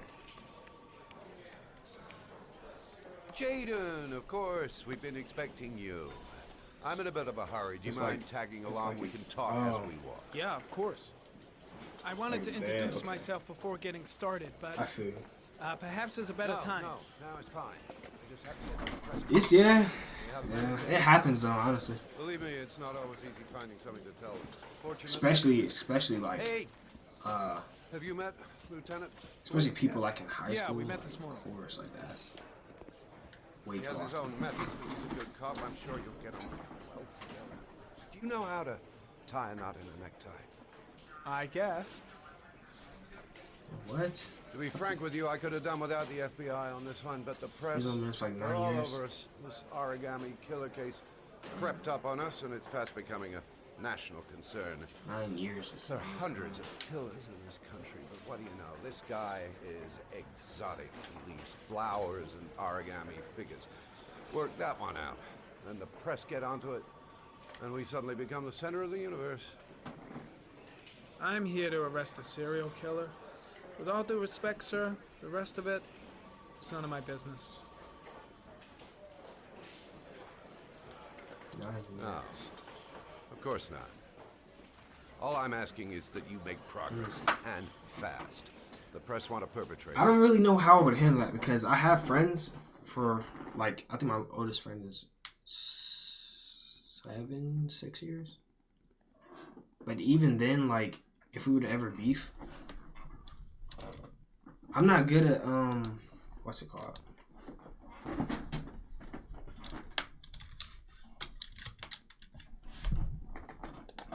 I'm not like good at not that I'm not good at communicating, but I don't communicate with people well. I'm not saying I don't communicate well, but like I don't communicate in general. So like if I'm friends with somebody, if I don't call you, that doesn't. Like I will be friends with somebody, but be completely fine with not talking to them for like a long time.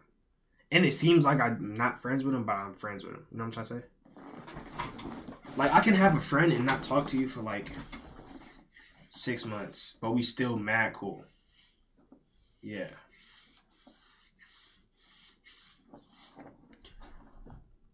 Acoustic fan gets bullied. Or autistic fan gets bullied in band.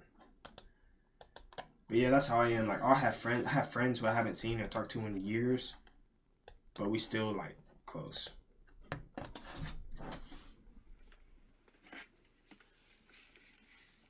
Acoustic. I don't say the names of my ex. Hold on. You didn't see that. You didn't see that. How come I don't say the names of my exes? Is that a stupid question? Is this nigga retarded? This nigga said, how come you don't say the names of your exes?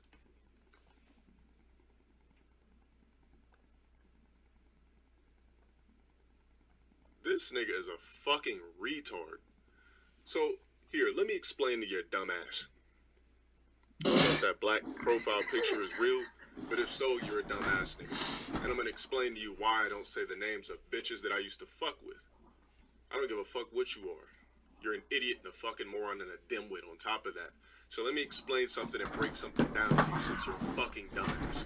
Okay, so first off, let me go ahead and break down why I don't consider any bitch my ex. And we're gonna ban you afterwards too. Exactly. So the reason why I would never consider any bitch that I used to fuck with an ex, because an ex, somebody you used to fuck with doesn't deserve a title. Period. It's just that simple. We talked about this before. If you used to fuck with somebody, if you're a woman and you used to fuck with a nigga, that's not your ex-boyfriend. That's a nigga that you used to fuck with.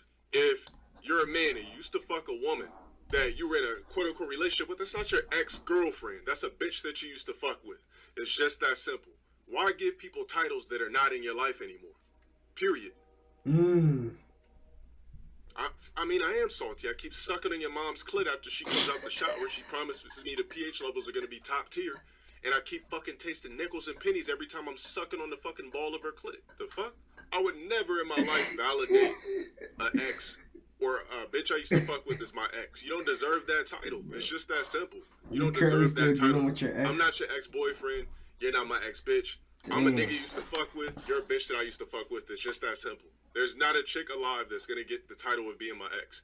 A title is something you give to somebody that deserves it. If that person deserved it, they still be in your life. So why would you give somebody that you don't even fuck with anymore a title, you dumbass worthless fuck? Why would I keep saying names? Like, I don't even think about bitches that I used to fuck with. I never reminisce on hoes I used to fuck with. Why? Because pussy is not power to me. Money is power. I think about revenue and how I'm gonna execute that. Not, damn, I remember when Rebecca used to be sucking me up so fire. Fuck. I need to get that bitch up again. That's you weak niggas, not me. Stop acting like only fuck.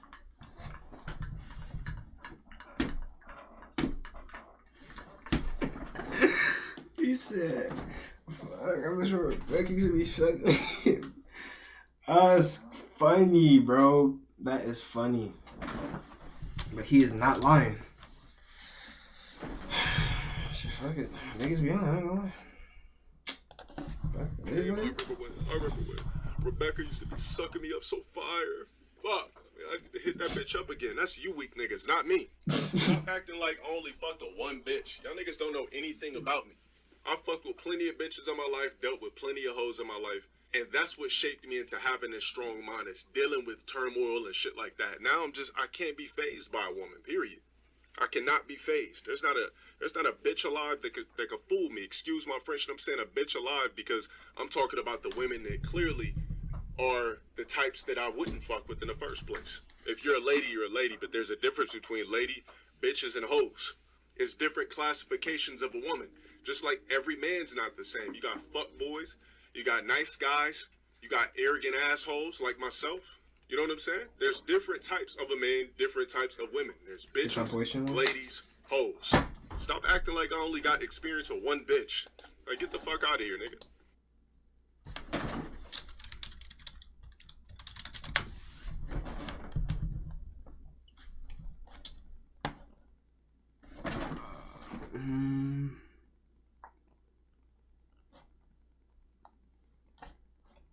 We already watched half of this one, it says.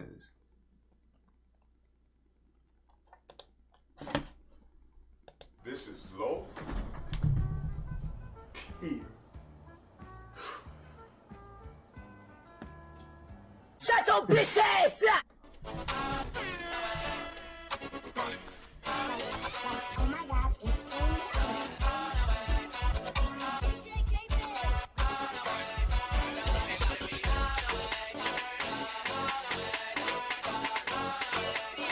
Dad!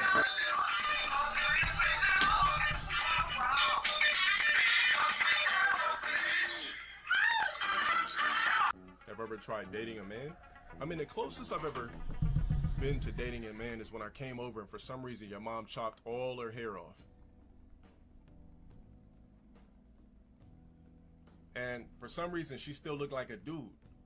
But then she dropped her robe, had a pair of perfect tits, slightly hairy vagina, and an ass I could smack, and it jiggled 1, 2, 3 times.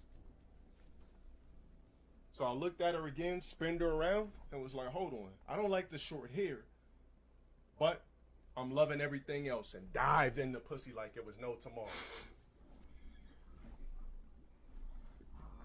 The fuck you mean get fucked, nigga? How about this? Once you hear that, it's over. How about this? You told me to get. How about this? You told me to get fucked. I'm gonna hold a mirror so you can say that shit to reflection to yourself. You came home from a hard day's work of school, work, whatever the fuck you want to call it. School's closed. We know you probably live at home with your parents.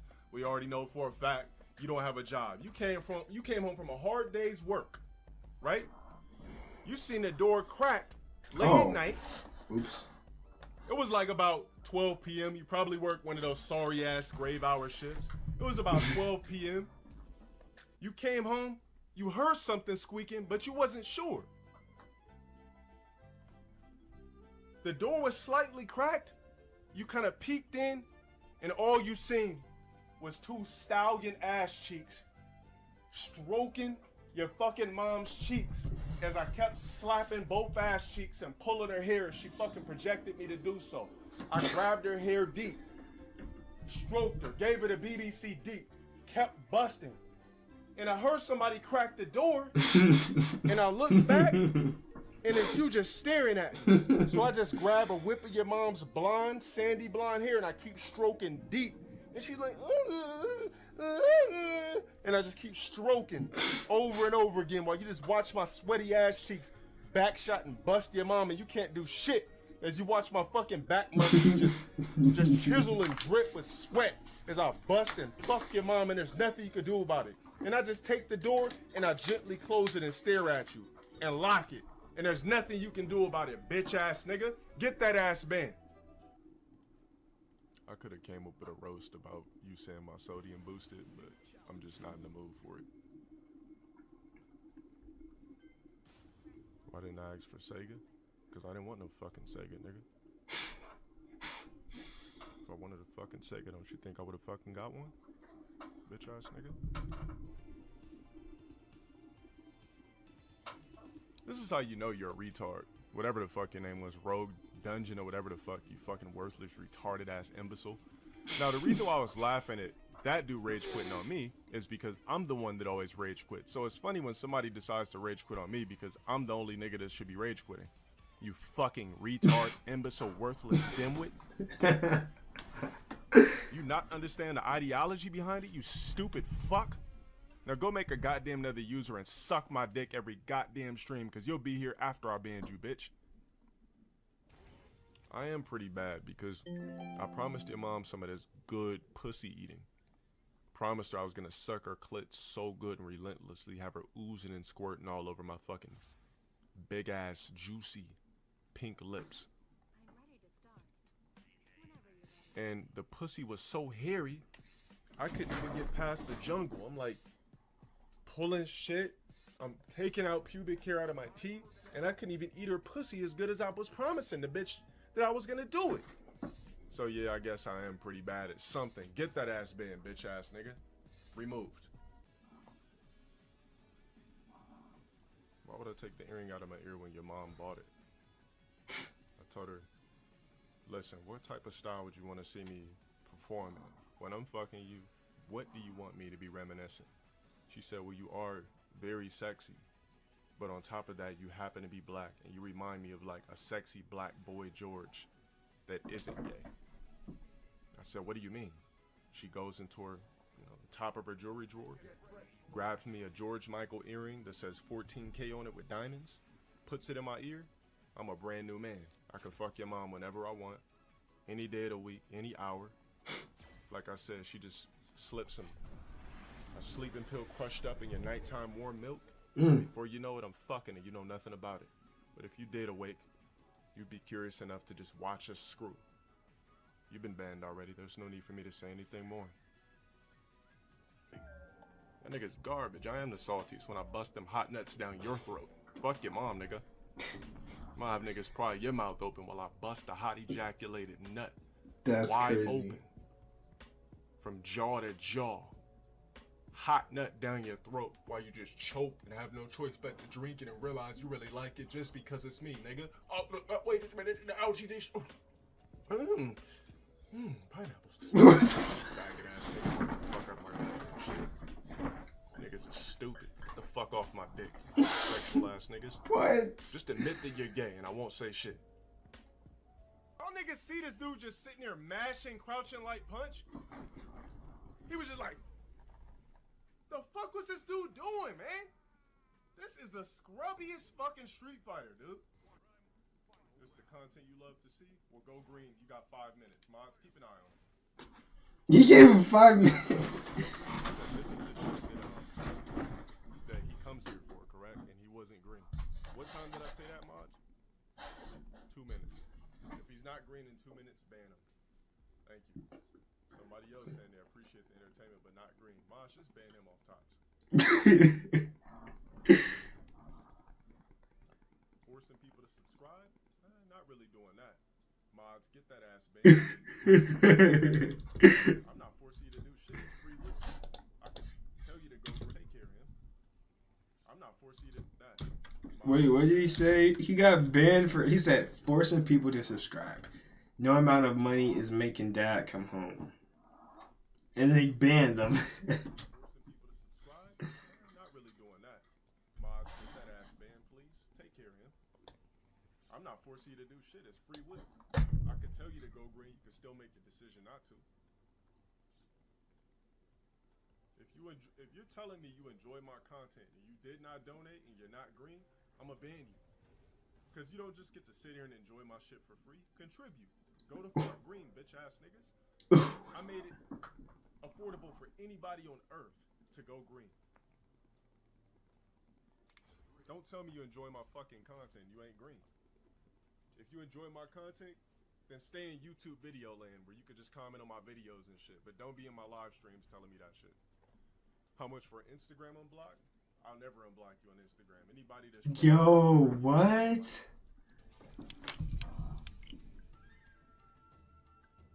How to not enjoy a game? Well, let me tell you this. I enjoy lots of games. Oh. Every time we go over your mom's house, she pops out that classic shit. Them classic board games. That's what she's doing. She's popping out the classic board games.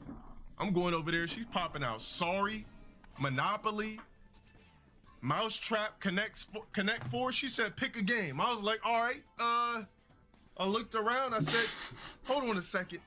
You know what? Let's get real unique. Mousetrap. So I'm rolling the dice, building my traps. Next thing you know, she tells me to come in the room, has the whole room set up like a fucking mousetrap. I go in there, it's all type of monkey bars, everything. Your mom's discontact, torted, all in the shit. The only thing that was available was her pussy. So I go in, I dip in, over up under a monkey bar, and I'm fucking relentlessly. And I had no choice but to bust inside of her because the contortion of the fucking mousetrap she had made in the room, it made me bust a hot load inside, bitch ass nigga. Get that ass banned. That's how I enjoy my fucking game, bitch. Somebody ban that. That's actually, bro, the fact that he remembered that and then still ended, that's fire. I ain't gonna lie. I don't know how he does that. I don't know how his memory is that good.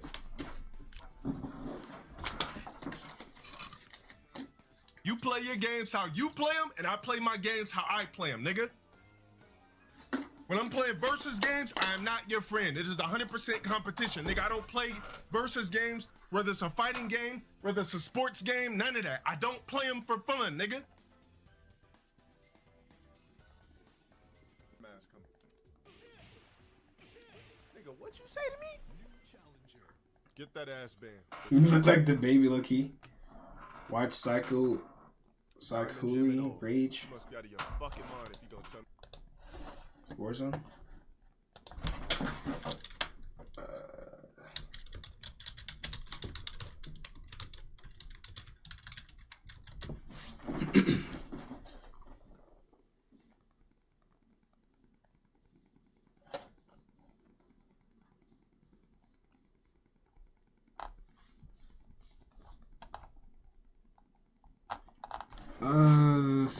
The compilation 5 or Rip Steve.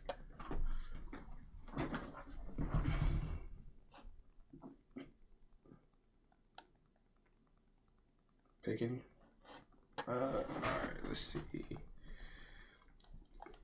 Of 2021 so far, let's do this one.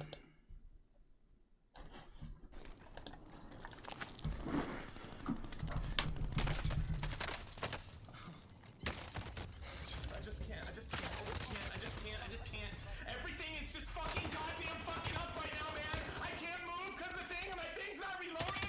The guy jumps over the fucking king. I can't fucking move. I'm fucking getting fucking. Fuck! God damn it! Fuck! At the very fucking top right now, bro. The sheer fact that I haven't fucking lost my fucking mind is fucking. He paused. Nah, he is wild.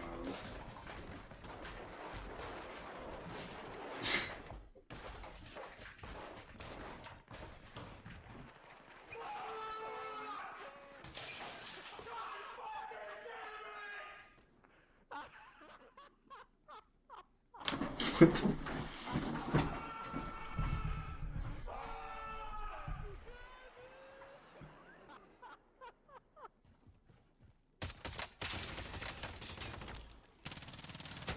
Ooh, that movement was.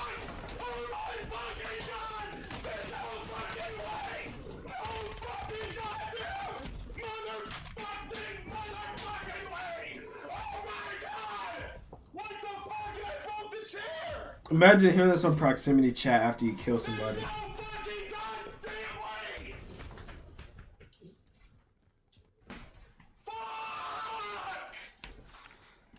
Where's my controller?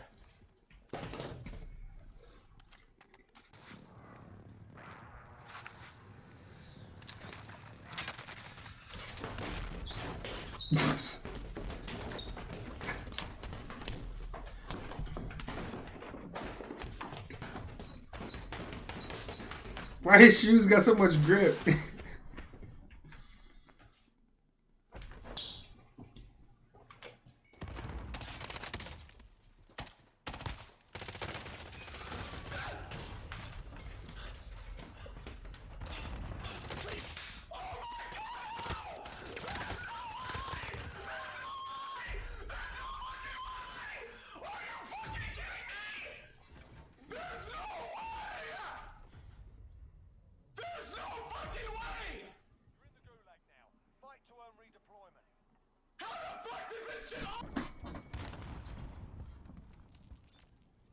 Yo, what's with the mannequin, bro? He left fast.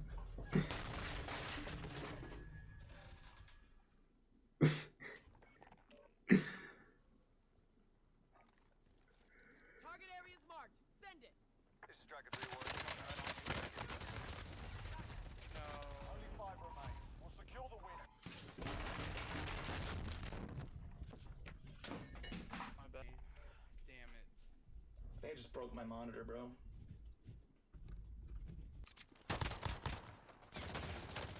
No way.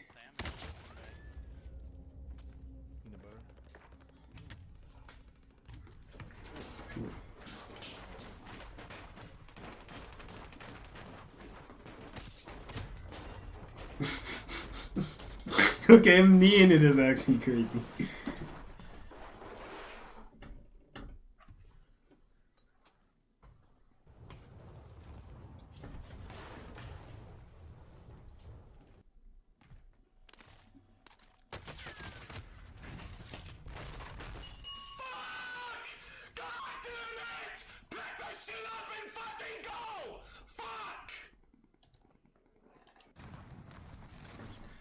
Oh, he's dead, yep. Just kill yourself. Fucking kill yourself. Land where the fuck?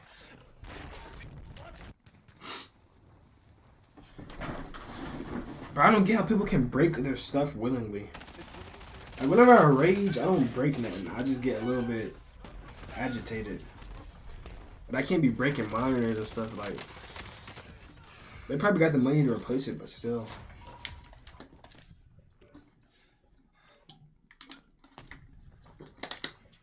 I think the worst I ever broke was like. I think I've never broken nothing. Like on purpose, I've never broken nothing on purpose. But I don't know if this considered as purpose because they're just raging. But I've broken a few TVs on accident when I like threw stuff.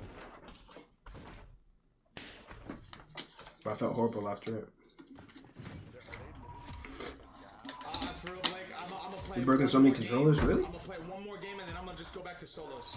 Cause I don't feel like dragging you down. I'm fucking 100 fucking so fucking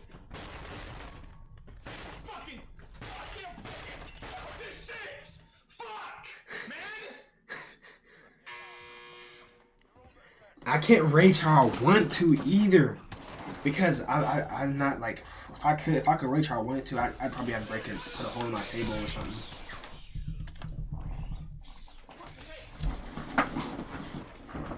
The worst thing I've ever done is probably socked out a pillow. Like really just like beat a pillow down. It's probably like the worst thing I've done. I've thrown my controller and mic and stuff on the floor, but it didn't break.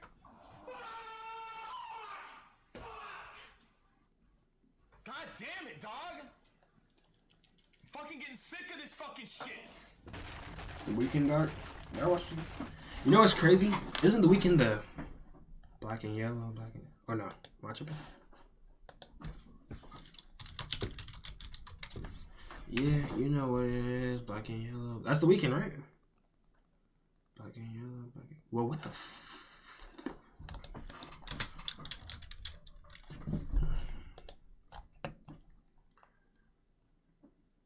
That's not The Weeknd? Oh, that's Wiz Khalifa, ain't it? Wiz Khalifa's black and yellow. Then who's The Weeknd? Oh, that's the how'd that song go? Oh, Starboys or Stargate. How's it go? Stargazing. What's the name of the song? Something Star. Starboy. Do the first one. Insane Shoes. Oh, okay. But how'd that song go? Chrome to stay in sync across devices, so your tabs go everywhere you. Having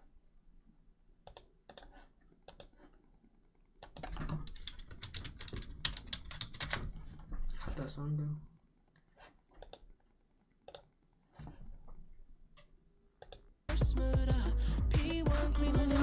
Yeah, it's a banger. I'm unstoppable. Having just hit 100 million monthly listeners on Spotify. Having just hit 100 million monthly listeners on Spotify, the first person to ever do so, The Weeknd very well may be the most popular artist in the world. I think it would be fair to say he is the biggest Fun fact, Weeknd, my favorite artist, he tatted on my arm. Wait, he tatted on my arm his logo? Oh, word? The Weeknd's your favorite? Star of the 21st century so far. But despite his I know fame, bro, I be knowing songs from artists. Like, I'll be knowing songs if I hear them, but I don't be knowing the artists. Like, I'm telling you, bro, I'm in such a box that, like, I didn't even know what's her name was, you know how I'm talking about the lady we watched last time? I didn't know she was an actor. I thought she was a musician the entire time. I had zero idea she was Hannah Montana. Like, I'm in such a box. Like, I be knowing people, and I be knowing, like, stuff, but I don't be knowing. Like, it's weird. He's still the same artist. I might be an NPC, and actually. Wow, has he made some good music over the years. In a career that's barely a decade long, The Weeknd is already one of the world's best-selling artists, with 75 million albums sold worldwide, billions on billions of streams, and some of the biggest tours and singles of any artist living today. Really? He's that big?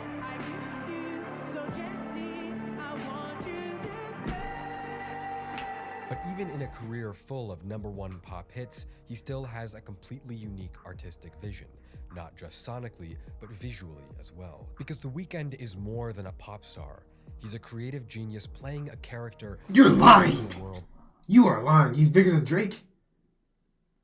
No way. I could have sworn Juice Ben had like 100 million Spotify listens, all type of stuff. There's no way he's as huge and I don't know about him.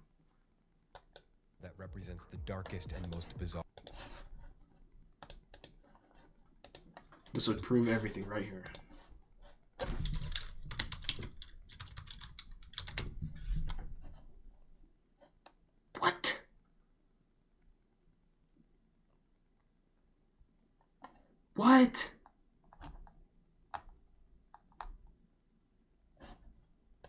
Yo, where have I been? bar corners. I've been under a rock? He mixes dark, surrealist imagery with seductive vocals, with soaring pop melodies and sonic landscapes that range from gritty indie Because his instrumentals with views. cult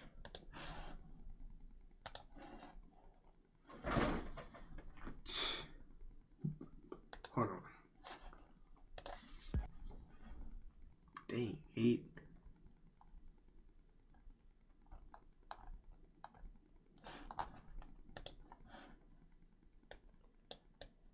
$22. Is that can't be billion, right? There's no way that says billion. Am I reading that wrong? That does not say billion. There's no way I'm reading that right.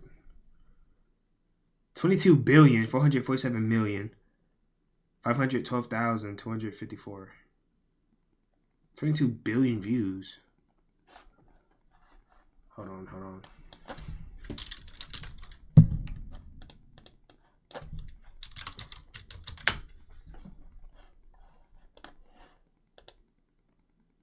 What? Yo, he's always that close to Mr. Beast. What? His music vid views?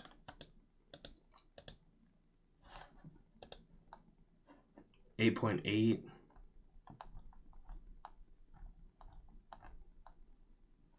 3.6. 2.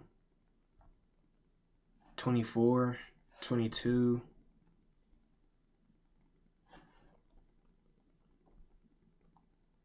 8.3. Oh, that's 4 set. 2, 2.7, 86. God dang. 10. 17. Okay. I had no idea he was this big. following to glossy 80s inspired dance pop that stands as some of the most streamed music ever made. But despite reaching these highest heights any artist could ever dream of, he's never stopped growing and refining his vision as he gets more popular. But how did he get here? Was The Weeknd destined for success, or did he have to fight through dark and humble beginnings to get where he is today? Let's get into it. This is the story of The Weeknd. If you're interested in more of my creations, I just launched a series of pendants that I designed from scratch. Each necklace is made of full of his store. Abel turned 12. His father was completely left the family, only child. Abel Tesfaye was born in the winter of 1990 in Toronto, Canada, the only child of 2 Ethiopian immigrants. Why is every When he good was 2 rapper and years singer old, from his Canada? father left the family to move to the US. By the time Abel turned 12, his father was completely out of his life with a new family and kids, and he wouldn't see him for at least another 15 years. When talking about his father, Abel later said that he wasn't mean and he wasn't abusive. He was fine. He just wasn't there. Being raised by his busy working-class mother and grandmother, Abel didn't have a lot of guidance in his early life, and he's talked many times about how he was smoking weed, drinking, and taking Xanax and ketamine by the time he was in middle school. At the age of 17, he dropped out of high school and moved from the more suburban area of Scarborough to Parkdale, a neighborhood in Toronto, with 2 of his friends, including Lamar Taylor, who would later become the full-time creative director for The Weeknd. And while his venture out into the world would later prove to be the jump he needed to become the artist he is now, overcoming the darkness he fell into within Toronto's underbelly was also his greatest challenge, as he almost fell into its void forever. From around age 17 to 21, Abel was sometimes homeless, was put in jail more than once, and he also developed a severe dependency on hard drugs while partying in Toronto. While these were clearly dark times, to me they also make Abel's inspiration clear and authentic in a way that many other artists could never claim to be. Unlike some artists who say they came from nothing, but in reality they grew up in the suburbs, Abel actually comes from nothing. And we can see that his artistic affinity for darkness draws from his first-hand experience of being at the bottom of his life, living a nocturnal lifestyle in Toronto, fueled by drugs and partying. He's talked about working in clothing stores by day and riding city buses all night with nowhere to sleep. He was a loner with no money, and he had only 2 things to keep him away from the absolute depths of despair: drugs and music. He would later name himself The Weeknd after this time in his life. When he dropped out of school, Whether you eat it with hemp milk or milk, it's all good. hypebeast called me a voice of a generation. Oh, that's I don't think that was a compliment.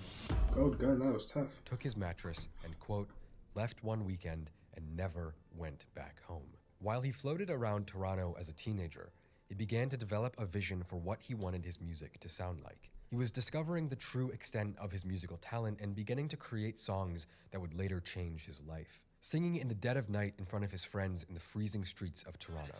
Weekend, baby. Weekend. You don't know what's in store. You know what you're here for. Listen, Joey Styles killed it. Big inspiration right here, baby. You already know what it is.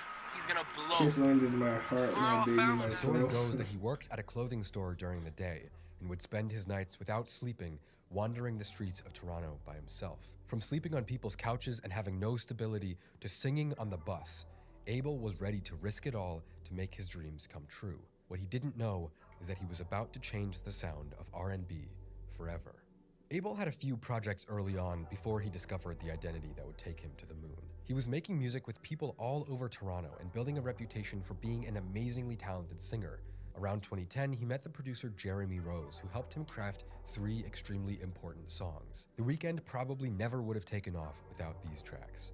What You Need, Loft Music, and The Morning remain infamous to this day for their sultry darkness. At the time, The Weeknd was nothing, just a name with no backing behind it besides the people Abel knew around Toronto. But the story goes that Drake's manager Oliver L. Khatib got wind of the drop through his connections in the local scene. He showed the tracks to Drake, which quickly led to a blog post of endorsement on the OVO blog in December of 2010, the first sign that The Weeknd had the potential to be something big. But at the same time, no one knew who he was at all. He wasn't just mysterious, he was anonymous. No one even knew if The Weeknd was a singer or a band, let alone what he looked like or what his name was. And that only helped build hype. Not only were his songs completely unexpected in sound and style, but he himself was a total enigma, which only helped build his dark and moody aesthetic. House of Balloons was the first Weeknd project. It dropped out of nowhere in March of 2011, and he quickly followed up that mixtape with 2 more in the same year, Thursday and Echoes of Silence. These mixtapes form the Trilogy series, and I think they comprise the strongest debut of any artist in recent memory. You don't know what's in store, but you know what you're here for. Close your eyes. Often being described as haunted strip club soundtracks, a moody, emotional mix of indie and R&B sounds. The maniacal energy of the 2-part track House of Balloons, Glass Table Girls reflects the energy and the ethos of The Weeknd in his early days, both lyrically and musically. An overwhelming, maximalist, grimy explosion of sounds as Abel sings of depravity and drug-addled seduction.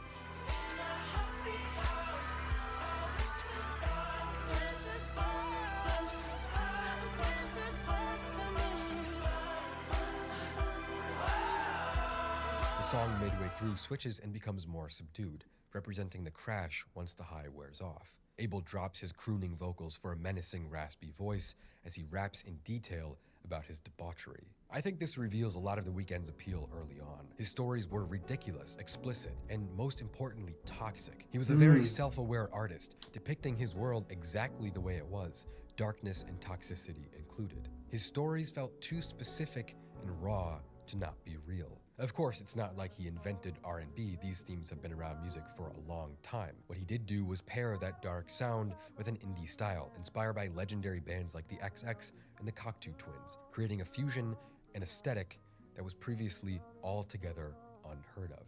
It's easy to look at The Weeknd now and think of his commercial success as being almost guaranteed from the start, but it's not quite that simple. When House of Balloons dropped, there was a shroud of mystery between The Weeknd and the media. He was a singer with a haunting Michael Jackson-esque falsetto, singing about drugs and sex in almost scandalous ways. But with no interviews or photos, some early reviews even refer to The Weeknd as a band, not just an artist, simply because no one knew what it was. In our contemporary social media-based culture, anonymity can hold artists back. Young artists are expected to maintain a constant presence with a posting schedule, executing artificially generated controversy if they have any hopes of making it big. Abel, who grew up as a shy, secretive person, preferred anonymity and silence. He rejected the pressure to speak outside of the music. By being himself and shunning attention, the secrecy somehow worked in his favor. He created an exclusive in-the-know persona that elevated his reputation to be perceived as classy, mysterious, and provocative. The mystery behind the project created more and more hype as fans tried to decode and decipher who the artist really was. He immediately became somebody by virtue of being nobody.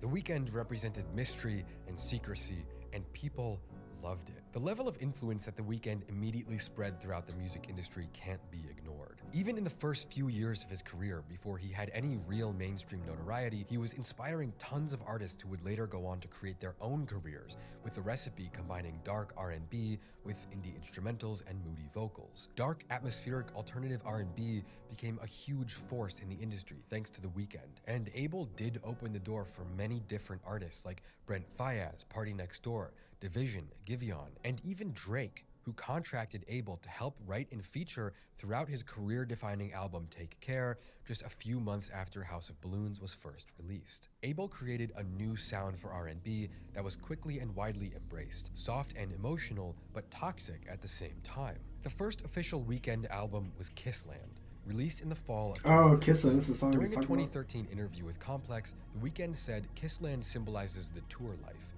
but it's a world that I created in my head. Just like House of Balloons symbolizes Toronto and my experiences there. When I think about Kissland, I think about a terrifying place. It's a place I've never been to before and I'm very unfamiliar with. A lot of it is inspired by filmmakers like John Carpenter, David Cronenberg, and Ridley Scott, because they know how to capture fear. That's what Kissland is to me, an environment that's just honest fear." And the parallel between cinematic influences and Abel's creative process continued to be a thread throughout his career. I want to listen to it, but you already know what's going to happen if we do. Art house filmmakers of the 80s and 90s, such as David Cronenberg, David Lynch, Martin Scorsese, even borrowing their design ideas and production styles with film looks, color. These are $300 sneakers, but with Honey, $245. Honey can save you money on all kinds of sneakers by palettes and gritty and sometimes surreal aesthetics in his videos. And you can really hear that throughout Kissland, as the title track includes menacing synths, sampled screams, and dark, hard bass. Gotta fly back east where the city don't sleep. I'm trying to finish all this potion. Baby, take your time. I'm trying to sip it till the morning.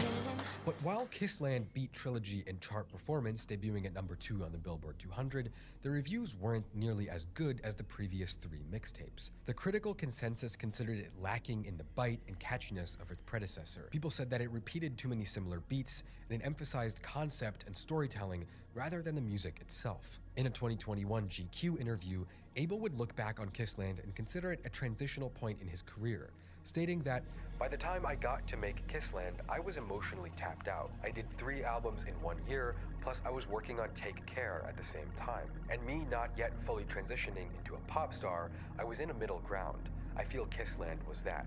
Very honest, but also stubborn, and not letting a lot of input in. It wasn't that it was bad music, I think people were just confused as much as I was." Taking into account that his first album had been more or less a bit of a flop, Abel became focused on elevating and securing his status into the mainstream A-list atmosphere. He followed Kissland's release with a handful of movie soundtrack and pop features like Devil May Cry for Hunger Games Catching Fire, Earned It for 50 Shades of Grey, and a special guest appearance on Love Me Harder by Ariana Grande.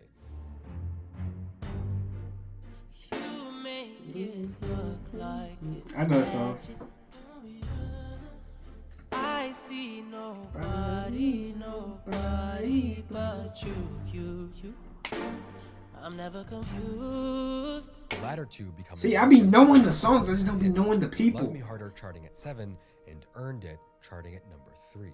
These releases hinted at The Weeknd's new creative direction, shifting his original alternative R&B background to a more mainstream pop-oriented sound, inviting high-profile producers and artists into the studio like Kanye, Max Martin, and Ed Sheeran. While some people who had been listening since House of Balloons seemed to worry that The Weeknd might end up a kind of sellout, his second album, Beauty Behind the Madness, was nearly perfect. Beauty Behind the Madness was a massive record with a sprawling, dark, fantastical presentation. Abel doubled down on his core themes and ideas and perfected his pop song craft in an exciting way, walking a thinner tightrope between light and dark than he ever had before. With his catchy pop melodies, soaring vocals, and clever lyrics, he was exploring the dark night of his soul and making it sound as poppy as he could at the same time. The two biggest songs off this album are my favorite examples of this dynamic. The Michael Jackson-esque Can't Feel My Face became his first #1 hit, followed immediately by another #1 song, The Hills. Both were critically acclaimed, with The Hills receiving praise for harkening back to The Weeknd's dark, horror-inspired, brooding origins without any concessions. And ooh, what is this song? Yo, Smirk, what is that song in the background? Oh my gosh.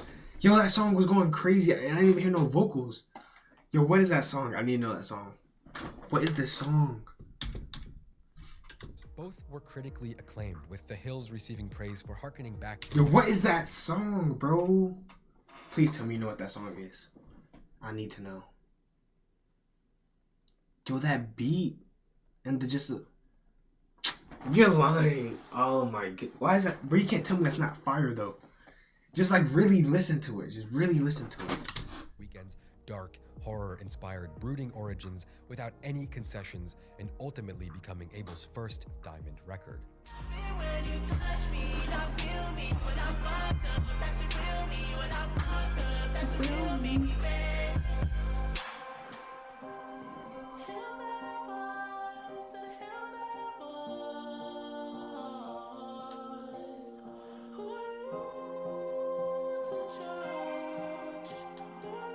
The former became 2-time Grammy nominated, and even bizarrely considering its subject matter of cocaine addiction, grabbed a Kids' Choice Award nomination for Song of the Year. And it was right around that time in 2015 that The Weeknd became an unstoppable force in pop music. In a way he had never accomplished before, The Weeknd was suddenly an artist you could hear at a backyard college party or an upscale boutique, or even somehow at family-friendly restaurants and stores. He was becoming an unstoppable force of fame. With a long, colorful, and emotional track list featuring artists like Lana Del Rey and Ed Sheeran, and production from giants like Kanye and Max Martin, Beauty Behind the Madness was a gargantuan success, undoubtedly one of the defining pop albums of the early 2010s, without only if I knew what the name of that beat was.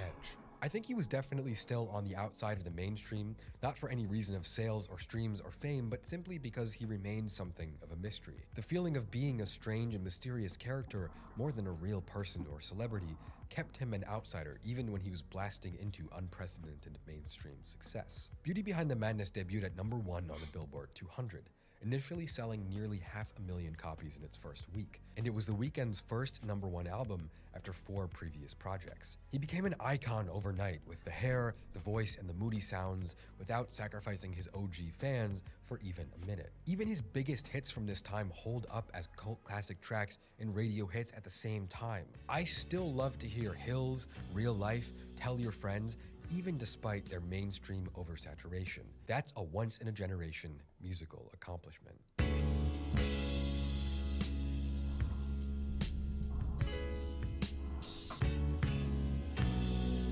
We are not the same, I am too red. Far exceeding the impact and THC. He's in his Chanel bag. Oh my goodness. Everything about vaping is dangerous, including the device. The influence of Trilogy and Kissland, Beauty Behind the Madness became a milestone record of the 2010s. The kind of album that was so popular, even the cover itself became a pop art icon just off how unavoidable it was. How can I do that without getting copyrighted? I think I would have to do it. I would have to do it in like a YouTube video because I can chop it up and like distort it. That way it's not banned instantly. Because it's impossible for me to do it on live. There's just no way. I'd have to like make it a YouTube video. Besides that, I can't think of any other way. Yeah. That might be the only way. Either that or like if I do it live, I'll have to like space it out. I'll have to like react, space it, react, space like, but I don't know if that's gonna be, you know what I'm trying to say? The ultimate to mainstream audiences and fulfill artistic integrity in an interesting way at the same time, which is an extremely valuable quality to have. In terms of its sound, Beauty Behind the Madness is one of my personal favorite pop albums. It's definitely not a true alternative R&B indie album like the projects that came before it, but I don't think that automatically makes it shallow. You can dance to it now. Either. I will say this album is less personal and artistic sounding than After Hours and Dawn FM, that's for sure, but it's not boring either. Truthfully, I've always loved its production, and I still do. With all the different influences from disco to funk, soul, R&B, and trap, it's anything but generic, and Abel's vocals tie everything together in a way that feels high class and shiny. Songs like Real Life, Hills, and Often are heavily inspired by trap and R&B, while Can't Feel My Face, Tell Your Friends, and In the Night are far more poppy and accessible.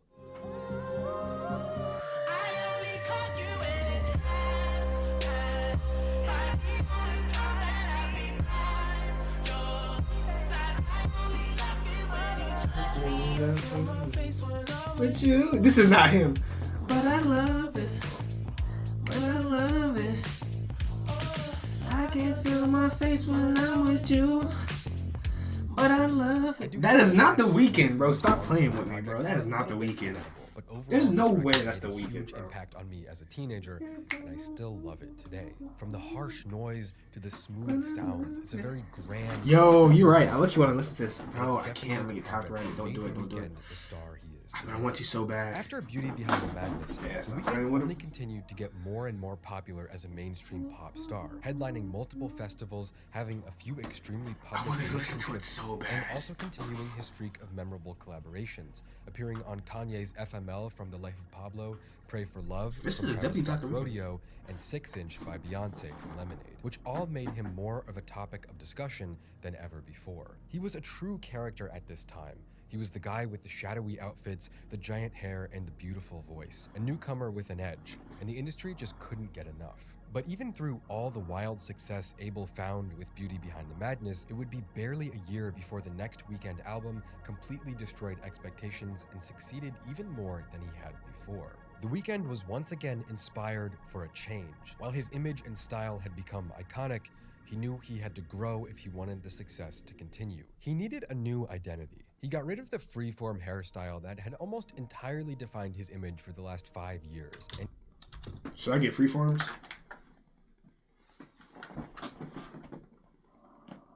Dang, they already. Nah, not really, but. he pushed even further away from his original dark indie sound, instead looking towards a more shiny mainstream pop style that combined trap beats with upbeat production at the same time. And the project felt almost engineered to be as mainstream as possible, one of the most streamed albums of the year, while still being cool and stylistically substantive.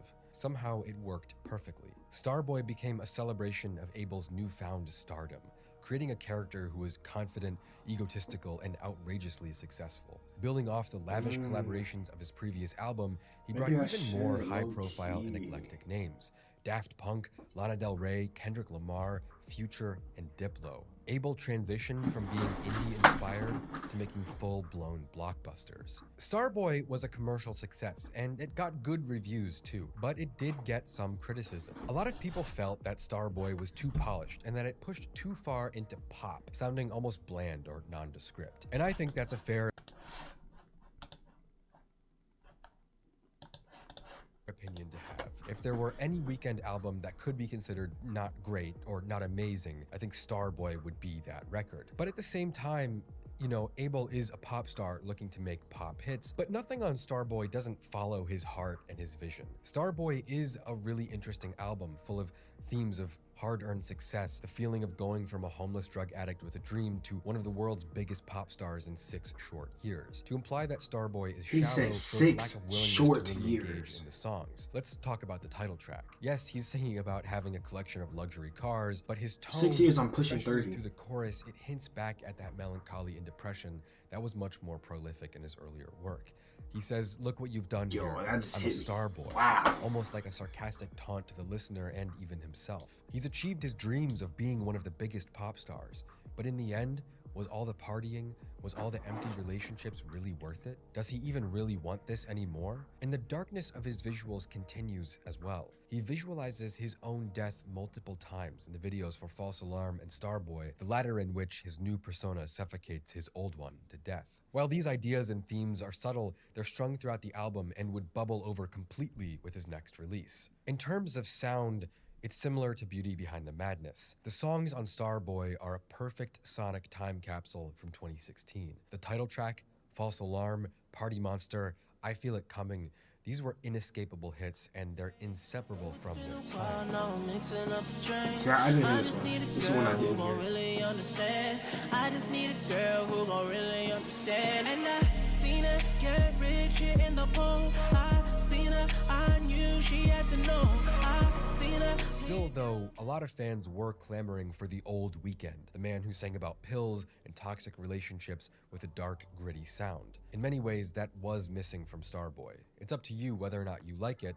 I personally think it's pretty good, but it did make a huge commercial impact and allow Abel to continue growing as a major pop star internationally.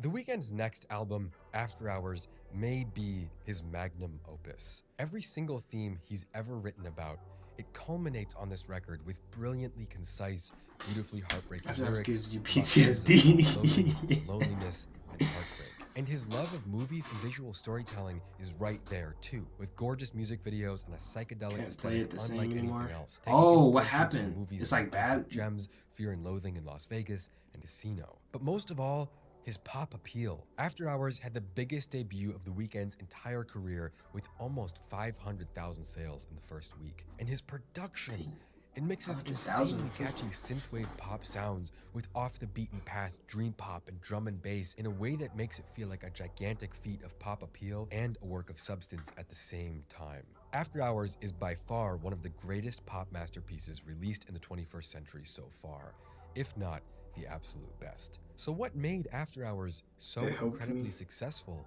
and good? All of Abel's influences and ideas, dark alternative R&B, glossy 80s style synth tracks. I got a couple songs like that too, gang. Dark, surreal, cinematic, visual influences. It all reaches its peak on After Hours. And while he has been striving for distinct eras throughout his career, After Hours represents an even tighter and more finely tuned artistic vision. It was announced in late 2019 by a single tweet. Tonight, we start a brain-melting psychotic chapter. And for the next 2 years, from this tweet until his Super Bowl show in 2021, Abel would appear publicly wearing the same costume, the same red suit, the same facial hair, the same makeup, the same glasses, every single time he went live or on a talk show or for an interview or at a concert. He was fully embodying a new character and telling a story through every single music video and live performance, even dropping a short film to go along with the record. The album's narrative follows The Weeknd as he's driven slowly insane and becomes more battered and hurt and in pain from the emptiness of celebrity life in Los Angeles, following a relapse into the destructive behavior from his past. At the end of the story, the self-destruction takes him whole and he turns to ideas of death and transcendence as the only way to depict the true devastation in his heart. After Hours is a truly dark album. So this is just Whereas another in the random past, beat or The this another Weeknd song? made a lot of dark songs. The weight of his sadness is immense on After Hours as he finds no other way to describe his sadness other than the image of leaving life itself behind. It's impossible to tell the story of After Hours without mentioning its singles because they were Yo, his beats is hitting, Heartless bro. was a major success. Is these in the description? Because these beats he's using are hitting. Where's he get his beats from?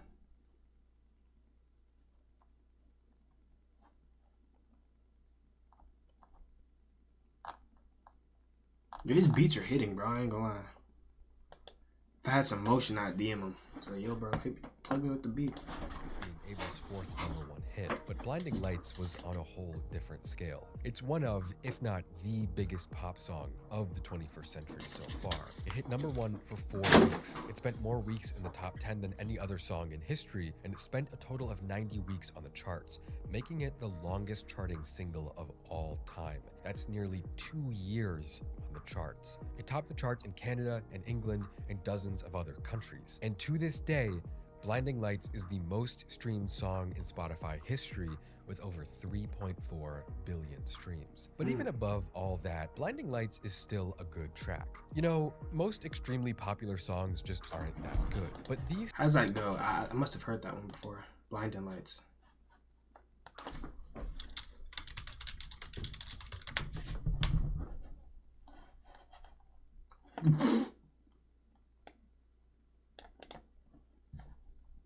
What you saying? No. Oh. Okay. I get it. These singles from After Hours are both extremely mainstream and true to the themes of the album. I wouldn't say I still love hearing Heartless and Blinding Lights after hearing them 10,000 times, but as far as songs go that have billions of streams, I vastly prefer Blinding Lights to God's Plan or Believer by Imagine Dragons.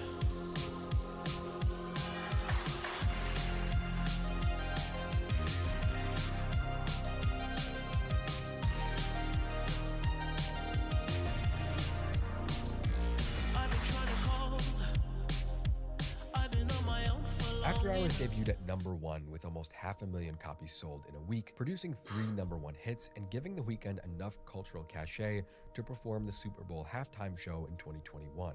The Weeknd had finally reached the very top of the pyramid. But even more than that, After Hours was a genuine cultural phenomenon. Abel was finally the real king of pop, having produced an album that could be considered not only inescapably popular, but also perfect, at least in the eyes of many, if not all of his fans. I personally love After Hours. I really do. I think it has the perfect combination of the darkness and mix of styles that we heard on Trilogy, with all the amazing production like drum and bass on songs like Too Late and Hardest to Love. I've never heard the song either.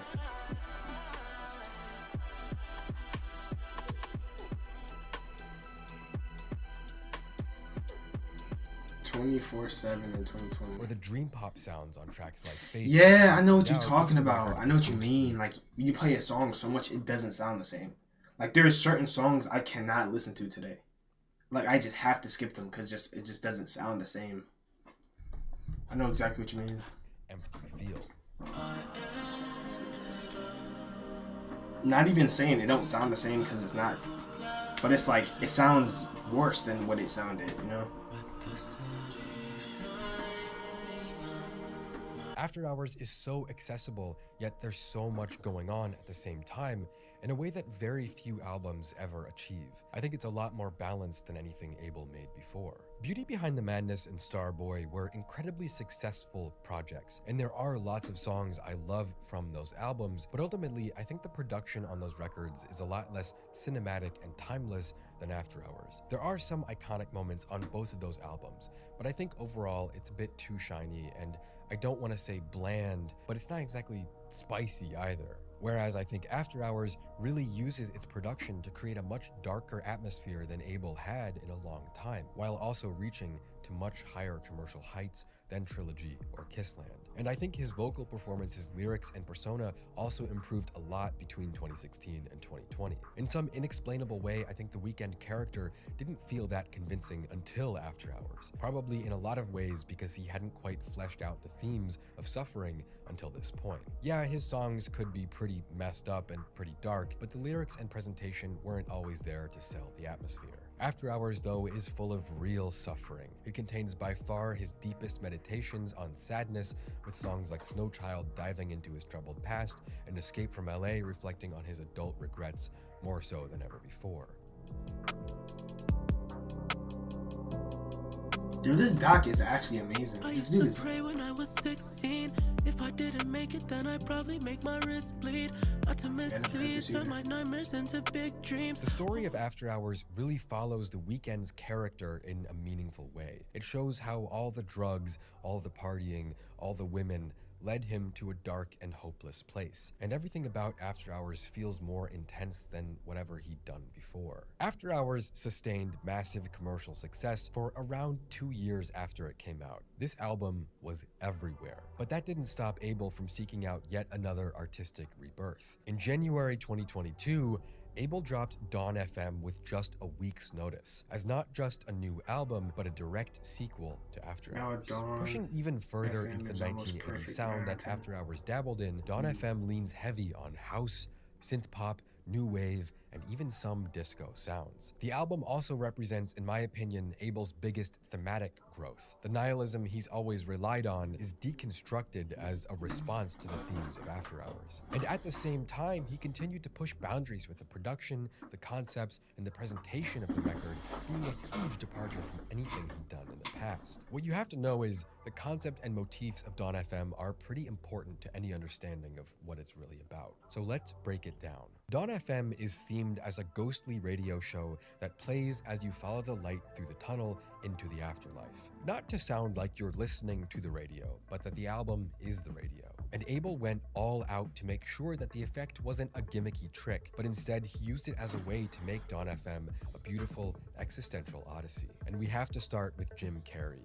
You know, I mentioned all throughout this video that The Weeknd loves movies, and he's been putting cinematic references and motifs in his music and videos from the very beginning. And Dawn FM is the ultimate manifestation of that. Because Jim Carrey, one of the most legendary actors around, narrates Dawn FM the way that a DJ would narrate a hip-hop mixtape. He plays this kind of menacing yet soothing character whose job it is to guide you into the unknown of the afterlife, and he executes it perfectly. He's only on 3 tracks, 1, 7, and 16, but he really made a mark on the project with his silky delivery and his existential reflections on life and death. And as an aside, I also think it's really cool that Josh Safdie, the director of Uncut Gems, which was Abel's first major film role back in 2019, also has a little tiny cameo on track 12 during one of the interludes. Nothing major, but I think it was a nice touch. Overall, I think Dawn FM is a very creatively ambitious project. It plays with many different sounds, from the liminality of the vaporwave on Out of Time to the ridiculously gorgeous singing on Less Than Zero. And the production is also shockingly good. But when you look at the liner notes and you realize that the majority of songs were produced by either Max Martin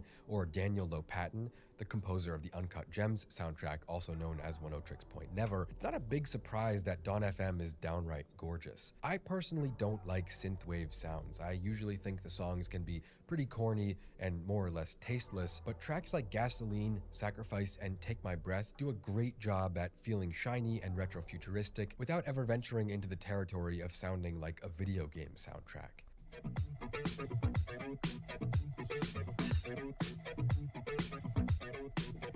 I was born in a city where the winter nights don't ever sleep.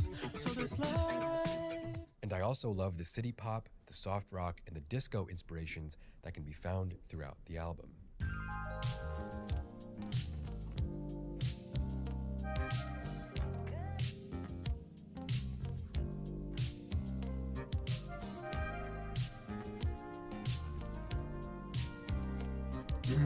You're right, this is hidden. And you know, it's not easy to make an album with so many different influences and actually have it work. Like I mentioned earlier,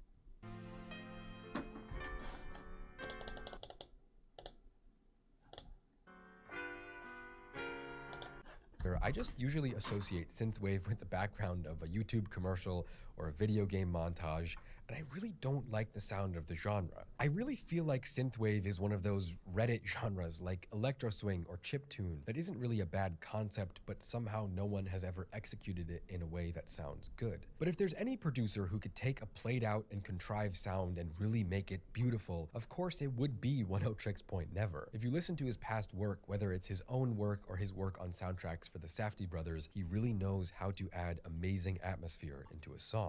He has so many timeless tracks, but if I had to pick one, the song Mohegan Suite from the Uncut Gems soundtrack would be a perfect example of his talent.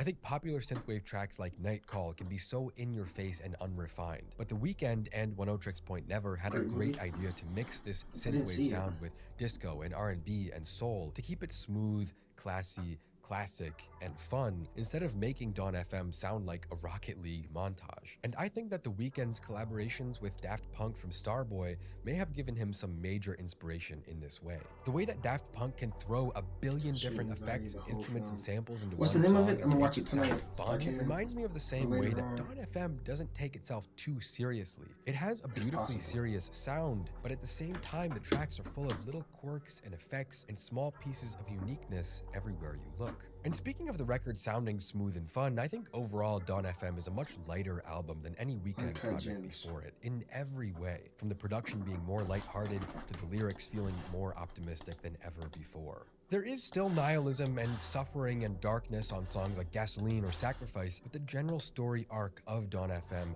seems to attack the same themes as After Hours, but from an uplifting and bright angle. I wouldn't call it a heavenly or uplifting record because it still does feel kind of sinister in the same way that The Weeknd always has. Maybe he'll save that uplifting heavenly sound for the third part of the trilogy. But rather, Dawn FM feels like a state of purgatory or transition. Dawn, you know, the beginning of a new day. And you do feel this sentiment all throughout the record, and it does culminate in Dawn FM being a very unique experience unlike anything The Weeknd made before. In the bloviating words of Pitchfork, the sound of Dawn FM is decadent because it's so discordant. Each song is sumptuously saturated with instrumental quirks. Dawn FM is a cavernous album, and the surprises on its tracks can feel like hidden crystalline chambers. A sample from a 1983 Japanese city pop song slips into a shimmery ballad. A Beach Boys member coos background vocals while Tyler, the creator, howls, "You gonna sign this prenup." Although I have to be honest, the features from Tyler and Lil Wayne may be the weakest part of Dawn FM. They're not bad, but they're not great either. At least in my mind, the album's production, vocals, spoken word, and themes are a lot more interesting than those features, and I do feel a little confused as to why The Weeknd kept them in. But despite its beautiful production and vocals, and the way that Abel pushed his craft to the next level in every way on Dawn FM, it didn't perform nearly as well as had been expected, especially after the insane success of After Hours. Dawn FM's first week sales dropped to less than half that of After Hours, and it didn't even top the charts. And as crazy as this sounds, it doesn't have nearly as many streams as his other projects. Only half the songs have over 100 million plays on Spotify. And even though it may have flopped in some people's minds, I think Dawn FM is easily the second best Weeknd album. Right behind After Hours and slightly ahead of Kissland is just such a strong production. The vocals, the creative vision, the visuals, it's all impeccably well crafted, and I love how The Weeknd just keeps making these albums that are as good as they are popular. But why did Dawn FM fail? I think one of the obvious answers is that Abel and his team hardly dedicated any time at all to promoting the project. They only announced Dawn FM's release date 4 days in advance, and they didn't put nearly as much time into music videos and singles, I think mainly because the singles for After Hours were still overwhelmingly popular when Dawn FM came out. After Hours was so big, there just wasn't enough space for him to drop an album in a traditional way. With that being said, there are some artists who can do a surprise drop and still have it work out. So there must be other factors as to why Dawn FM didn't do as well as it was expected to. They only announced Dawn FM's release date 4 days in advance, and they didn't put nearly as much time into music videos and singles, I think mainly because the singles for After Hours were still charting and they were still going viral when Dawn FM came out. It's almost like After Hours was so big that there just wasn't enough space for him to drop an album again so soon. That being said, there are tons of artists that can do a surprise drop and still have a huge release, like Beyonce and Eminem. So there must be other factors as to why Dawn FM didn't do as well as it was expected to. I think one of the big reasons why Dawn FM just didn't sell as well is because it's a weird album compared to his previous work. From the old man character, to the track sequencing with the interludes and the spoken word, to the radio station aesthetic and the album concept, I don't think these songs were made to top the charts. Plus, The Weeknd as an 80-year-old man in full makeup, prosthetics, and a wig doesn't really scream pop appeal either. And as much as I hate to say it, because I love the production on Dawn FM so much, I don't think the 80s sound is extremely appealing to the mainstream right now. All that being said, I still think Dawn FM is one of the best Weeknd albums. I think it's an amazing record with great soundscapes, gorgeous production, and a really unique and interesting concept. It also contains some of the best lyrics and melodies of Abel's entire His career. albums are And you living know, I think stories. if he had kept going with the Starboy sound, he wouldn't be where he is today. Beauty Behind the Madness and Starboy are really good albums, but they're long and they don't have a central story or theme, and they're also full of some pretty forgettable tracks. I think in the early days of Abel's career, he had this raw edge that made his music dark and strange and fascinating, and in the middle of that career, he traded that X factor for the mainstream sound he needed to become a pop star. But now that he's reached a mind-blowing level of success, 100 million monthly listeners on Spotify, he can go back and make the masterpieces he was always capable of. After Hours and Dawn FM are two of the best albums I've ever heard. They're my favorite pop albums ever, and I think they're a shining example of how interesting pop can be when it feels elevated through the depth of its production and lyrics, and it's amazing how far The Weeknd has come as an artist in the past 10 years. In a time when most pop albums are underwhelming at best, and pop stars don't have nearly the same cultural pull as they did in the past, The Weeknd is one of the few artists still pushing the medium forward. And not only is he doing that, but he's making a mark in music history as one of the most iconic artists of our time. The Weeknd's success is incredible, especially for his rise from total obscurity in just 10 years. He's gone from an enigmatic indie singer with artsy, mysterious presentation and an alternative sound to possibly the most commercially successful, iconic musical artist alive. The first person to ever break 100 million monthly listeners on Spotify. He makes songs for parties, nightclubs, shopping malls, or lonely nights by yourself as you try to make sense of your life. To me, what sets him apart is his ability to constantly reinvent himself time and time again, presenting a persona that's both artistically true to where he's at, while also creating hits. To take the darkest, most honest parts of his life and turn them into pop sing-along anthems. For a guy who started making music while homeless on the freezing streets of Toronto, for someone who keeps his life private and speaks to us only through his music, he has come incredibly far with his art, and he wouldn't be who he is without that backstory.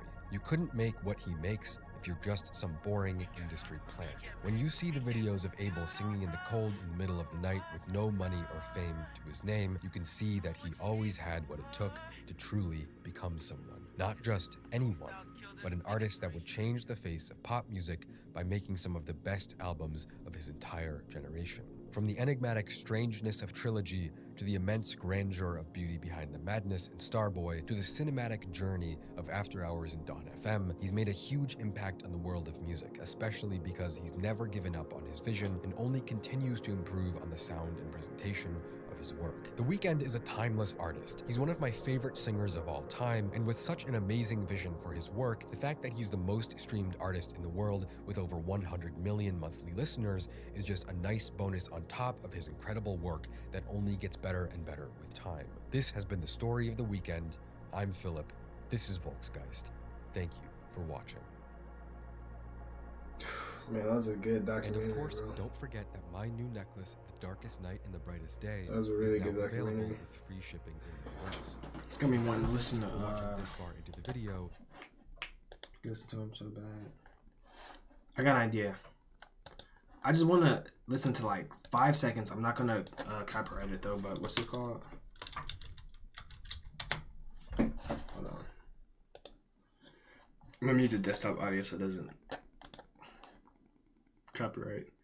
I just want to hear a few seconds of it just to.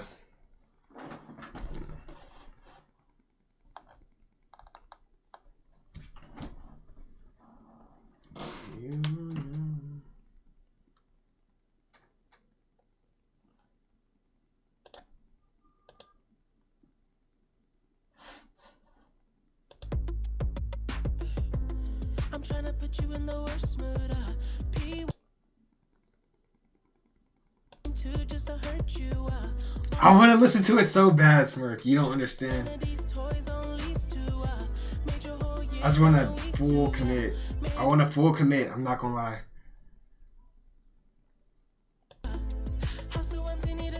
I can't. I gotta stop. Let me stop because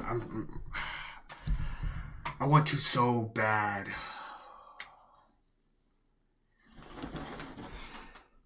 Chill. You're right. I'm gonna chill. Oh, I want to so bad. Oh my goodness, bro.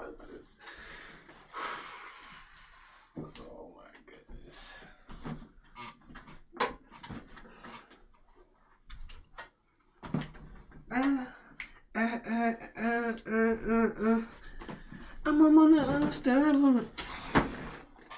I'm geeking. Bro, you know that's a hit. You know that's a hit. Oh, I listen to it so bad. I'm gonna get copyrighted out that. Hey! I'm gonna get blocked in like the first 10 seconds too, which is crazy. But if I could, I would, honestly. I used to play that all day. Really? It's actually not a bad song. It's got me wanting to update my playlist. I feel like my playlist is kind of weak now. What was that other song that they had by The Weeknd? Back then? Oh yeah, that how'd it go? It was how'd the song go? It was I can't feel my I could've This isn't The Weeknd. This cannot be The Weeknd. There's no way this is The Weeknd, bro. This cannot be him. Nick Crowley? Or no? Who's that? Yo, this cannot be The Weeknd. You're telling me my entire life this song was The Weeknd. No, it's not. This is not The Weeknd, bro. I'm refused to believe this was The Weeknd. This cannot be The Weeknd. There is no way. I spent my whole life not knowing. This is not him. Stop saying that. This cannot be The Weeknd, bro. It's no way. He made this song. You sure it's not like a sample, a mix, or any? This is him? This is all him? That's what you're telling me? No, I can't. I can't accept it, because if I accept it, then it just ruins my childhood. No, all him.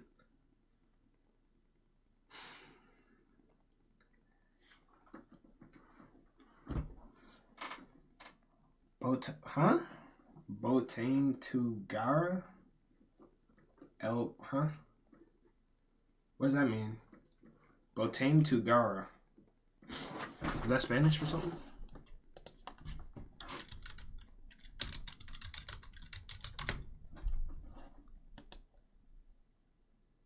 Yeah, it's crazy.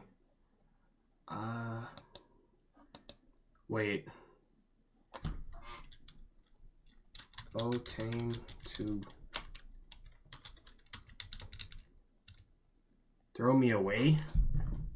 Throw me away? What is that? What? Botane. I have no idea what that means. I feel bad for not knowing. I feel bad for not knowing. But bro, this is just ruining so much for me, because I could have sworn someone else sung this song. Like, there's just no way it was The Weeknd, bro. 1.3 bill. I can't believe it. It's like my childhood just got stripped from me. It's like my childhood was literally just ripped away from me. Like, oh my goodness. What we on now, gang? What we doing? What we on? We watching another doc, or we doing something else? You be finding some good documentaries. That one was really good. That was one of my favorites. I say that one. Oh, Nick Crowley. Right. Yeah, who's Nick Crowley? I don't know who that is. Nick Crowley. Oh, it's a YouTube book. Oh, okay. I see. Yeah, you're right. The little creepy videos. Yeah, these is fire. These is definitely fire. Which one we watching, gangs? What we on, y'all? We watching... Which one? Let me know. That elevator one? Yo, Smirk, I forgot to tell you. Bro, I went to the hotel, right? It was like a... I can't remember. It was a fancy hotel. They had like 2 different elevators next to next. I pick. They had 2 different elevators, whatever. And I'm getting ready to get in the elevator. I'm remembering what we watched on him. Like, we had a hotel... It's an elevator. I'm like, do I want to get on this elevator? I was really panicking. I was like, damn, bro, like, that's what I'm saying. Videos like these who be opening your mind to the possibilities of stuff is like crazy, because it's like, there's no way. It's like, no way. The internet darkest corner. I know your heart was racing. Facts. Heart was finna jump out my chest. Because I was like, bro, when it comes to demonic stuff and all, like, bro, that is by far like my worst fear on this planet, is anything that has to do with entities, all this other stuff. Like, I would rather fight a robber in the middle of the night than have to deal with it. You know what I'm trying to say? Like, I'm good off that. Fake animal rescues. Death by water tank. Let's actually go to his newer ones. What's his new? The darkest moments in TV history. Yeah, let's do the TV one. Actually, no, I don't want to do that. YouTube's darkest videos 4. Let's do that one. I gotta grab the blanket. I gotta grab the blanket. Let me grab the blanket. Love entwined. Shop the Mother's Day sale to get Gotta grab the blanket, bro. Gotta grab it. Have to. Historically, sauces are either sweet or spicy. Have to get the blanket, bro. Arby's new King's Hawaiian It's only chicken right. sandwich is both. Because Arby's makes both. Dim the lights. We're getting into character. Arby's, we have.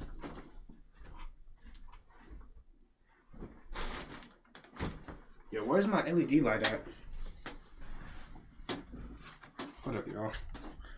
Oh, here we go.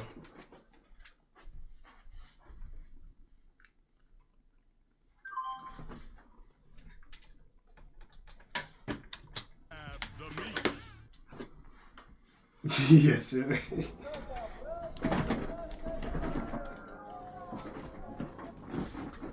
July 29th, 2019, patrons file into a busy bar in downtown LA for the start of an always entertaining open mic night. You never know what types of performances you'll get on nights like these, or what kind of people will grace the stage with their presence. And on this particular evening, patrons would bear witness to one of the strangest acts they'd likely ever seen, and it was performed by a man named Robert Camus. Where's your funny face? Make funny face. Interestingly, Robert has a long history here across YouTube, being featured in what seems like countless videos performing skateboarding tricks with a group of friends. But on this night, Robert was ready to show off another skill of his, as he took to the stage to perform a freestyle rap.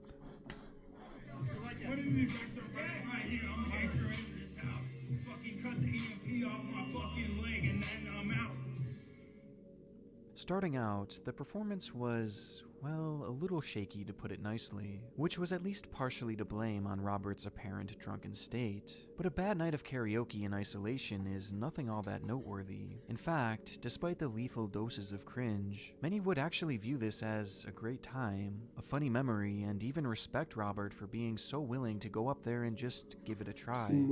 However, his performance wasn't quite finished yet, and after fumbling his way through the beginning of the song, Robert's lyrics take an unexpected turn. You don't even know I'm fucking news. I killed my bitch and buried that bitch in the fucking dirt. In my mouth, cause the cops trying to look for me and I'm fucking jealous. The messy video shows Robert as he raps the line, "I killed my bitch and buried that bitch in the fucking dirt," before muttering that he has to leave because the cops are looking for him. It was a bizarre moment to say the least, and despite many in the crowd trying to play off the line as a joke, with the MC even saying that it was an Eminem-inspired performance, others in the audience were more visibly concerned, and as it turns out, they had every right to be. Well, we're inside this bar, the King Eddie bar, and this is where Camus was standing when he did this rap version, and I guess the big question is, was it a confession? Parked out front of the establishment was Robert's gray Prius, and in the trunk of this Prius was a shovel, along with fresh dirt and fresh blood. Blood that belonged to his girlfriend, Amanda Custer. And coincidentally, that very day, Amanda Custer had been reported as missing after a neighbor had witnessed Robert carrying her limp body and placing it in the trunk of his car before driving off, only to emerge hours later, alone at this open mic night.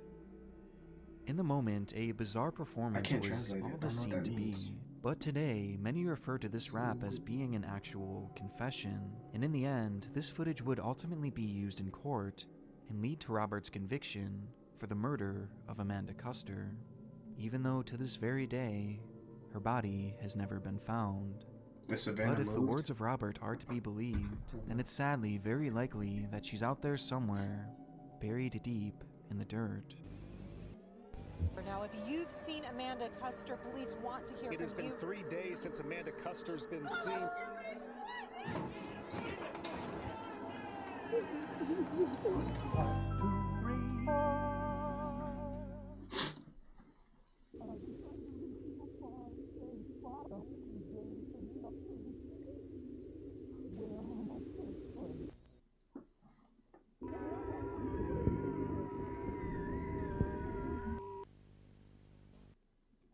Honey can save you money on all W-ad. Sneakers to wear on Valentine's. But what was, Sneakers bro, to wear on your I'm knowing birthday, that tripping. shoes to wear Y'all to saw a that party, face? wear when you're chilling by the pool. Remember, people have to learn how to swim. It's great fun though, and something you can do with all of your friends.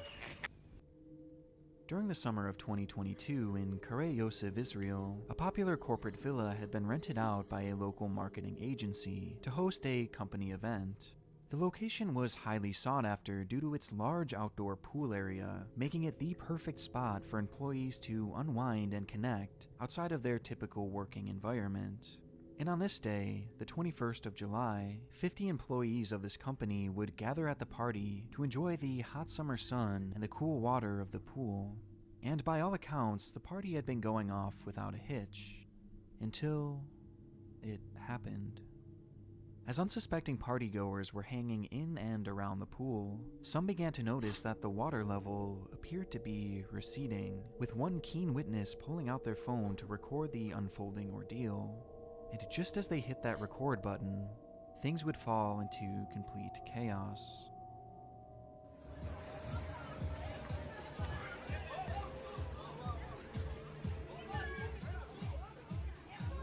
You watching this paranoid because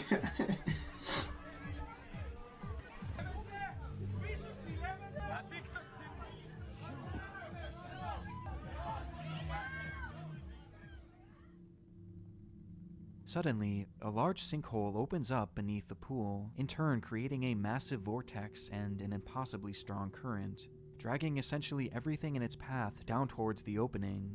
And within mere seconds, the pool, once completely filled with water, had become completely barren, with even the pool floats disappearing beneath the surface of the earth. Luckily, at the time there were only about 6 partygoers in the pool, and 3 of them had immediately made their way to safety, but one man could be seen standing dangerously close to the newly formed crater, even slipping and falling to the ground just inches away from being pulled into its opening.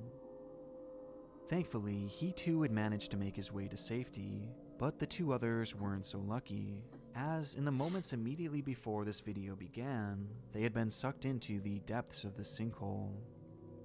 Of the 2, one would be able to quickly pull his way to safety, while the other was nowhere to be found. As rescuers made their way to the scene and attempted to enter the hole, it was discovered that it was far deeper than anyone could have imagined, with later reports showing that the pit was a staggering 43 feet deep, with the entire opening being filled with water. And the missing swimmer, 32-year-old Khalil Kimhi, was trapped at the very bottom. It would take 4 grueling hours of navigating that claustrophobic grave to finally reach Khalil, who by that point was sadly long gone, having likely already perished by the time rescuers even reached the scene, passing away in what must have been one of the most horrifying ways imaginable. After all was said and done, it was revealed that the owner of the villa had built the pool in an unsafe location, and had done so without a permit, leading to charges of negligent manslaughter. And though this event was no doubt a tragedy, it's easy to see just how much worse this could have been if more people had been in that pool at the time. And what truly haunts me the most about this clip is just how unexpected it was. 1 minute you're enjoying a beautiful swimming pool, and the next, you're trapped 40 feet beneath the earth, drowning, with no chance of survival. All because of a freak phenomenon that is entirely unpredictable. In the dark, too. Just imagine, y'all. And emerges in 50-pound blocks of dry ice. When placed in liquid, it returns to its original gaseous state. Desert ice is really hot stuff. From one pool party to another, this next clip takes us to Moscow, Russia in February of 2020, where an influencer named Ekaterina Didenko was preparing to celebrate her 29th birthday. Just a few years prior, Ekaterina had graduated from medical school, earning her the title of pharmacist. But rather than going the traditional route and pursuing a career in pharmacy, she instead chose to use her expertise to start a blog focused on creating homemade medicines in order to save her viewers trips to the pharmacy. This type of content is nothing new, and in most cases it's highly controversial, and Ekaterina was no exception to this, with many calling her practices and advice potentially dangerous. This, however, did not stop her from amassing a following of over 1 million people, which was spread out across her Instagram page along with other platforms. And despite her content being controversial in nature, she quickly carved out a legitimate career as an influencer by 2020. And with her birthday approaching on the 28th of February, she wanted to throw the perfect party to show off to all of her followers. Helping plan the night was Ekaterina's husband, Valentin Didenko, who was on board to make the evening as grand as possible. And Valentin had the perfect plan, something he called a steam show. Previously, the couple had booked a venue to accommodate all their guests, with one of the most appealing amenities being its swimming pool, and using his limited knowledge of science, along with inspiration from a somewhat viral trend at the time, Valentin thought of a way to turn that ordinary pool room into something extraordinary, by using dry ice to fill the entire room with steam, as dry ice combined with water creates an immediate dense fog, in turn creating his steam show. And so, as the party was going on and guests were having a great time, Valentin decided to reveal the main event, and brought all the partygoers into the room, giving them gowns and goggles to wear, before dumping a box full of dry ice into the water. Oh my god, Ваня, you're crazy. Материал только что обновленный. Газообразное состояние.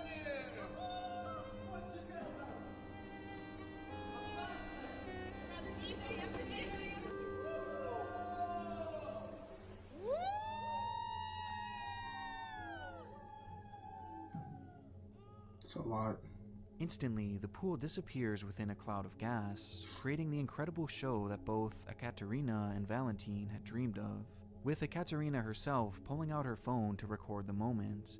And quickly, it became apparent that the pool wasn't just for show, as Valentin himself suddenly dives into the mist, disappearing within its hidden water. Ёб твою налево!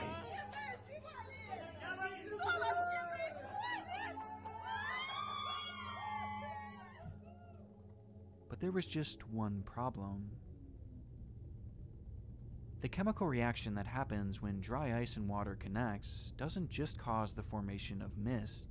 It causes the formation of carbon dioxide that is produced in such a highly concentrated form that it appears as fog, meaning that the cloud we are seeing here is made entirely of straight CO2, which in such high concentration is toxic to humans, with it causing shortness of breath and eventual asphyxiation. And though Ekaterina's recording shows the group having the time of their lives, no one realized that when that dry ice was placed in the pool, it had in turn placed all of their lives in danger. Making matters worse, Valentin wanted the show to be as long-lasting as possible, and in turn ordered the doors to be closed in order to keep that fog inside the small room, meaning that there was very little ventilation to filter out this toxic gas, making the levels of CO2 not just very dangerous, but incredibly deadly. And Valentin had just dove directly into its heart.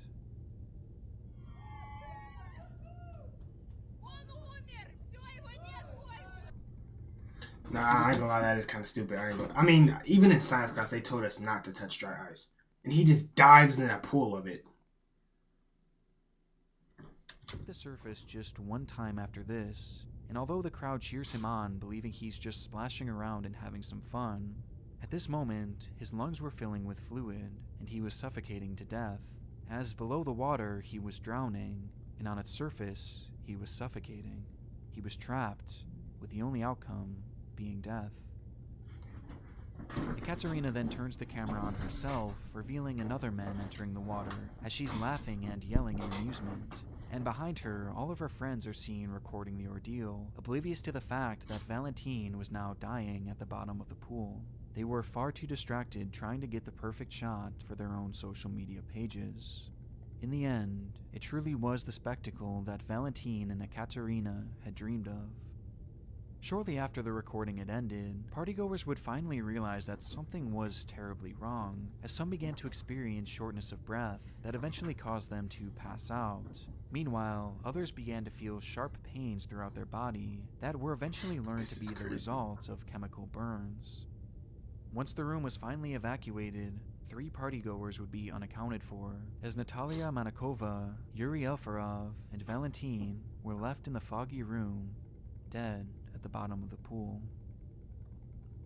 What should have been the perfect day for Ekaterina had instead ended with her becoming a widow. And as off-putting as this video is, many would point to Ekaterina's behavior following the incident as even more unusual. Immediately after the incident occurred, Ekaterina would start her grieving process by posting this video for the world to see, and subsequently vlogging her experience at the hospital and documenting the death of her husband.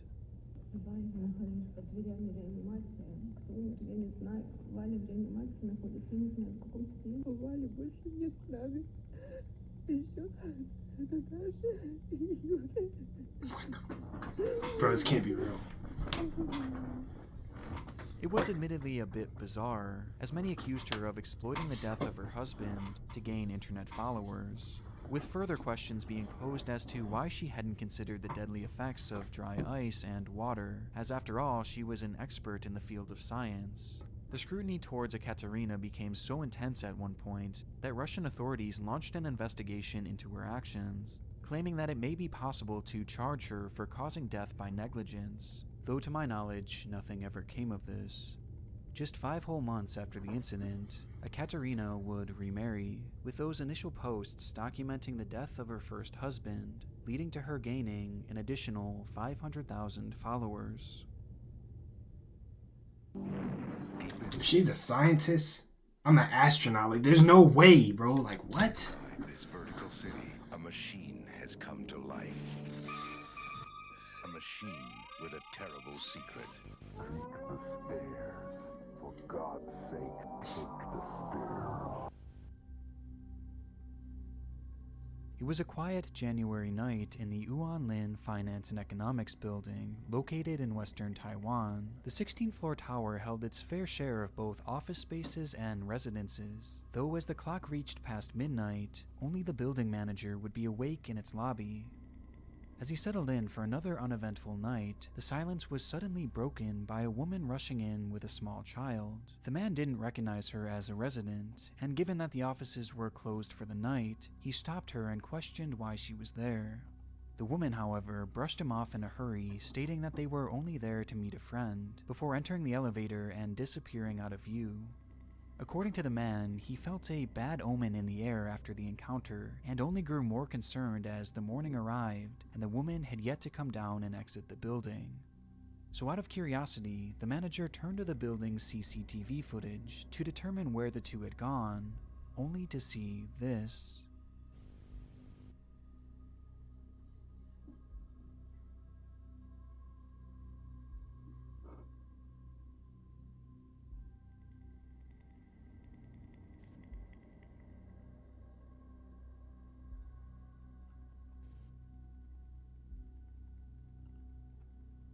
Inside the elevator, the woman begins hitting the button to floor 11 in what seems to be a panic, and as the doors close behind her and her child, she then removes her coat and places it on the ground, before doing the same with her kid.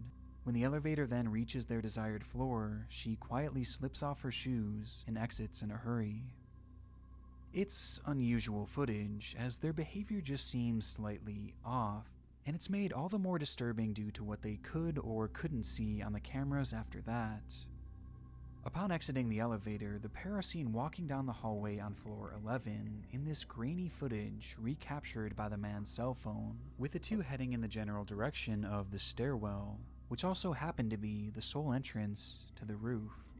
And from there, the two aren't seen again. Noting this, the manager immediately began fearing the worst, as their bizarre behavior coupled with the route seemingly leading to the roof could only mean one thing. And quickly, the police were called for what they believed to be a cleanup job, figuring that the two had jumped off the roof. This belief was further fueled by the woman's actions in the elevator, as removing one shoe prior to is apparently a somewhat common thing in Asian countries, as they don't want to track dirt into the afterlife. However, once officers arrived on scene and searched the entire perimeter of the building, there was no sign of the mother and daughter, not even a single trace of blood, meaning they couldn't possibly have jumped. Police would then look through the entirety of the footage and review the positioning of the cameras, only to determine that virtually all exits were covered by the watchful eyes of their CCTV. If these two had left the building, they would surely have the footage to prove it, though while sifting through the entire night, this moment was the last they'd ever be seen on camera. So if they hadn't jumped and if they hadn't left, then they must be somewhere in the building, they thought, which led to a full-scale search of the complex, with officers going door to door searching every nook and cranny. However, while asking around, not a single resident had seen the pair that night, or even heard them for that matter. And when their initial sweep was concluded, the police would be left empty-handed, only uncovering just a few set of clues. For starters, they would find the clothes and shoes left behind on the elevator, and they would also find the woman's moped which she had driven to the building. And finally, they would find a single suitcase, found vacant on the top steps leading to the roof. Police would go on to describe this piece of luggage as suspicious, but never revealed its true contents. In fact, following an initial report, they would never give confirmation as to whether it was involved in this case or not. Either way, it led them to a dead end, as they believed these two could not have possibly left that building, though at the same time, they clearly weren't there. Multiple times after this, the building would be searched and searched and searched again, even as recently as 2013, when they would go as far as to check the water pipes and even the water tank itself, which was inspired by an unfolding case of a similar nature halfway across the world, but no trace of the pair was ever discovered. Immediately after this footage was taken, these two vanished into thin air. Following the disappearance, local news would broadcast the footage where a man named Zhang would come forward stating that this was his wife and 4-year-old daughter. The woman's surname was Leo, and the pair had 4 children together, though their relationship was anything but perfect. Multiple reports claim that on that very night, the two had gotten into an argument, with some going as far as to say that Zhang had actually abused her, causing her to leave the home in a hurry, grabbing only their youngest daughter. Meanwhile, their eldest daughter would go on record stating that Leo had told her that they were going to visit a friend's house just for a few days, only to never return. Despite the significance of discovering the identity of this woman and her daughter, it would ultimately fail to help solve the case, as there have been no sightings of these two since this moment, turning this into one of Taiwan's most mysterious cases of all time. And in the region, 3 major theories have emerged. First, many locals in the area believe that something otherworldly happened to these two, with one resident at the time stating, "I think they entered another time and space." This belief is actually so strong that even as of just a few years ago, that 11th floor is practically left vacant, as the only remaining family on that floor claims that everyone moved out of fear of the supernatural surrounding the incident.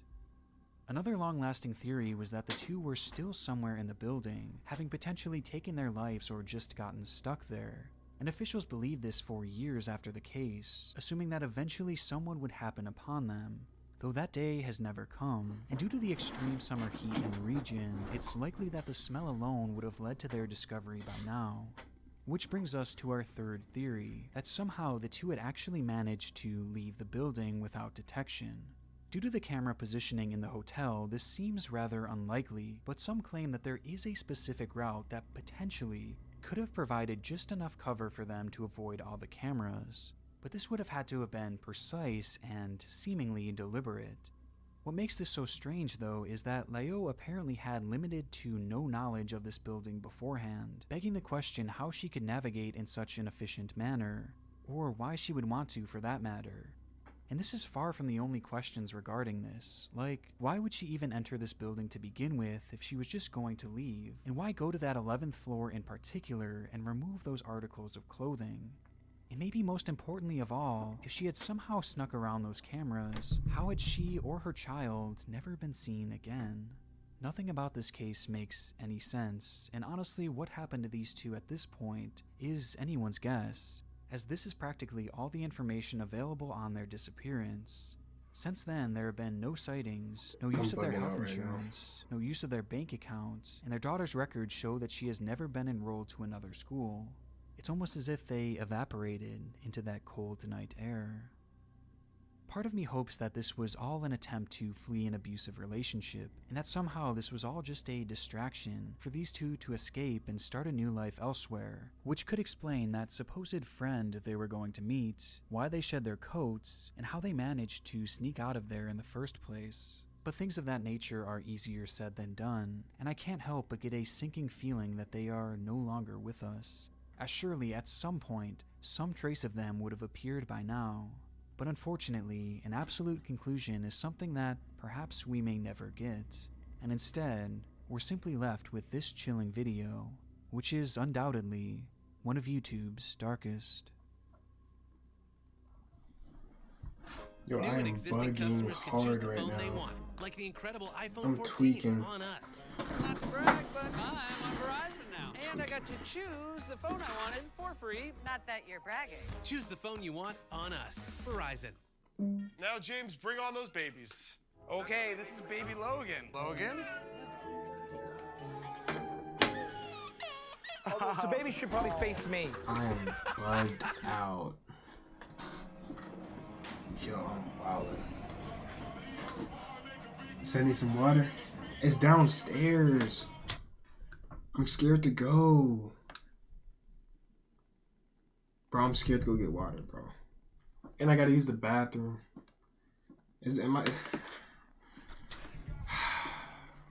The celebration was well underway. December 5th, 2009 marked the 8-year anniversary of the beloved Lame Horse, a roughly 5,000 square foot nightclub located in Perm, Russia.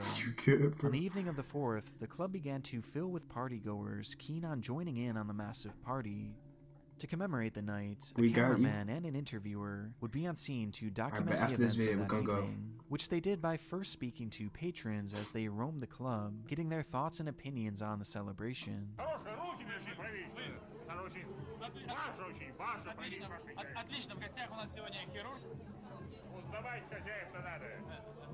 The night all seemed to be in good fun, and it was only just beginning for most, with the party set to go all throughout the night, and as the recording continues, it's clear that the club had big plans to bring in this new year. Following the interviews, the footage shows us a view of the dance floor, which was occupied by a group of performers who had been hired to energize the crowd and further build the hype of the night. The organizers had even hired an MC for the evening, whose job was to keep the party alive.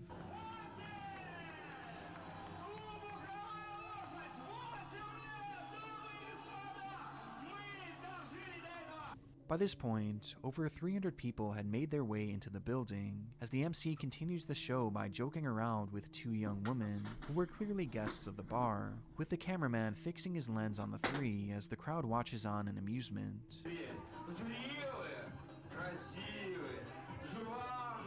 But it's at this exact moment that the camera unintentionally catches something far more interesting. Something that could easily be missed, as it seemed so unimportant in the moment. While everyone's eyes are fixed forward at the show before them, this woman, standing on the far right of the camera, barely occupying a sliver of the frame, casually turns her head, only for her eyes to lock onto something behind her, and noticing the woman's bizarre reaction, the cameraman follows her lead and turns the camera in the same direction, revealing this.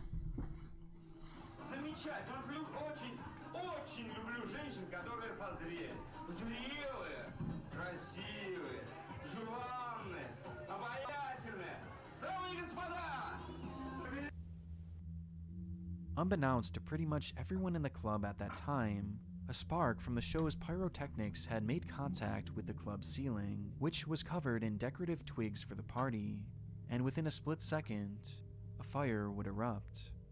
The initial shock caused many to freeze in place for precious seconds, unable to comprehend what exactly was happening, and it wasn't until the MC, the same one in charge of keeping that party alive, began to shout, "Ladies and gentlemen, guests of the club, we are on fire, please leave the hall," that the patrons would finally unfreeze.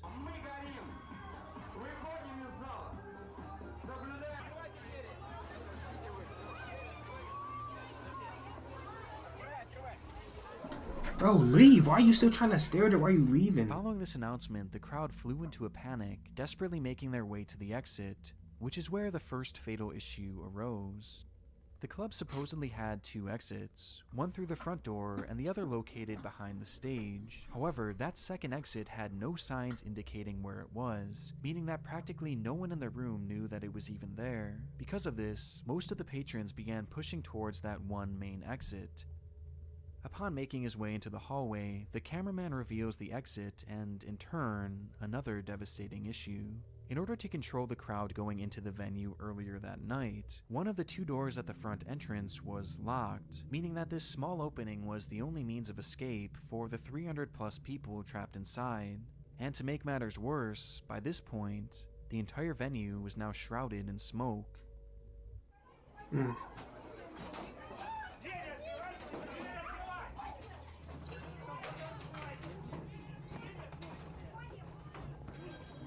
As so many people were attempting to fit through that small exit, they became stuck, causing a logjam and in turn, a human crush. And the more people desperately tried to push through that door, the more jammed it became. Meanwhile, those still trapped on the dance floor were left hopelessly lost in that impenetrable smoke. And within the mob of people rushing towards that exit, the camera suddenly goes dark before shutting off completely.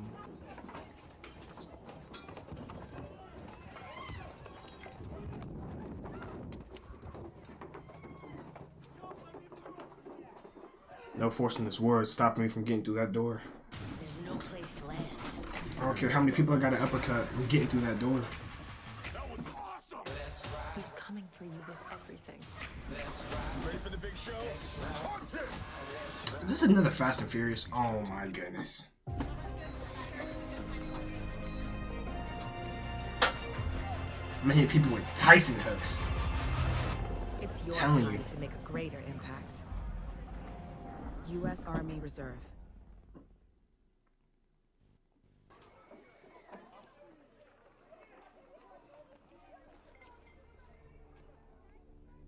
Somehow, the cameraman, along with multiple others, were able to squeeze their way out of the exit, as evident when the camera begins to record sometime later. This time in the middle of the road, revealing hints of the havoc that was occurring both inside and outside of the club. But tragically, this is where one last fatal factor was added to the equation, which was highlighted by a quote from a survivor and one of the very first people to escape the club. After I got out, there were no firemen or emergency services for about 20 minutes. Nobody at all. There were only 2 ambulances altogether. They managed to take 6 or 7 men and left. No more ambulance cars arrived, at least I saw none. Firemen had pulled out a number of people by then. Half clothed, they were simply laid out on the cold asphalt. Nobody cared for them. People were lying on the ground for about an hour and a half, definitely for no less than an hour. It could be that many of them died because of this, because of the cold. It was 16 degrees below zero outdoors. In what has since been heavily criticized, and rightfully so, the emergency response team only fueled the intensity of this disaster, as many of those trapped inside were left to their own devices, and those who were rescued were laid out on the street with severe injuries, and most of their clothes burned off, forced to lie there unable to move for over an hour in the freezing cold. It's unknown how many deaths were caused by this alone, but if these first-hand accounts are to be believed, it's likely that many were. Not only had the venue itself failed these victims, but the emergency response team had as well. Ultimately, 101 people would die on the scene that day, and an additional 55 perished later in the hospital, with the catastrophe amassing a death toll of 156 total people, making it the deadliest fire in Russia since the fall of the Soviet Union. It's May 1st, you're right. The footage from that night, taken before, during, That means and I after did the it. I event, mean, we did it truly again. account for some of the most 4 months disturbing on the streams, no site. misses. But 2 moments in particular have always stuck in my mind. The first being that initial stunned reaction from the lady just off screen, as she had noticed what was transpiring before anyone else, and the other being that first reveal of the small fire on the ceiling that would so quickly and so savagely engulf the entire building and claim the lives of so many. Yo, that's I wanted to 101 briefly mention people. that I have brand new Patreon tiers, and now for just $3 a month, you can view my content early, along with some other cool exclusive benefits. And for possibly the last time, I want to thank my gold tier and god tier patrons. Yo, that's crazy. 101 people. I didn't think that many people died. Would have died. It's kind of scary.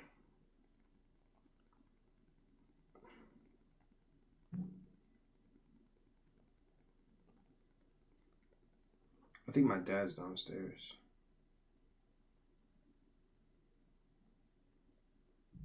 Yeah, my dad might be downstairs.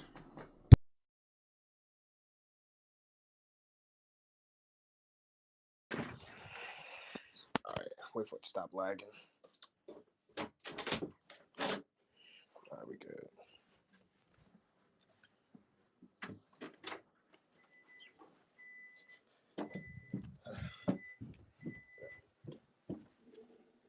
Morning.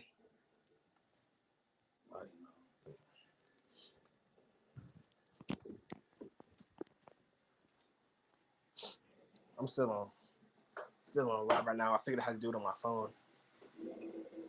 I'm still on live right now. I figured out how to do it on my phone. You making coffee? Making coffee? Okay, I'm gonna leave you to it. No, I was gonna use the bathroom. Mm-hmm. Okay.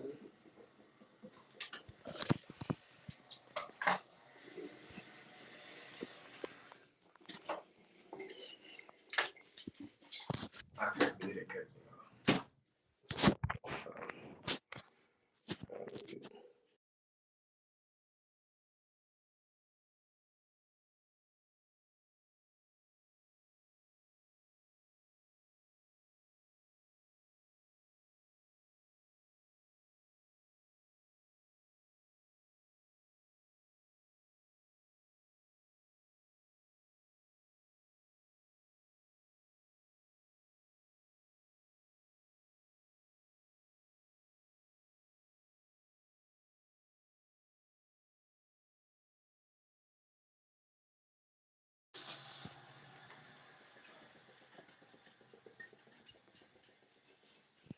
I told you good morning, right? Okay, I was just making sure. That wasn't that bad. I thought it was gonna be dark, but he already woke up.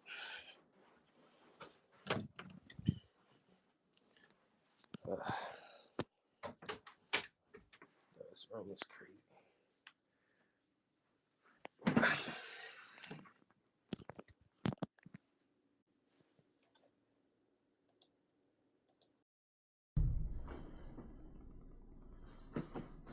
You beyond scared? Was that a dab or a hug?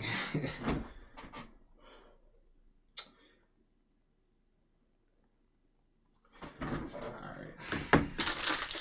I forgot to got these nuggets. Oh, a dab. What we on now, Smirk? We still going or we ending? Cause it's 3.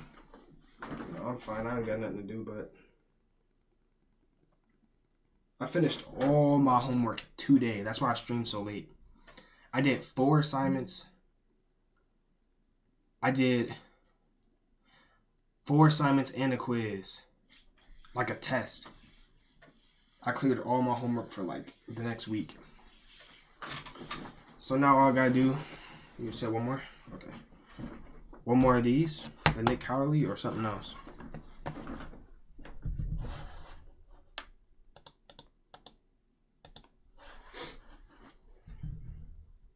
Let me know, gang. Of Nick. Love sports, love playtime. We do too. Shut up. Oh, I forgot to. Give me 1 sec, bro. I forgot to say Happy New Month if they even say that. They don't. January 11th, 2001, famed Brazilian actress Happy New Month to you, gang. lands her prop spaceship on the stage of a like these Brazilian twins. TV set and begins her show the way she Nick, always copy. does. Which one you want to The watch? You program, pick this time, titled gang. Shusha Park, What we was a on? hit for the Red. Let me know if you need me to go down.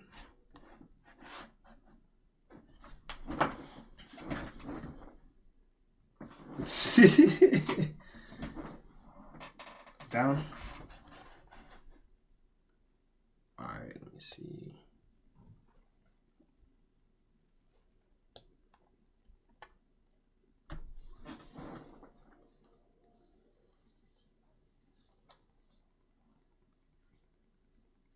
If this ain't good either, we can still keep going down. Just let me know.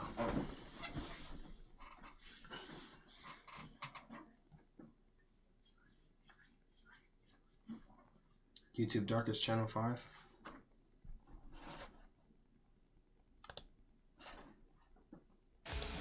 Set the tone. Whatever the galaxy throws your way this summer, count on a team you can trust. Enterprise.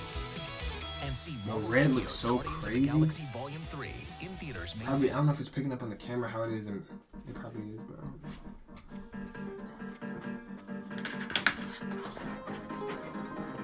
I need to take the stars out. That's what it is.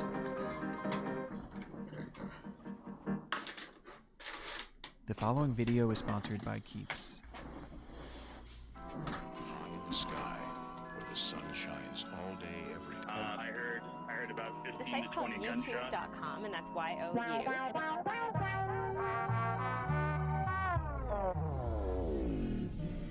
I don't give up. Yo, what the? And I do not let down.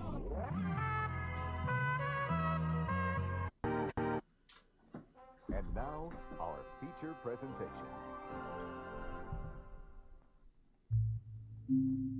Hi everyone, this is a YouTube video that I made as a community service. Flight. For some of us, it's a luxury, a quick and easy way from point A to point B, while for others, it's an anxiety inducer, a mortal fear even. But for 53-year-old Zahari Ahmad Shah, flying was simply his life.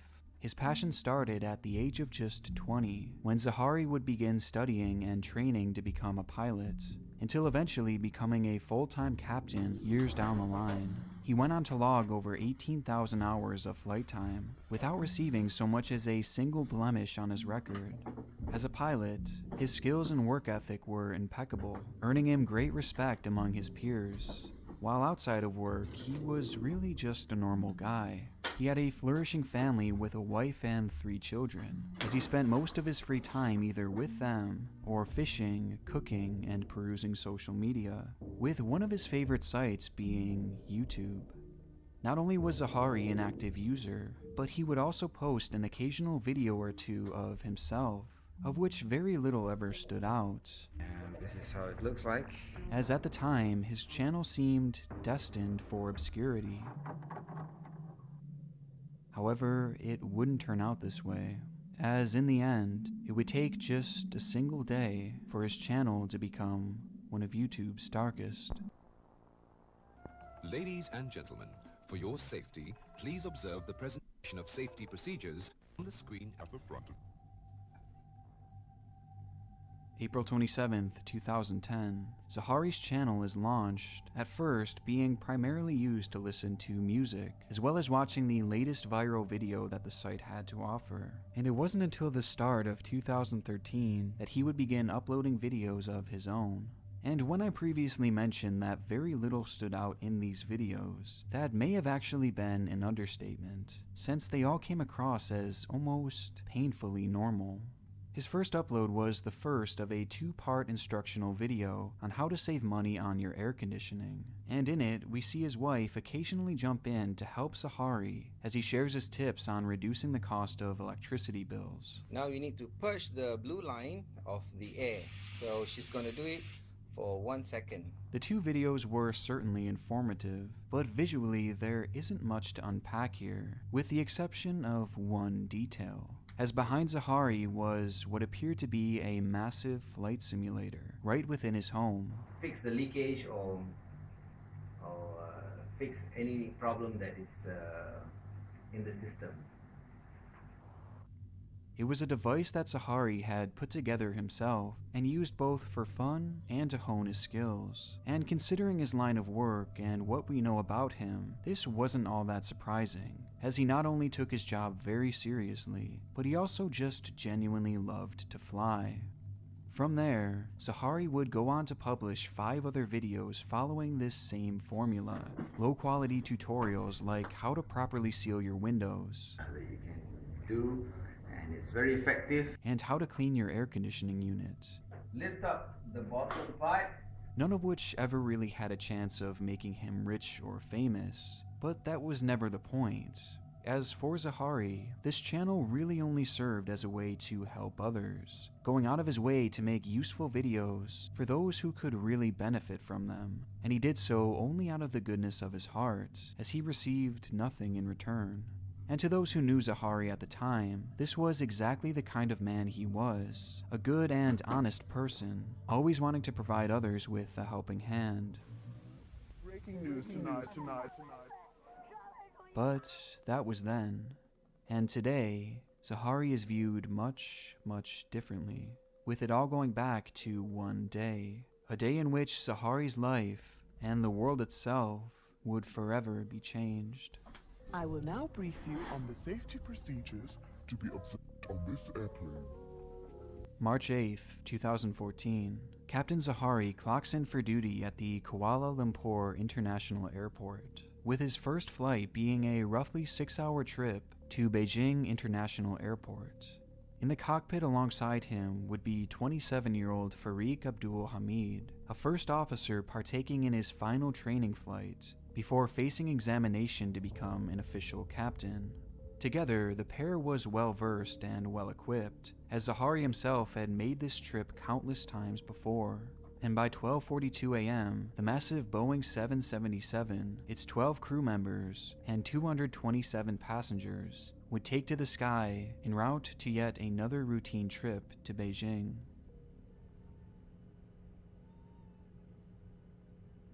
Little did the passengers know at the time, but from the moment that flight left the ground, their fate was forever sealed, as they now had a front row seat to one of the most shocking aviation events in human history. Breaking news tonight, a Malaysia Airlines flight with 239 people on board, including 4 Americans, has gone missing. At this hour, a desperate search is underway for MH Flight 370. That day, Malaysia Flight 370 would lose radar signal not even an hour into its course, and essentially vanish into thin air, with its final destination still being unknown to this day. And right at the very center of this mysterious event was its captain, Zahari Shah. What exactly happened on that fateful flight is and will likely always remain a mystery, but in recent years there has been at least a vague outline of events constructed that seem to point to one disturbing conclusion. At approximately 1:19 a.m., Captain Zahari would make contact with air traffic controllers as his plane was leaving Malaysian airspace and heading into Vietnamese airspace. Malaysian 370, contact Ho Chi Minh 120.9. Good night. Good night, Malaysian 370. Though from there, Zahari would never contact the team in Vietnam, and instead, the transponder within the plane that essentially acts as a tracking device for officials on the ground would be manually turned off just 2 minutes after Zahari's final message. With this, the plane had essentially become invisible to the world below, with the exception of a far less reliable tracker built within the plane that couldn't be manually shut down.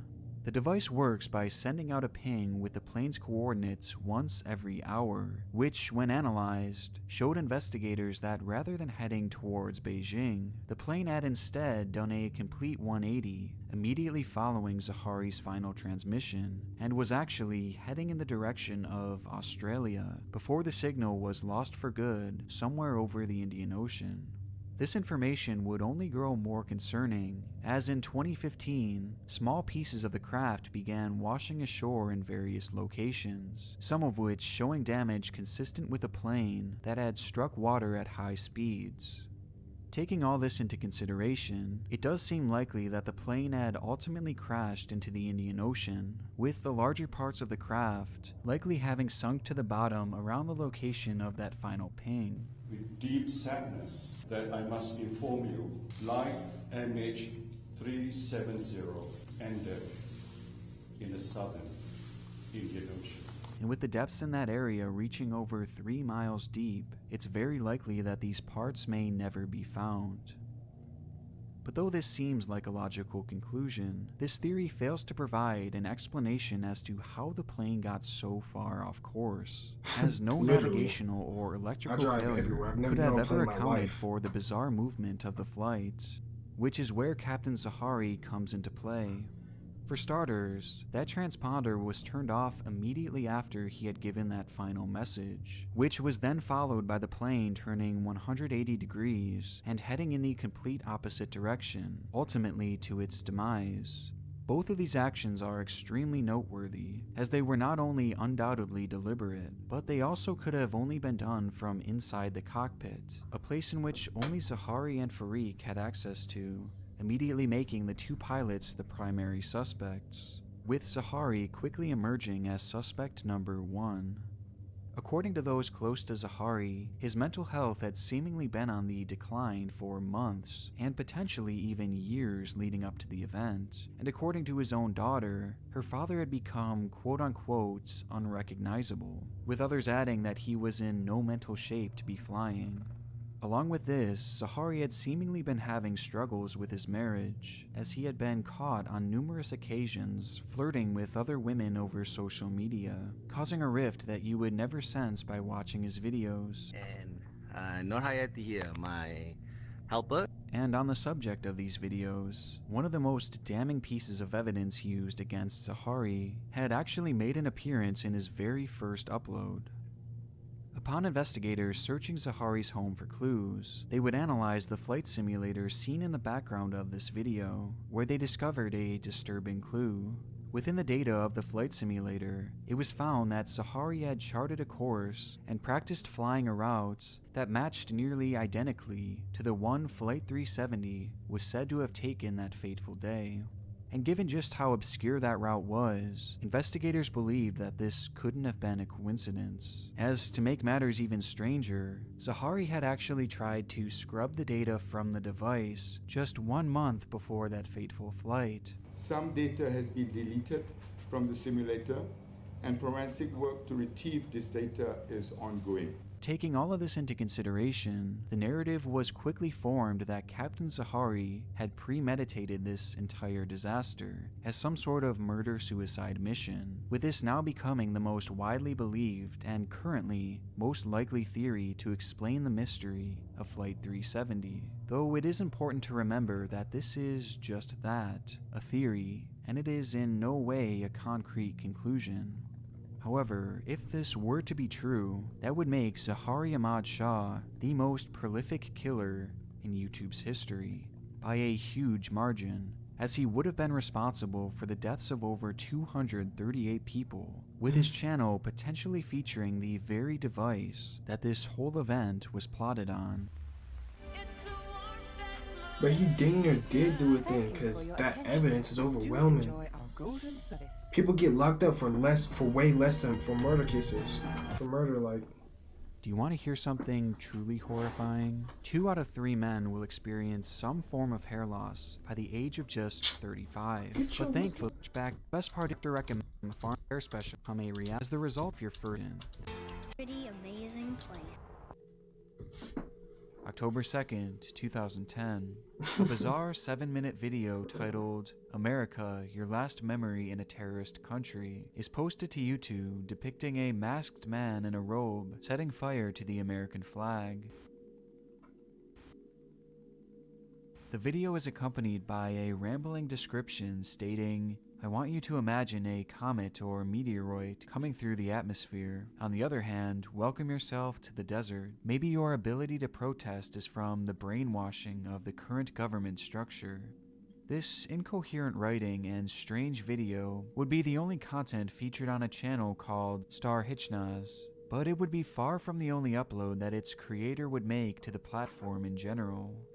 The man's real name is Jared Lautner, and over the course of 2010, he would use YouTube as a way of critiquing society in the United States, with most, if not all of his videos coming across as extremely disjointed and showing clear indications that Jared himself was completely delusional.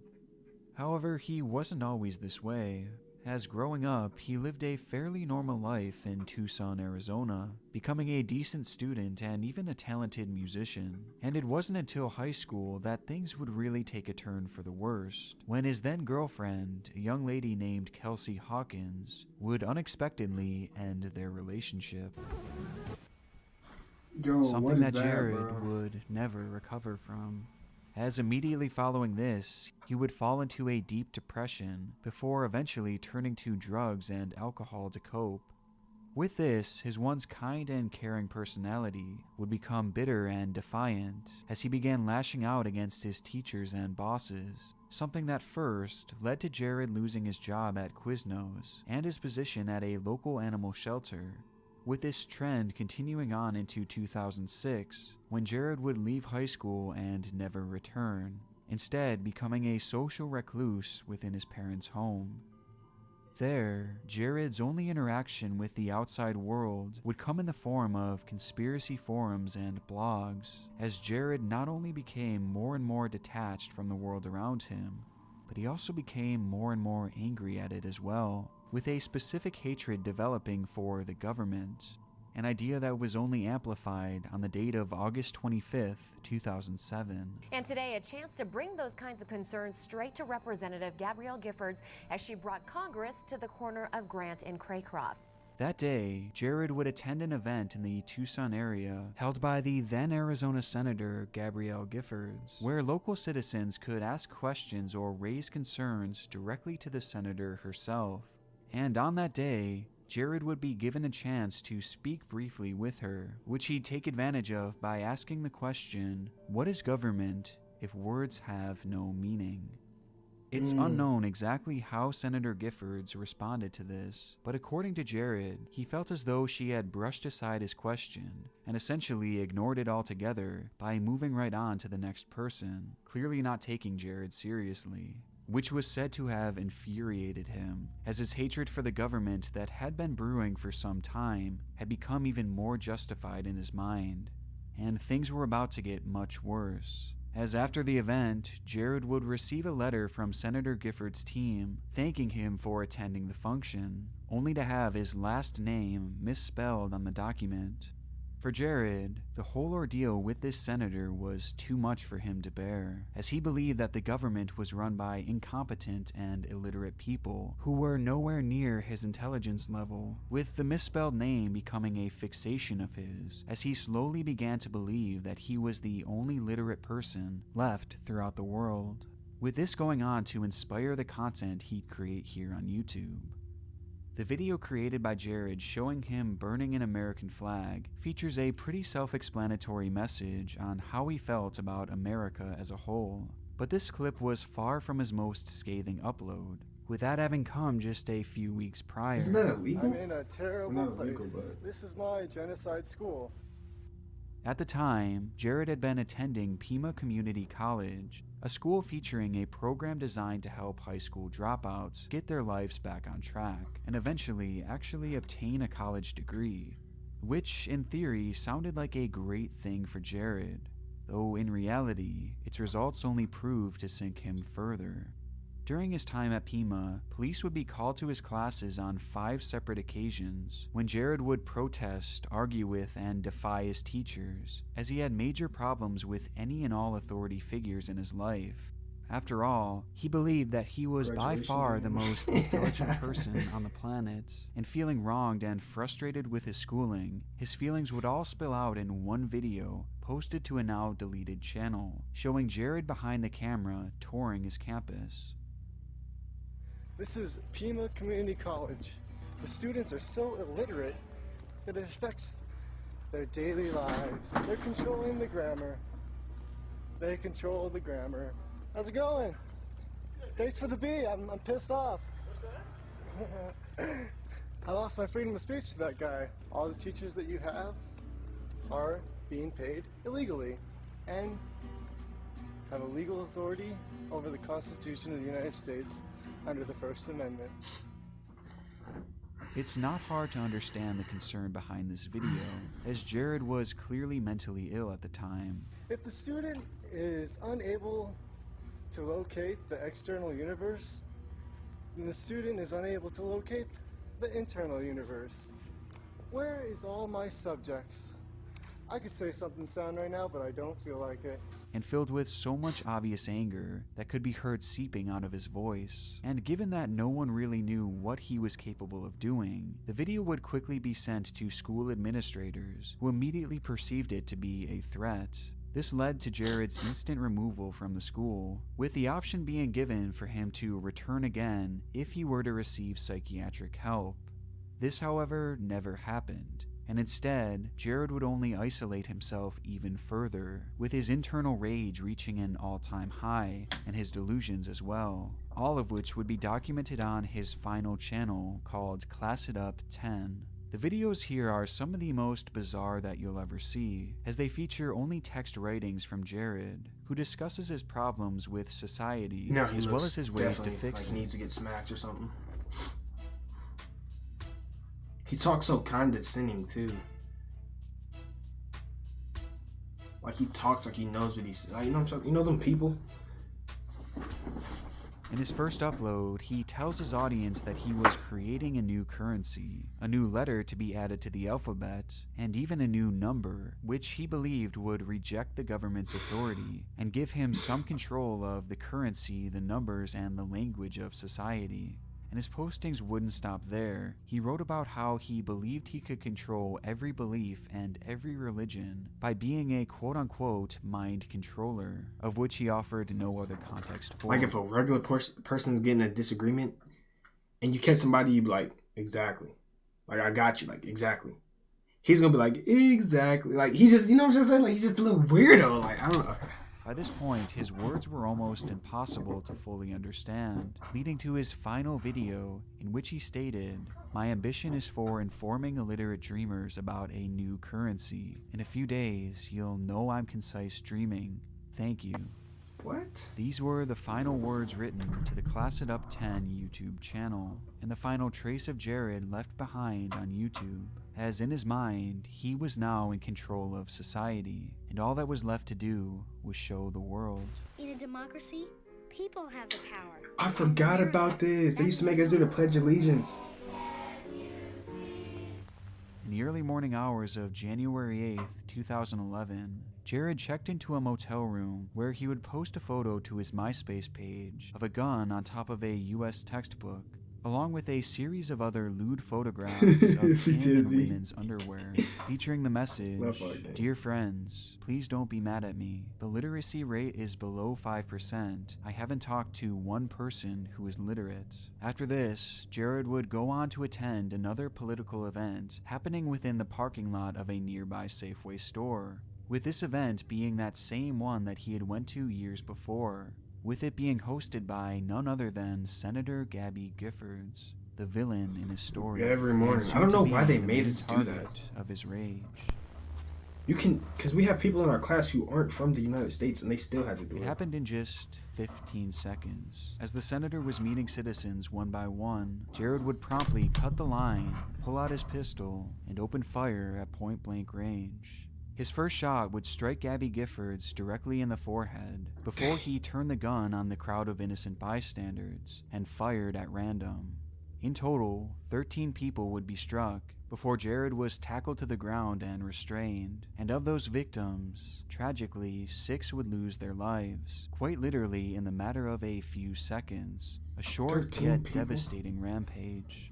But shockingly, Gabby Giffords would not be one of these 6 victims to lose their lives, as despite being shot directly through the head, she would eventually go on to survive the ordeal and has since gone on to make an incredible recovery. Wow.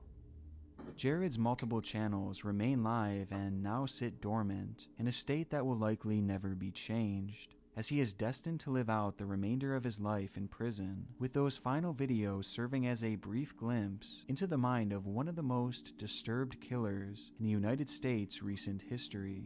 A troubled man who, much like our next YouTuber, had their final thoughts and final delusions captured right here on YouTube. Only in the case of the Indigo Mystic, her disturbing conclusion would play out right on her channel for the whole world to see. Yeah. Bro, you can just tell by the way these people look that they just don't... Something's wrong with them. They just... It feels bad to say that, but people, you can just pay somebody to build you a Shopify store. How can I explain it? I'm gonna do it free with 20. Like there is people who just fit the description. I hate to say it, but they just look like weirdos. Like you can tell they're weirdos just by how they look. Weirdos share the same traits. For a single.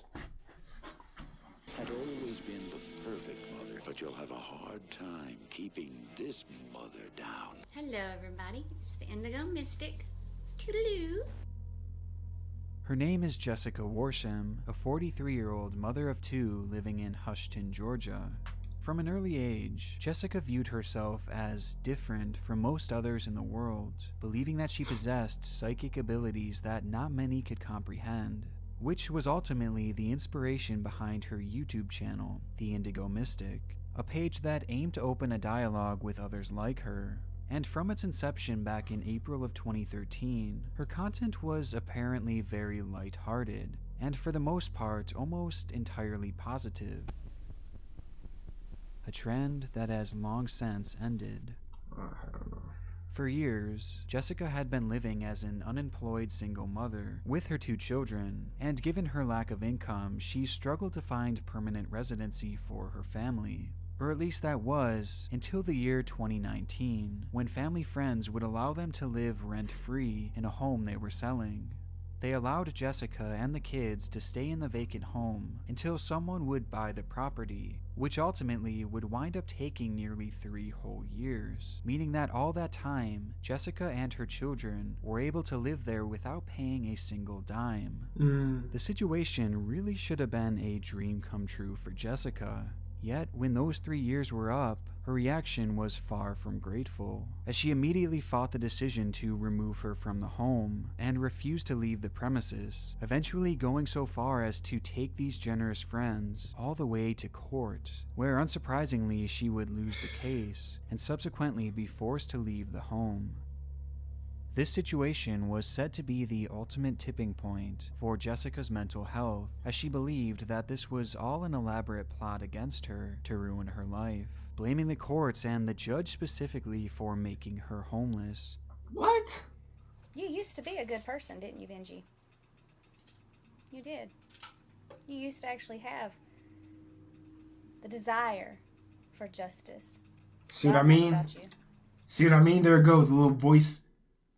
For justice, not for just like, you know, see what I'm saying? Bro, it's weird, I'm telling you. And you know who I am, don't you? I'm telling you. Buddies know exactly who I am and what I'm about. Well, since this is just for Benjamin Green, kiss my ass. Following this, the Indigo Mystic channel would no longer be a hub for positivity or spirituality, as Jessica would instead delete all of the channel's content. And in turn, she began obsessively uploading about the people who she believed had wronged her. So, you want to attack me, huh? That's fine. Just get ready. And when I said karma was coming for you, I meant it. And from that moment on, Jessica's videos would only grow more and more scathing, as little did she know, but there was yet another court battle looming in the distance. Following the initial court's ruling, Jessica and her children would begin couch surfing from place to place, living in a constant state of packing and moving, as due to the stress of the situation and her declining mental health, Jessica would begin picking fights and blowing up on those who were kind enough to take them in for free, something that would be documented on numerous occasions across the Indigo Mystic channel. You don't want none of me, I promise. Oh, yeah, I do. Fantastic! That's what am I doing? Get the fuck out of my face! She hit me first. Stop it. Get the fuck out of here. I'm just trying to get scared. But of these combative instances, what stood out the most was just how involved the children were, as at that time she had trained them to record all of her arguments so that she can then upload them to YouTube and act as if she were the victim. But in reality, it's not hard to see that the real victims were the children themselves.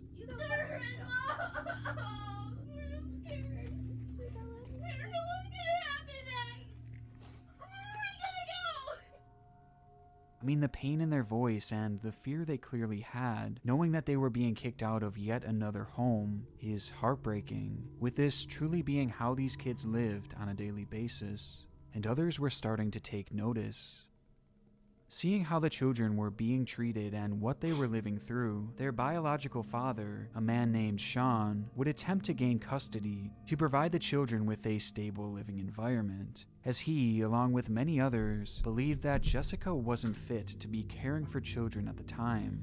This wasn't only due to the instability of her housing and her seemingly aggressive behavior, but Jessica herself had clearly become mentally unwell at best, and at worst, she had become completely delusional, as she would begin posting videos claiming that she was being gang-stalked. All the stalking, all the gang stalking by my family and by these certain police factions needs to stop. I'm aware of you, honey. Don't you see me packing every time I go outside? And the more you come for me, the worse it's gonna be for you. Along with this, she would also claim to have put hexes on the judges. You're in regret, right? Scared? Can't sleep at night? Up all night? Maybe having ulcers? Yeah. That's right. If you only knew who I was. Hope those gang stalking. You're gonna regret ever getting yourself involved. And her delusions would only get more and more bizarre, as at one point she even called out the judges for attempting to telepathically communicate with her, even accusing them of performing child sacrifices behind closed doors. I know you watching me, and I know you're scared, and you should be. Dingledorf, he's too scared. He's too scared to even try to communicate with me telepathically, but you're scared, aren't you, Benji? What about the children? And you know what I mean. Those that you've sacrificed for your glory, because it's really hilarious, and it's going to be even more This is why you stick to Black Melon and Queens. By this point, Jessica was completely detached from reality, and it seemed clear that she was neglecting the needs of her children, which would all come to a head on September 14, But they're a whole nother kind of bad. This is crazy bad. That day, Jessica had been summoned into court for a hearing to determine the custody of her two children, only talked to like one something that Asian she in my would life. discuss briefly in a video posted just hours before her arrival. There's not even no Asians where I stay at. Against some people that are trying to take my children from me. The same people that took my home from me. the Jackson County court system. I really do feel more sorry for them and what's going to happen to them than me and my children, because my children aren't going anywhere. Anyway, if you don't see a video pop up in the next couple days, I probably got arrested, because I'm not going to back down. And upon arriving at court that day, Jessica would have her children film yet another one of her arguments, as she would refuse to enter the courtroom. My name is the Indigo Mystic. Oh, I'm sorry, Jessica Worsham. You guys have already taken our home from us, and you denied us help when we were being attacked several times. They refused to go inside. So if you could just relay that information for me, I would greatly appreciate it. We stand in solidarity as sovereign individuals, and we're not going to tolerate this injustice. I don't know where the justice in this world went, in this country, but it is not here, fellas and ladies. Not here. I'm not going to have my children taken from me. The situation ultimately only proved to the judge just how bad things were in Jessica's mind, as the hearing would ultimately take place without her present, thus resulting in Jessica losing custody of her children, though only temporarily, as it was explained that once Jessica had found permanent residency and got help for her mental health issues, and she would be allowed to have her children back, and that this was only being done to keep the children safe. Though Jessica didn't see it this way, and under no circumstances would she be willing to give up her children, as she instead decided to take matters into her own hands. And immediately following the court's decision, Jessica Worsham and her two children would disappear. Well, not totally. Jessica did defy the court's decision, as she would take her children and go on the run, refusing to give them up. But even though most would assume that she would lay low for a while to avoid detection, in reality, Jessica would do just about the exact opposite, as she began posting more and more videos to her channel, this time outright threatening the judges whom she blamed this whole situation on, and daring them to take her children away from her. They're mine. Mine, mine, mine, mine, mine, mine, mine, mine, mine, mine, M-I-N-E, mine. And I'll do anything, including lay my life down for them. And if you come after me, I'm just telling you right now, it ain't gonna go down pretty. No kinds of pretty is gonna come out of anything. And that's not a threat, that's a promise. And her hatred wasn't just amplified towards the court officials, as she would also launch a whole new tirade against Sean, the father of her children. You'll never have our love again. You'll never, ever see them again. They hate you. With Jessica sinking to lower and lower depths to get back at him, with one of the most disturbing examples being when she had her children call him and tell them just how much they hated him and never wanted to see him again. Isabella, do you want to be with Sean? No. Do you love him? No. Well, how do you feel about him? I'm disgusted. Hi, Sean. My daughter's trying to talk. How do you feel about him? I think you're disgusting, and that's my opinion. That's my opinion and not hers. So, I mean, seriously though, we're disgusted. We hate you. This is what you've done to your family. We really hate you. So why don't you just shut the hell up? The whole time her children are talking. Fucking kids, nigga. Fucking kids. Come on, man. Fuck you saying? You don't fuck with no kids. Starve, man. Fuck you talking about? Jessica continues egging them on to say worse and worse things. And though obviously I can't speak on their relationship with their father, this is still an incredibly toxic and traumatic thing to have your children do. And things were just getting started on the Indigo Mystic channel, as she had started to mention the fact that she had owned a gun, in which she nicknamed Betty. I was in there buying some ammo, some critical defense bullets for Betty. You know, because we gotta treat her right, you know. Which would eventually lead to this clip. They keep playing the black one come Any out. of y'all that might want to get wild, you know. This is Betty. Alright? Get a good look. Any of y'all that think y'all might want to come at me, I got something waiting for you. Things were clearly escalating, and were undoubtedly soon to reach their breaking points, which leads us to November 3rd, 2021, when two of the most chaotic, bizarre, and disturbing videos I have ever seen were posted to the Indigo Mystic channel. Oh, the blood? Yeah.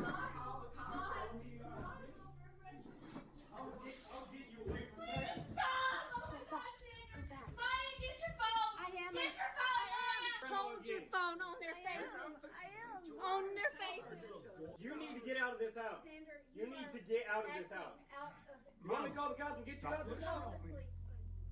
At this time, Jessica had yet again been living with another family, and that night, two members of that family had gotten into a verbal and physical dispute, leading to an older gentleman being pushed on the ground.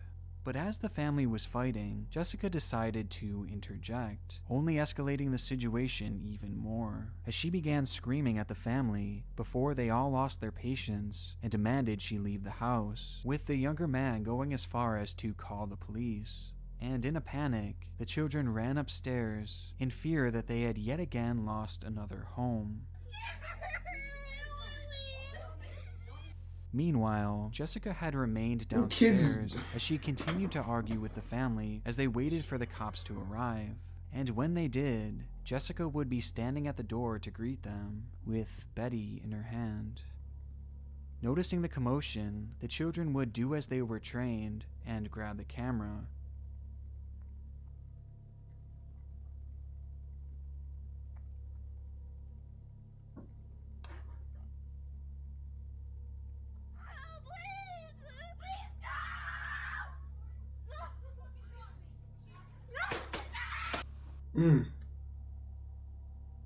The children record just out of view as Jessica suddenly begins firing, leading to an all-out shootout with over a dozen shots ringing out, each of which being painfully captured as her children record helplessly, with the remainder of the video showing their reaction, which is just too upsetting for me to show.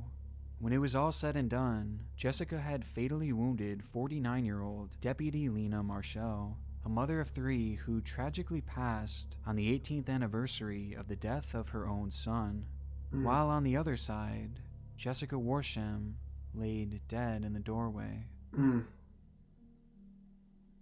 Since the fatal incident, the Indigo Mystic channel still remains live, though as a shell of itself, as all of its uploads have now been wiped from the site, almost as if nothing ever happened, when in reality, this channel had perhaps one of the most disturbing life cycles ever seen on YouTube, with its final video being one of the darkest to ever be uploaded, as right after the shooting, and before they even knew the fate of their mother, the children would post the video with the misspelled title reading, "My mom is dead, I think," before days later, the whole channel would be wiped.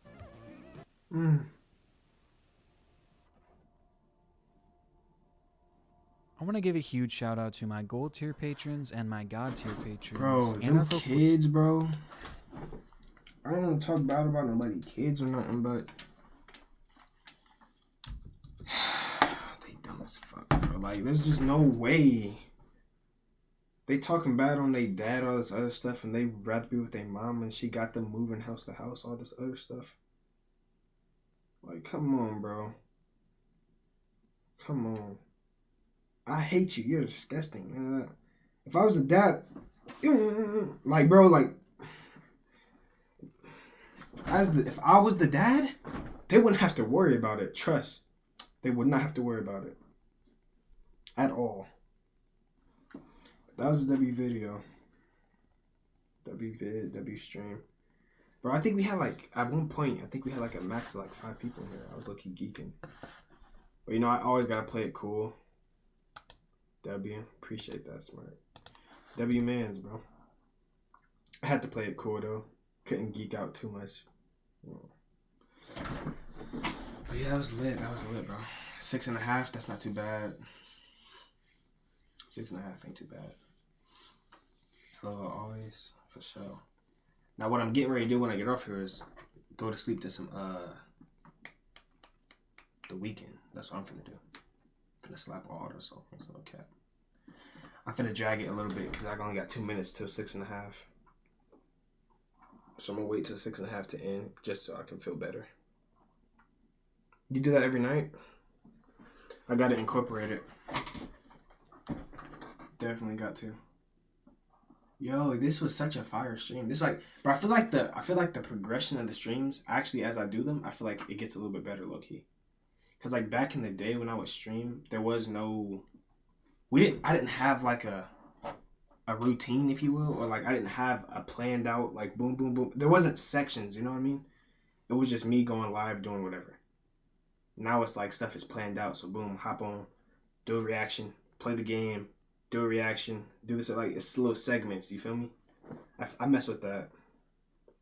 Play a new game every day, all this other stuff, reaction vids, like I like it. It's fire.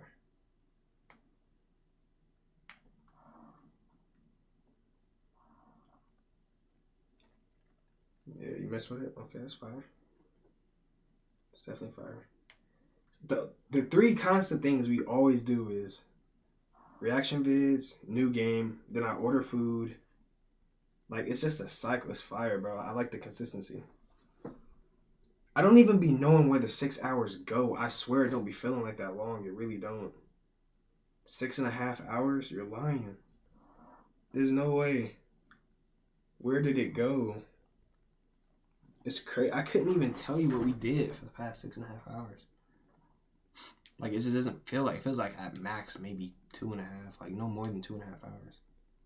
There's no way it was 6.5. That's crazy. But W smart, bro. And Debbie, what was that guy's name? Let me see if I can find his chat. Mercy? Yeah, he had me geeking too, I ain't gonna lie. And then there was that Mexican dude. I had no idea what he was saying, but he's still gang. I had no idea what he was saying. I'm getting ready to hop up off here, Smirk. Appreciate you for coming through, gang. It's fire stream. I ain't gonna lie. One of my favorites for sure. Alright, Smirk.